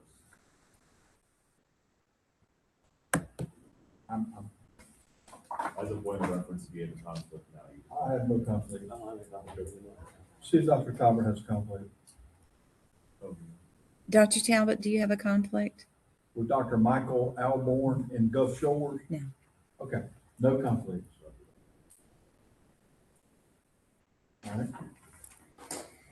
All right.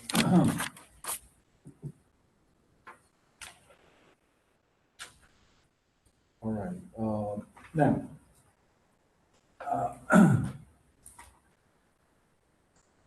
I would suggest that every board member be able to do research on general supervision, because we're all gonna have to look at that.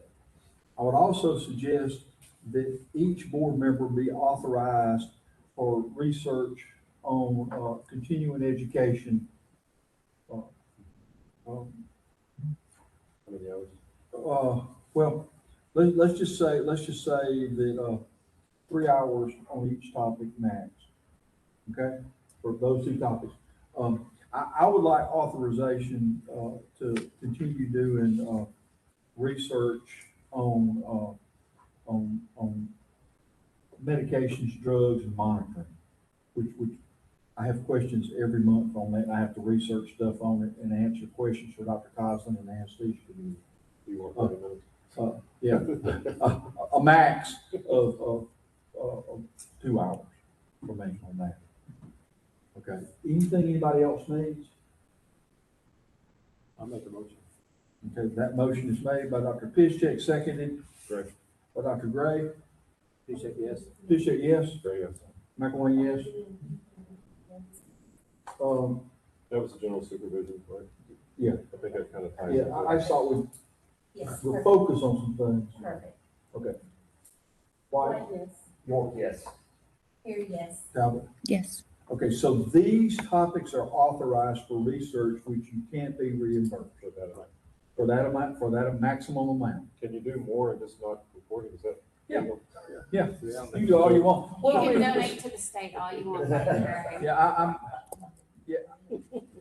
I never finish with stuff, because it's always something. And, but let's see now, so we covered all the items. Oh, there's one thing that we didn't do, and I don't know whether I skipped it or I missed it. But IV starts for assistance, for, I think we had a rule that. You didn't skip it. It's in that blue box. Yeah, Oh, hold on. to hold on till May. Okay, see, what I'm envisioning for that is that if you've got a parenteral sedation permit, or you have a general anesthesia permit, that you be able to train that assistant in IV starts, and that you certify trained to competency, by virtue of you being able to do that, that you can train them to do. And to me, it's just like the dentist teaching somebody to do a temporary crown or some other procedure. They're not pushing, they're just starting. Right. They're not gonna push drugs. All they're gonna do is start the IV. This is where I ran into, I've already drafted some. Okay. So I started. Okay. Where I ran into the initial rub was that this is proposed for an assistant. So that means that a hygienist would have dominion over it too, by default. Yes. And then there was no educational vector assigned.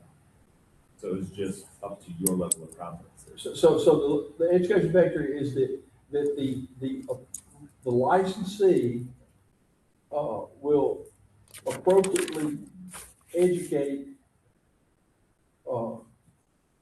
the assistant / hygienist, in, the didactic and clinical procedures for safe IV starts.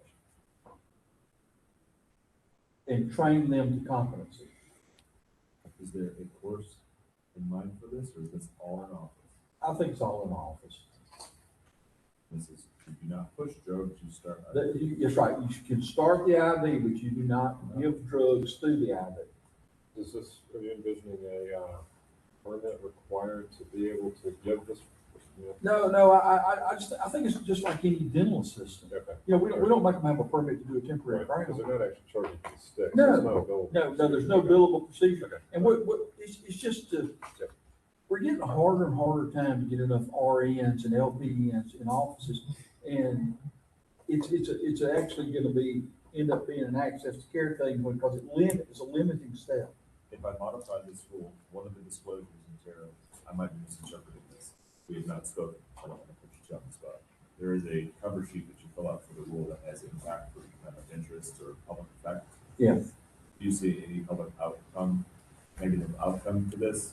No, I just think it would promote access to care. I think that would be the biggest thing, and it doesn't take anything away from anybody. Doesn't create a danger to the public, because, you know, you've got assistants that you're teaching to do intraoral procedures all the time, which are way more invasive than this. Would it, one of the questions is, does it create a financial impact or economic impact? But you said it wouldn't, It's not a billable procedure. not It's not. billable. So it just promotes more efficient flow of the office. All right? It's the usual stuff. Okay. And if there's any help you need on it, just, all you gotta do is tell me and I can fill it out. I'll work with you on it. Okay? Can we get approval for actual expense for this trip for the staff? Yes. Okay. You have to vote on Make it? a motion Yeah, thank you. that we compensate our staff. For actual expense. Thank you. Second by Dr. Gray. Bishop, yes? Very yes. McElwain, yes. White, yes. Terry, yes. Okay, we gotta Talbot, wait- yes. we gotta wait till, Give me back, man. We'll finish it out in a second. All right, so we pretty much slammed the agenda. We do, Dr. White has requested that we go into executive session to discuss pending litigation. And when Dr. York comes back, we'll go there. We'll make a roll call vote. Go in. And when we come back out, we'll come back out in the session and adjourn the meeting. how much time do you think we need for? Oh, to the bathroom? Oh, okay, let's all go to the bathroom. Yeah. How much time do you think we need? Oh, Really just, 30 minutes, do you think? yeah, I mean, it shouldn't Okay, take that that would be long. clean. Dr. White has only 140 pages to talk about. Now then, That's we're all. going on a break. Okay, I'll go up there with you. Yeah. 5 minutes for break? What did you say? 5? Okay. 10 changes to 10 if you want. Oh, I was just trying to see what we're doing.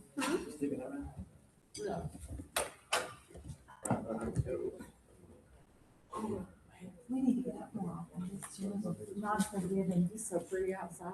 This one is. Are you done with all these? Yes, I'm gonna take them. That's And I lose them in the morning.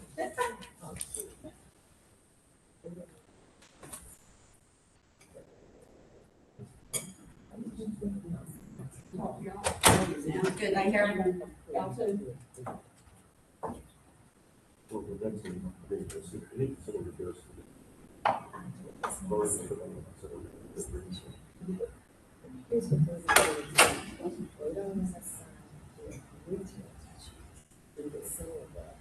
And all they want is to set their lips on it. In other words, we have to do two things. why don't we just vote it to consider? I- That's what, we're saying. We're saying the same thing. So, You did. The trustee attorney had said, hey, no attorney that you saw is going to be in the conference. Saying, if I don't violate this, saying, well, I'm going to be in trouble and my license is going to be rejected.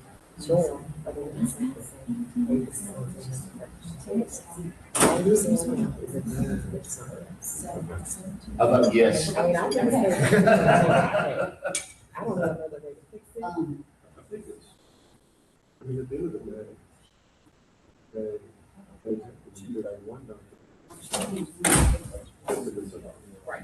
So here's what I would tell any attorney that may be, or don't care about any other documents, I'm gonna make my life easy.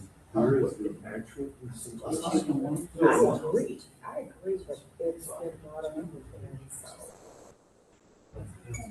Let's do it. Can I have you just 5 Yeah. seconds?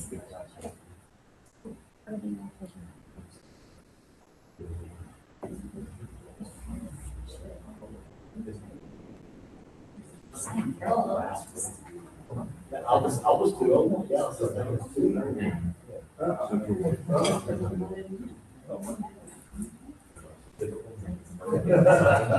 There you go. This firm is suing the state for through the Central Water Board for removing.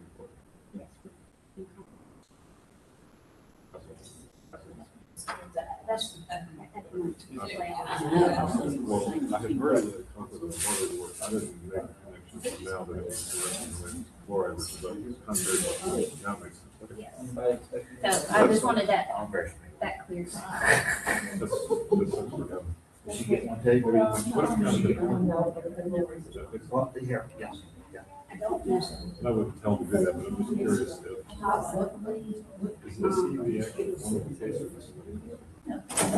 Well, I think, yes. Okay, okay. They're like, hey, I didn't think about that. Tell them to work with themselves. I know, right? That sucks.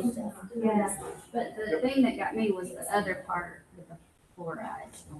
Yeah, that sucks. I didn't know that it was related to, I mean, I thought it Well, I was. know, something and like- you wouldn't have known. Yeah, I thought it was something like the sewer, or, you know. Okay. It was after. That sucks. Yep. For him. She would have walked out there. Okay,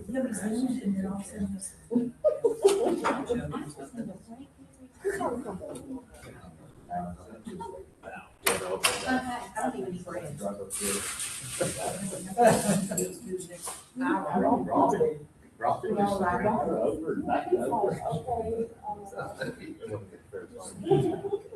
Well, you know what?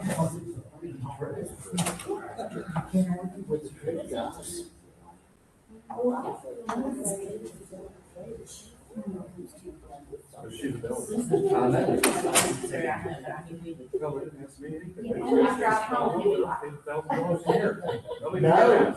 you got paid extra because you told me. Oh, well, that was on the Outback. Well, still, that. Yeah, I gave you $200. You said that's all?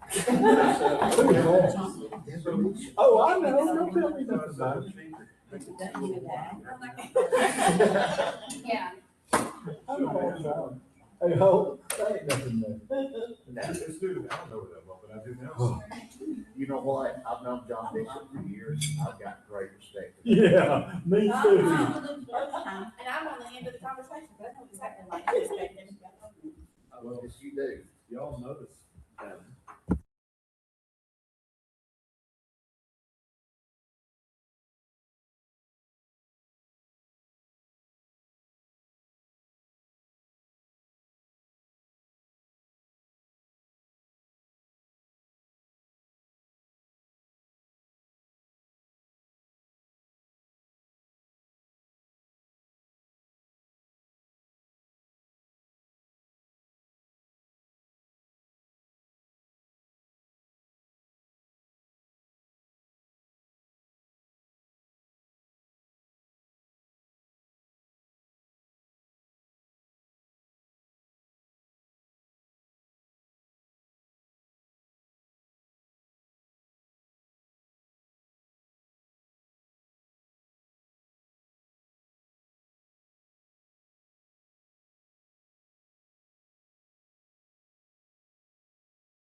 So, So I think this really We're relates muted. kind of to the consent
Look, here's the way I see it. He had a problem with his dispensing logs in that the logs that we got weren't accurate and he kept coming back and adding people to them. So basically in 34.9.18, it says, that, let's see, let me find it again. If he violates under 13, prescribing, administering, dispensing any controlled substance, schedules 1 through 5 containing the Alabama Uniform Controlled Substance, that is a violation. Okay, so there's what the violations are. All right, so we have we got one count of his dispensing logs being incorrect. And we have 3 counts with 3 separate controlled substances, is that correct? Of his inventory logs being inaccurate. And so that's what I see. I said 3 for inventory and One for dispensing. So, and I'm not arguing, just why is it not just one for the dispensing, one for inventory? Why is it 3 different counts for inventory? There's 3 different drugs in inventory. 3 different drugs? 3 different controlled substances that he was inaccurate. So, you know, when you do inventory, each inventory thing's separate for separate drugs. So he's got 3 separate documents that were false. And then in the dispensing, he didn't have the patient's names, he left out. I'm not gonna say, you know, since he added 5 names, we charge him 5 times. I just think he was wrong. Okay, so. And the amount of money. Well, I think since you've laid this out, Now you go to the matrix. now we're gonna go to the matrix. That's what I was gonna say, in the matrix. On the Then scale we can of, just go to the matrix. And on a scale of 1 to 3, 1 being the least, 3 being the worst, where does this fit for these counts? Well, I think the most egregious thing he did was his dispensing. So I think that right there to me is the worst, when you don't have even the patient's names written down that you gave the medicines to. So that's the worst. And I think the inventory things, I could be less on. Do you want like level 2 or level 3 for? Level 2 for the inventory, level 1 for the level 2 for the dispensing. Right. Level 1 for the inventory. Right. Okay? Which one's, what's the most, what's better for the? What's for the more response? expensive, Yeah, 1 or 3? Yeah. I said 1 was the least and 3 was the 1's the least, 3's the most. So the bottom line is it's an isolated incident. So it goes from 0 to 2,500, requiring remedial CE.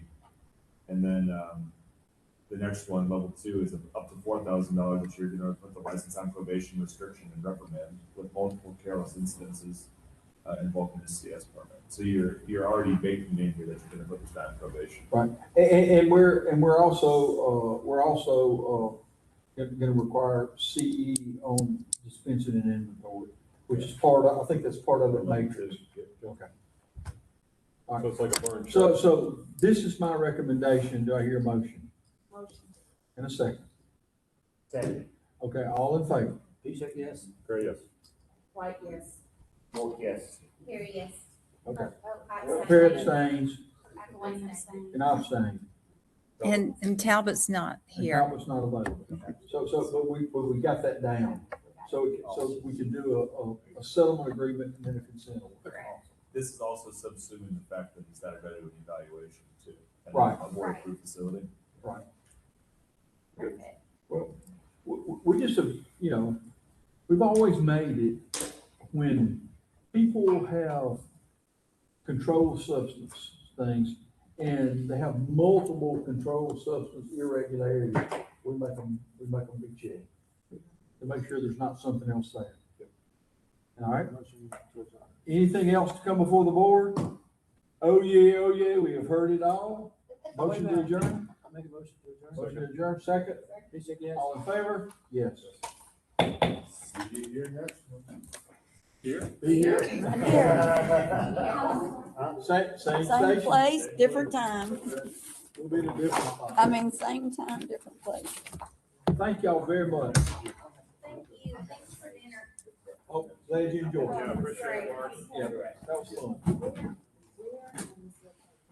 Does Chad give you a card for that kind of thing? What? Does Chad give you a card for that kind of thing? For dinner. I had to get Connie's card. Oh, she paid.